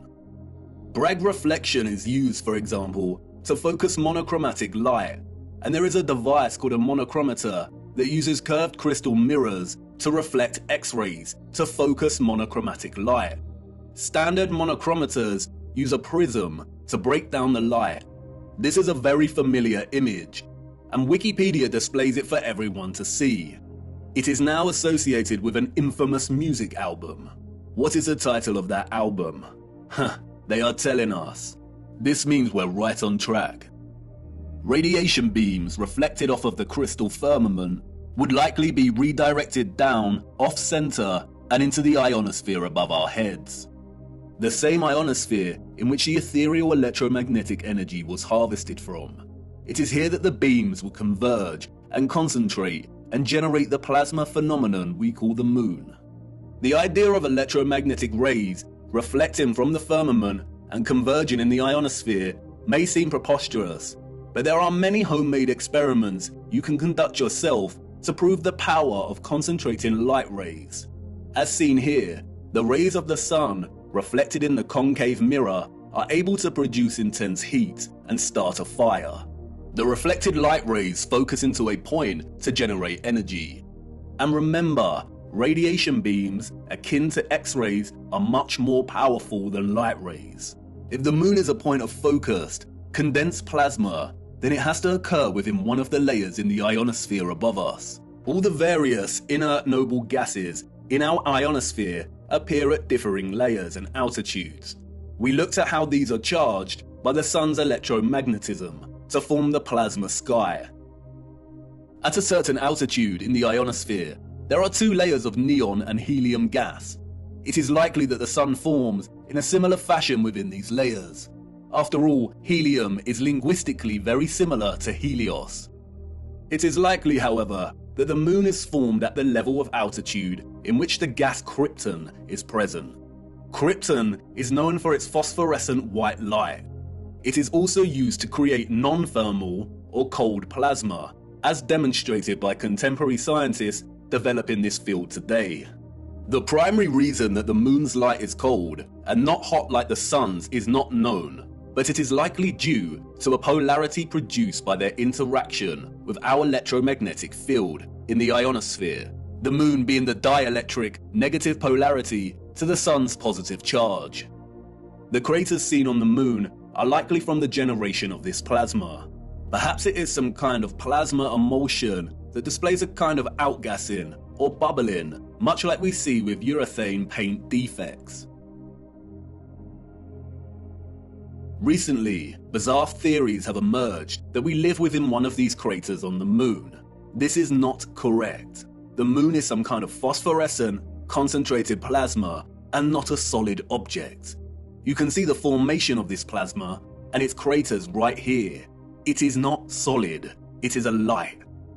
And this is great because we have a very realistic and working model as to how the moon is formed. What we don't have, however, is an explanation as to how the composite image on its face is formed.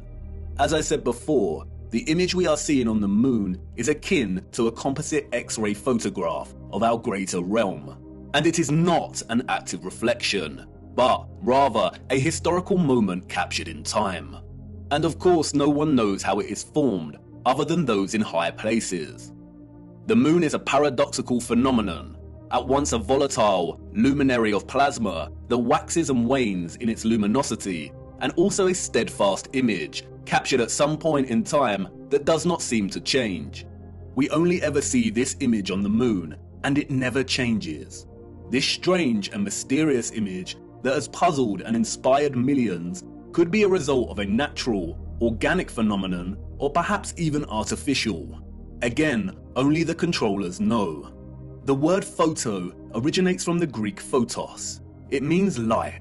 Hence we have words such as photosynthesis, which means the synthesis of light, in which plants harvest light energy and convert it into chemical energy. A photon is the quantum of the electromagnetic field, including electromagnetic radiation, such as light. A huge misconception is the notion that photographic imaging is not a natural, organic phenomenon. This is not correct. The word photograph means light drawing. The concept of natural light-sensitive material is well understood. Our bodies begin to darken when exposed to too much sunlight. Depending on the exposure to the UV, our bodies can develop tan lines. The light literally draws on us. Certain textures and textiles can fade or come to the surface when exposed to light, and there exist natural camera obscuras. A natural camera obscura occurs when a darkened space with a hole permits light rays to enter from outside the space, resulting in a projected image of the space outside inside the darkened area.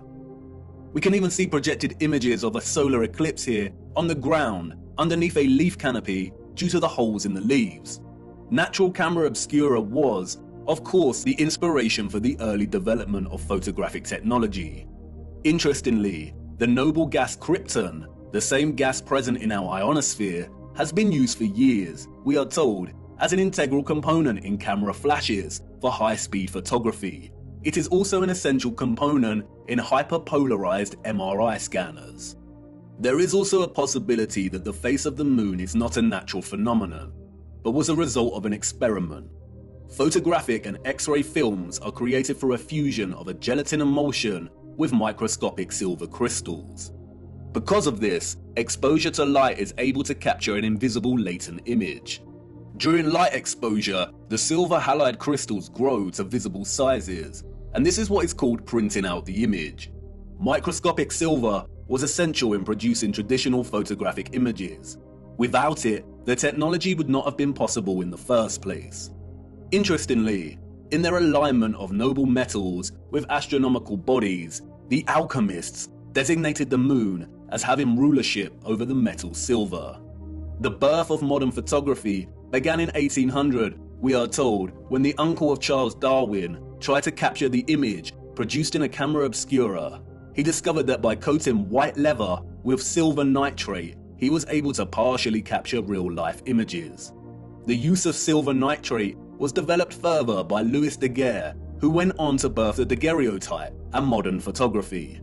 But what is interesting is that silver nitrate goes by another name. They called it lunar caustic, in homage to the alchemists' association between the moon and silver. It's also quite interesting that many Masonic representations of the alchemists depict the sun and moon as reflected rays. And what are the coincidences that the alchemists, who probably didn't exist in the manner we are told they did, associated the moon with the very metal in which traditional photography is impossible without? This is not a coincidence. Those of the old world knew what the moon was, and perhaps an older civilization that came before them and that were also technologically advanced had a hand in rendering the image on the moon. It's not that much of a preposterous notion, considering that we are continually experimenting with things on a cosmological scale today, staging fake rocket launches that sometimes get caught on the firmament, developing artificial suns, and some demons in higher places are even trying to find ways to dim the sun. Humans have always overstretched their ambitions when it comes to the luminaries, and I don't see why advanced civilizations of the past would have been any different. But how this composite image phenomenon came to be is not important for our journey. It's what it shows us that is important. And perhaps it is best to leave the moon shrouded in mystery. Whether a natural or artificial X-ray photographic image, what is important is its composite nature. The image we witness here is a combination of at least two fixed images that are superimposed upon one another. The first image we are seeing, as Sturgios' groundbreaking work has shown over and over again, is a skeletal outline of our realm's land masses, akin to an X-ray, and in a way we have never seen before. In this image, we see all the continents of land we associate with Earth, or what is more appropriately termed the known world, represented by the dark areas in the image. And we also see vast bodies of land and continents that we are completely unfamiliar with. Sturgios revealed that if you treat the moon as the mirror image it is, and flip its image like you would with any reflection, then you can start to map our known land masses with utmost precision. And this is exactly what Sturgios has done, mapping the known world captured in the moon down to its Great Lakes and deserts. The striking similarities between our known world landmass and that captured on the moon are far too exact for it to be any kind of coincidence. It has been right in front of our faces every single day, literally. It is likely that no one has connected the dots here before because of this particular unknown landmass, which Sturgios has appropriately named Lemuria. And this landmass is very important because we know that it does not exist anymore. Theories of Lemuria's existence as a lost continent have been around since the 19th century, with most plotting its location somewhere around the Indian Ocean. Those in the 19th century also spoke of another lost continent called Mu. They are one and the same thing. Old maps of Mu plot the land exactly where it is on the moon. And in 2007, Masaki Kimura discovered huge structures, including pyramids, castles, and roads, on the ocean floor, some way from Japan, a location very similar to where Lemuria is plotted here on the moon. The continent sunk years and years ago, and this is very useful because it means that this image is not an active reflection, but a moment captured in time before the continent sunk. The second image we are simultaneously witnessing in our moon is that of the firmament itself. Yes, you heard me right. The moon is the only known official image of our firmament. The face of the moon is a composite image, and we have to separate the images to fully understand what we are seeing. We have the landmass of the greater realm, and this is one image from one angle. And then we have another image from a different angle. I can only illustrate this by showing you. This specific area of the moon is primarily what gives the phenomenon its spherical 3D appearance. The heliocentric liars love this area of the moon, and they have used it as a weapon of deceit against us. It is not a crater with rays, like they tell us. Look closer. Really look. This is not the markings of a spherical object. It is the apex of the domed firmament from within the dome. Watch closely. This is a composite image on the moon, presenting both images simultaneously. And this is an interior of a hemisphere dome. And now, you see, if you align the central apex point of an interior hemisphere dome, then it becomes quite obvious. If you erase the remaining vector lines of the dome, then it becomes really obvious. And once you see it, it becomes very hard to unsee. It isn't a sphere. That is an optical illusion. It is the markings of a hemisphere dome. And not only is this the interior apex crown of the firmament, it is also a reflection of the center of our realm below. This area of the moon lends its spherical shape because of the so-called rays that emanate from it. But as you can see, it is an optical illusion. The rays are actually hemispherical ribs stemming from the dome's crown. This area in the middle of these ribs is not a crater. That is the vortex directly beneath the highest point of the dome. The controllers have named this area Tycho. It was given this name, we are told, by Jesuit astronomer Giovanni Riccioli in 1651. If it was not for Tycho, then the controllers of our realm would have a very hard time convincing millions that they lived on a giant spinning ball. And like with everything else, they have used Tycho to hide things in plain sight. For instance, another 17th century Masonic astronomer named Pierre Gassendi called it Umbilicus Lunaris, the navel of the moon, which is interesting as Norse mythology uses the same simile of the navel to describe Vergelmir, the whirlpool in the center of our realm. Arthur C. Clarke's Space Odyssey, one of the most famous science fiction novels of all time, features a crater on the moon named Tycho. In the novel, scientists find that there is a strong magnetic field emanating from the crater and discover that it is coming from a black cube monolith buried 15 meters within the crater.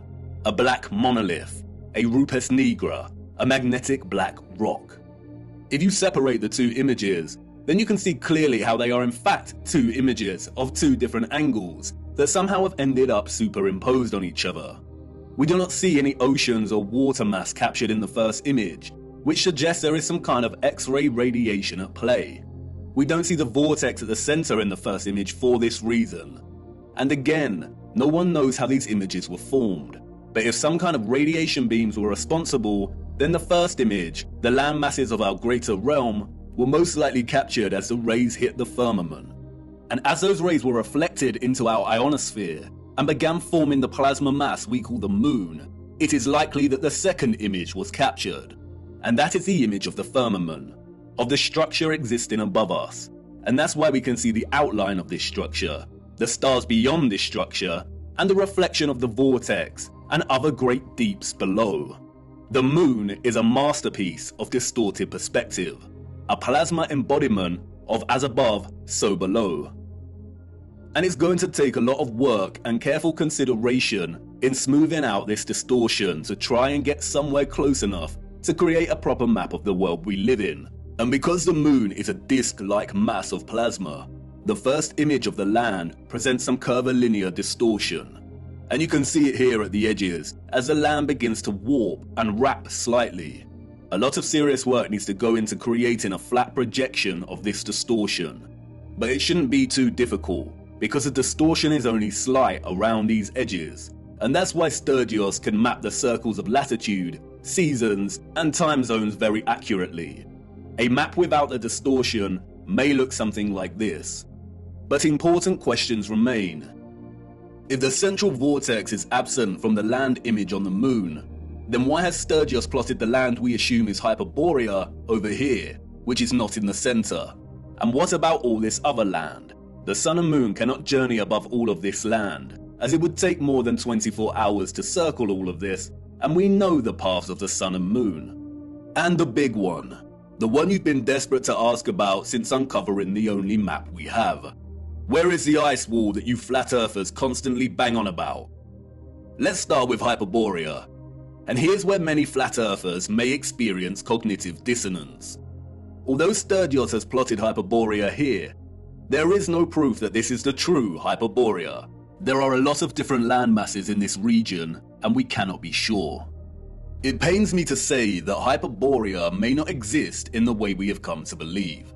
Mercator's Hyperborea is likely the work of the Masons to throw us off the real path. And this is what our purpose is all about, isn't it? Digging for the truth is difficult business, and as we dig deeper, we come to realize that artifacts we found before may not be as useful or important as we first thought.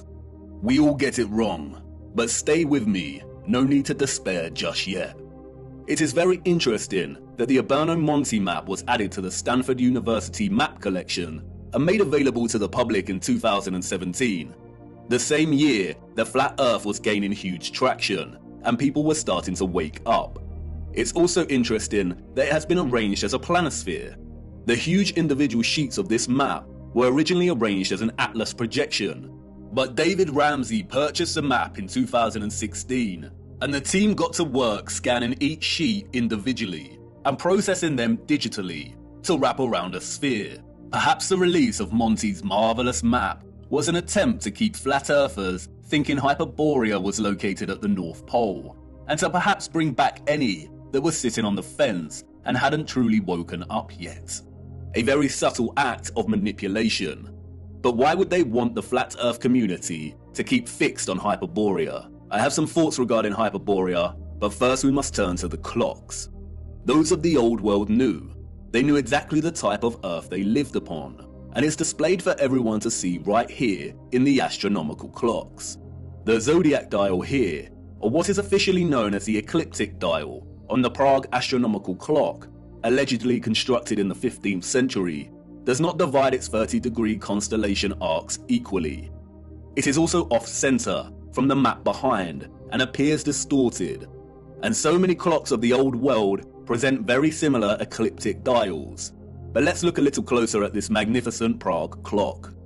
As you can see, the zodiac dial contains a border that presents a series of vertical lines. These lines represent a chunk of 5 days, and each zodiac section represents a month. Those of the old world use this dial to track the seasons, the phases of the moon, and to present the date. But in a realm of perfect circles, why are 6 of the 30-degree arcs here represented within a smaller space than the other 6? They all contain 5 subsections, so why are they different? As you can see here, the Prague astronomical clock presents the land of Earth in the middle. Why does the ecliptic dial need to be bigger and off-center with the representation of Earth? The official liars of our realm, the satanic controllers, have an answer, of course. They tell us it is because the ecliptic dial is a stereographic projection. Stereographic projection is a mapping function that projects a sphere onto a plane. All maps are stereographic projections. We have no accurate maps. Wikipedia tells us that the ecliptic plane is projected onto the face of the clock, and because of the Earth's tilted angle of rotation relative to its orbital plane, it is displaced from the center and appears to be distorted. The projection point for the stereographic projection is the North Pole. In their fabricated heliocentric model, the Earth has an axial tilt of 23.4 degrees. The controllers needed to invent the axial tilt to justify the entire spherical lie, to justify the seasons, the vastly differing climates, and to justify the absolute fixed position of Polaris over the true geographic north. The reason Polaris does not appear to move, they say, is because Polaris lies nearly in direct line with the Earth's rotational axis above the North Pole, the North Celestial Pole. Polaris stands almost motionless in the sky, and all the stars of the northern sky appear to rotate around it. Remember, everything in their model is moving at incomprehensible speeds. But we can see with our own eyes that Polaris remains fixed. If they did not invent the axial tilt, or what is known as the obliquity of the ecliptic, then they would have no way to justify this in their fairyland model of orbiting planets. Polaris does not move, it remains fixed. If you are in Iceland or America, you can film a star trail of Polaris, and it remains fixed. But it is not fixed directly overhead in these locations. The only place we are told to observe Polaris directly overhead at a 90-degree angle is the true geographic North Pole. You know, that place where no one ventures. And that's why they invented the tilt. They tell us that Earth's true geographic North Pole is tilting directly at Polaris, and as the Earth spins on its little axis, Polaris appears to remain fixed. They tell us that the star's steadfast nature is an optical illusion. But their lies fall apart swiftly when you consider that the entire constellation system of the stars above remain constant. We always see the same stars and constellations. If Earth was spinning on its axis while orbiting the Sun, and the Sun was zooming through our galaxy, which is also moving in a bigger universe, would the precession of the equinox really be that predictable? Would the constellations of the tropic circles of latitude really appear with such consistency in union year after year at the solstice, or would it appear a bit more random? They are liars, and we all know that water does not lie. Resting water does not curve or convex. For you see, the satanic controllers are masterminds of reverse engineering. The celestial zodiac ecliptic dial is not a stereographic projection. The entire heliocentric model is reverse engineered science, and they had to start at Polaris and trace their steps back to ensure they justified its fixed, immovable position and made sure it was compatible with their globe. The Prague astronomical clock has been altered drastically over the last 200 years. It suffered fires, been restored and altered, and you can see that here in the way the projection of the Earth behind the clock has changed over time from a flat map to a bulging, unsightly sphere. But look, when you align the ecliptic dial with the map of our greater realm, then this all starts to make sense. The zodiac constellations appear distorted, despite all having 5 equal subsections, because our location is limited within a portion of the greater realm, and this governs our observational perspective of the stars. The shape of this dial has nothing to do with an axial tilt. It is designed this way to reflect our known world within this magnetic field pocket. The realm is much larger, and therefore the firmament and circumference of the fixed stars in the water beyond is much larger than the circumference of our own magnetic field. Polaris is here, above the center, and this is so important. They tell us that our magnetic North Pole is separate from what they call true geographic north. Our magnetic North Pole is moving. How can that be? Is that just another one of their lies? No, it is not. It is a half-truth. They tell us over the course of a century, the magnetic North Pole has moved from its location, just above Canada, to near Greenland, and is now en route to Siberia. It is moving fast. Why? The symbol of the swastika and the black sun offer some clues as to why. For years now, flat earthers have come to see the magnetic North Pole and geographic North Pole as synonymous, but they are not. As you know, the swastika symbolizes the vortex, but the black sun takes its symbolic message further. The central core circle here represents the iron core, the black sun, or what the fictional Mercator called the Rupes Nigra. But look closer. There is another ring outside of the central core. Remember, the black sun is the energetic core inside of the vortex. And remember also that in the heliocentric model, they acknowledge that the Earth's core is a solid iron sphere, but there also exists an outer core of molten iron liquid. They also tell us that this liquid outer core is responsible for producing our moving magnetic field and poles. This is why the pole is moving, because the magnetic field is not emanating from the solid core, but from a volatile outer core. This is what the second circle here represents. And like everything heliocentric related, all you need to do is apply common sense and flatten the curve, and things start to make sense. There is not a spherical outer core, but some kind of electromagnetic coil, perhaps even made of molten iron, surrounding the central solid core. At the core we have a vortex opening, but the actual volatile energetic source is beneath. The central core is akin to a central clock dial. It's solid and remains fixed, and everything else moves around it. but it is also the keystone responsible for this entire movement. Everything surrounding our world moves. The stars above move, the sun and the moon, and the electromagnetic outer core under us, and all the while the land itself and central solid core remain stationary.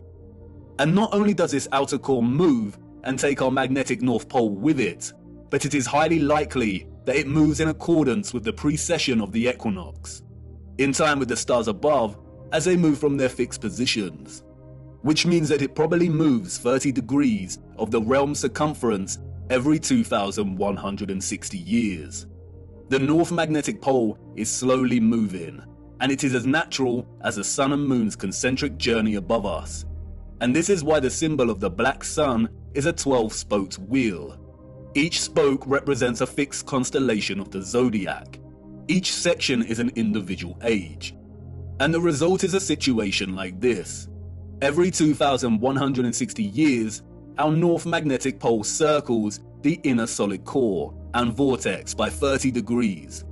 This is why the pole has moved from Canada and is en route to Siberia. It is traversing the outer central circle, or what is more appropriately termed the magnetic circle. We live inside of a perfect clock, inside of God's clock. The sun and moon circle our magnetic North Pole, which is situated roughly at the center of our known world's landmass. But this magnetic North Pole circles the inner vortex and completes a full revolution every 25,920 years, or what is referred to as a great year. Each great year consists of 12 precessional or astronomical ages of 2,160 years each. We are on the cusp of entering the age of Aquarius, and this is why our magnetic North Pole is en route to Siberia. As the North Magnetic Pole circumvents the central magnetic circle, the toroidal magnetic field moves with it. The sun and moon are bound in their revolution by our magnetic North Pole, and because of this, they move within our magnetic toroidal field only. This is why the magnetic North Pole will always be the center of our known world. As I said before, the first image of the landmass presented in the moon's face is likely akin to an X-ray image, and has not captured any water mass. And because of this, it has only recorded the areas of our realm with high density, such as the land, in the same way an X-ray image will capture the parts of our bodies with the highest density, like the bone, but not the blood in our veins. In a sense, it is appropriate to view the landmass captured here as skeletal, and because of this, it has not captured the water or ocean surrounding our land, nor does it display a differentiation between the frozen landmass and that which is not frozen. If the sun's concentric journey above us is bound by the North Magnetic Pole here and its magnetic toroidal field, and this entire magnetic field is moving with the pole, then it is likely we have a situation of a changing climate as this process unfolds. All areas outside of our magnetic field will inevitably be frozen and dark due to the lack of sunlight. And this is consistent with what some of the scriptures have told us. I saw the great rivers, and I came to the great river, and to the great darkness, and went to the place where no flesh walks. I saw the mountains of the darkness of winter. This is your ice wall, and it's not a constant, fixed wall. It is continually melting and refreezing with the revolution of the pole over the course of a great year and each astronomical age. Do you now understand why they are terrified of the ice melting, of our Earth supposedly heating up, and why this demonic joke of a man wants to dim the sun? They are using natural climate change due to the rotation of the magnetic pole to justify a whole host of useless measures and money laundering. They are terrified because they are on the verge of losing all control of the narrative. We must save the precious Antarctica from melting, the last unspoiled place on Earth.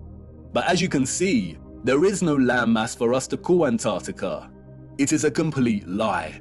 When they refer to Antarctica, there is only the Antarctic Circle, and a lot of the footage at the so-called Antarctica could have been taken at any location around this circle.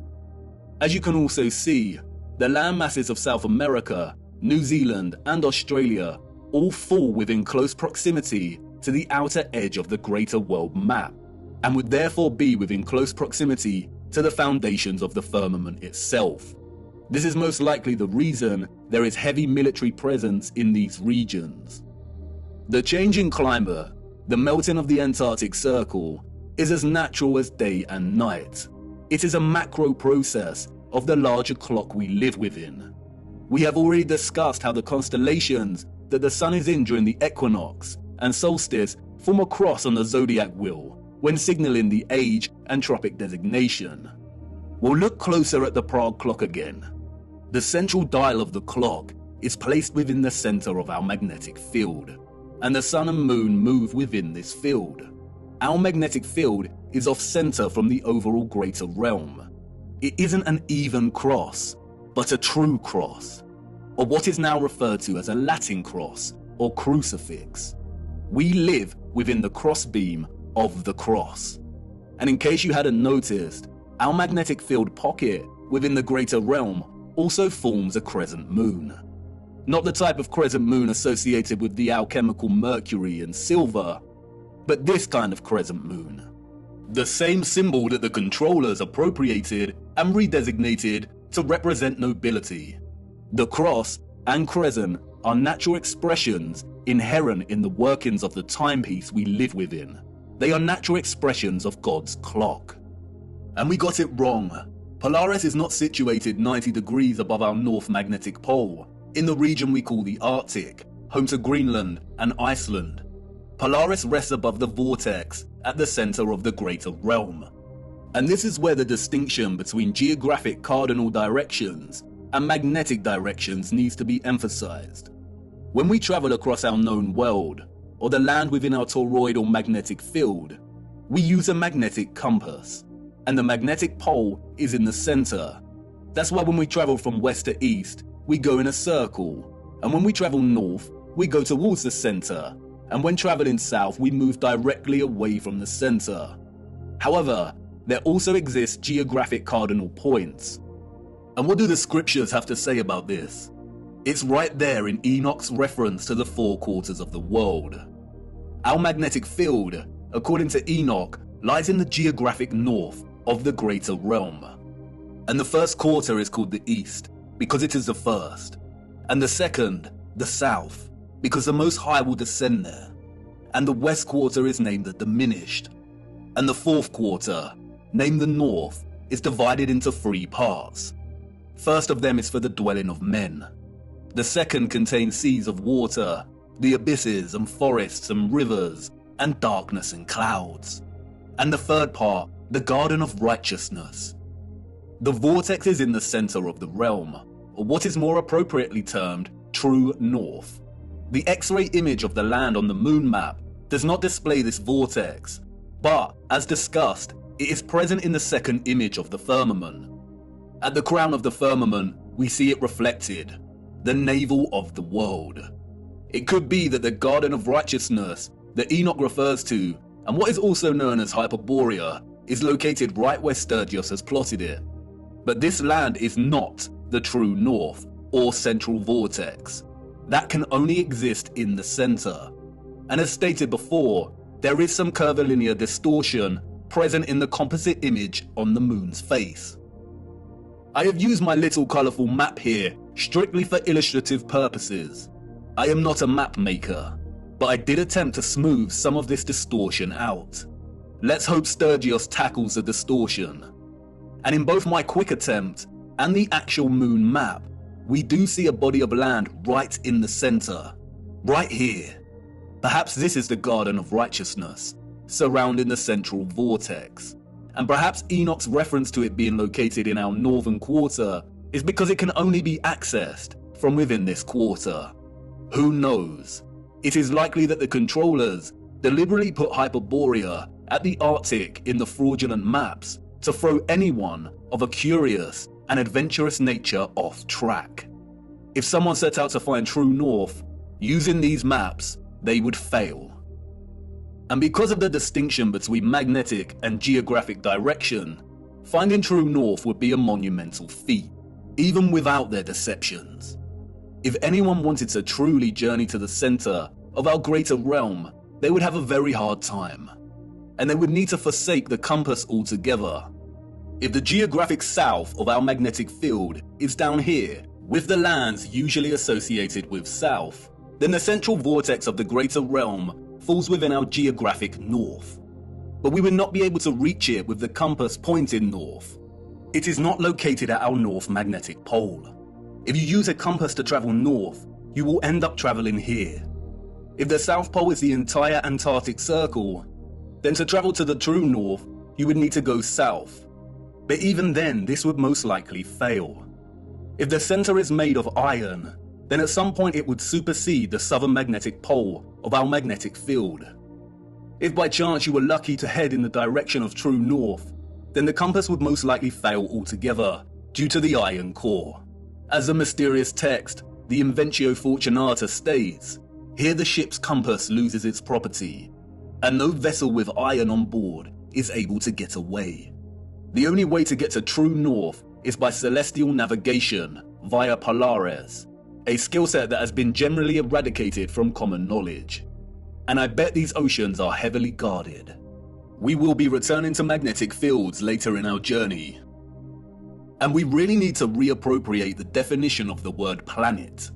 Planet, a smaller subsection or fraction of a much larger plane. Time is ticking, viewer. You are wondering why I brought you into this dark forest. Why is all of this important? Because once upon a reset, the established timeline is a lie. We cannot begin to map our revised timeline unless we start plotting it in accordance with the greater realm we inhabit. We need to apply the astronomical clock, the ages, to get closer to some kind of clarity. We are not out of the forest yet. And can you feel it yet? The entire matrix is starting to crumble. Everything we've ever learned, everything we've ever relied upon to shape our understanding of the realm we temporarily inhabit is now unreliable. And all we are left with is our own eyes. And all we see over and over again is water always seeking its flat level. We see structural remains that those in the history books could not have built. And we see a great evil multiplying. We only have our eyes and old photographs, moments captured in time, the act of photography, the art of juxtaposition, of comparison and contrast. We are so small, our world in the mirror. Where are the maps of the age of Pisces? Where has our history gone? And what has become of us now? Are we that different to those we see in the 19th century? Look at us, desperately searching for lost time. Our boots caked in mud, our entire days spent digging through the deception. Digging and moving the mud. Frantically digging, tired and aching, but not giving up. And what do we find? The same things that our ancestors of the 19th century found. Glimmers of glory, of beauty, of pain, and wonder that remain stubbornly silent, offering no explanation for its existence or how it came to be. Old photographs and such glory. I haven't shown you just how impossible these structures are yet. The only thing these people have ever built is the lie, brick by brick, and I need to show you how they did it. Our world in the mirror, once upon a reset. There have been many great resets during our realm's history, all very different in nature. We need to look at all of them. How to reset time, to wind back the clock. The death and dawn of a new age. This was not the first reset, nor is it the last. It is happening again right now. Empty cities, such quietness. There is a war going on back home, viewer, and most haven't even realized. A peculiar and irregular type of war. Silent warfare, information warfare, biological warfare. A war as old as time itself. A war between the forces of light and those of darkness. And we're caught in the middle, on the cusp of the dawning of a new age. A war for Aquarius, the water bearer. Watch the water. And for us who fell in love with the truth, and who have resisted the darkness, we've had the armor of God on now for so long. How many of your friends and family have deserted you? How many of them left you stuck in the mud? And you've remained steadfast. But it's time we took a stand and became very loud. It's time to draw the sword of truth. The blind are going to need us because nothing can stop what is coming. The legend of Horrors, bearing Christ, bearing the truth so it can reach the masses. I will try my best to continue our journey, but as things become even darker, the lights will inevitably go out, and our journey may end here. But you have more than you know, more than you need. You've seen enough deception. Do not believe a single thing they say. We have to try and keep moving. The clock is ticking, and we don't have much time. We need to go to Siberia. There is something frozen in the ice that needs examining. Come on, it's time to address the big question. Who were the citizens of the future? And it's not what you think. The timeline is wrong, and the maps are fake. This is not the answer. No. For you see, they had a king over them, and not just any king.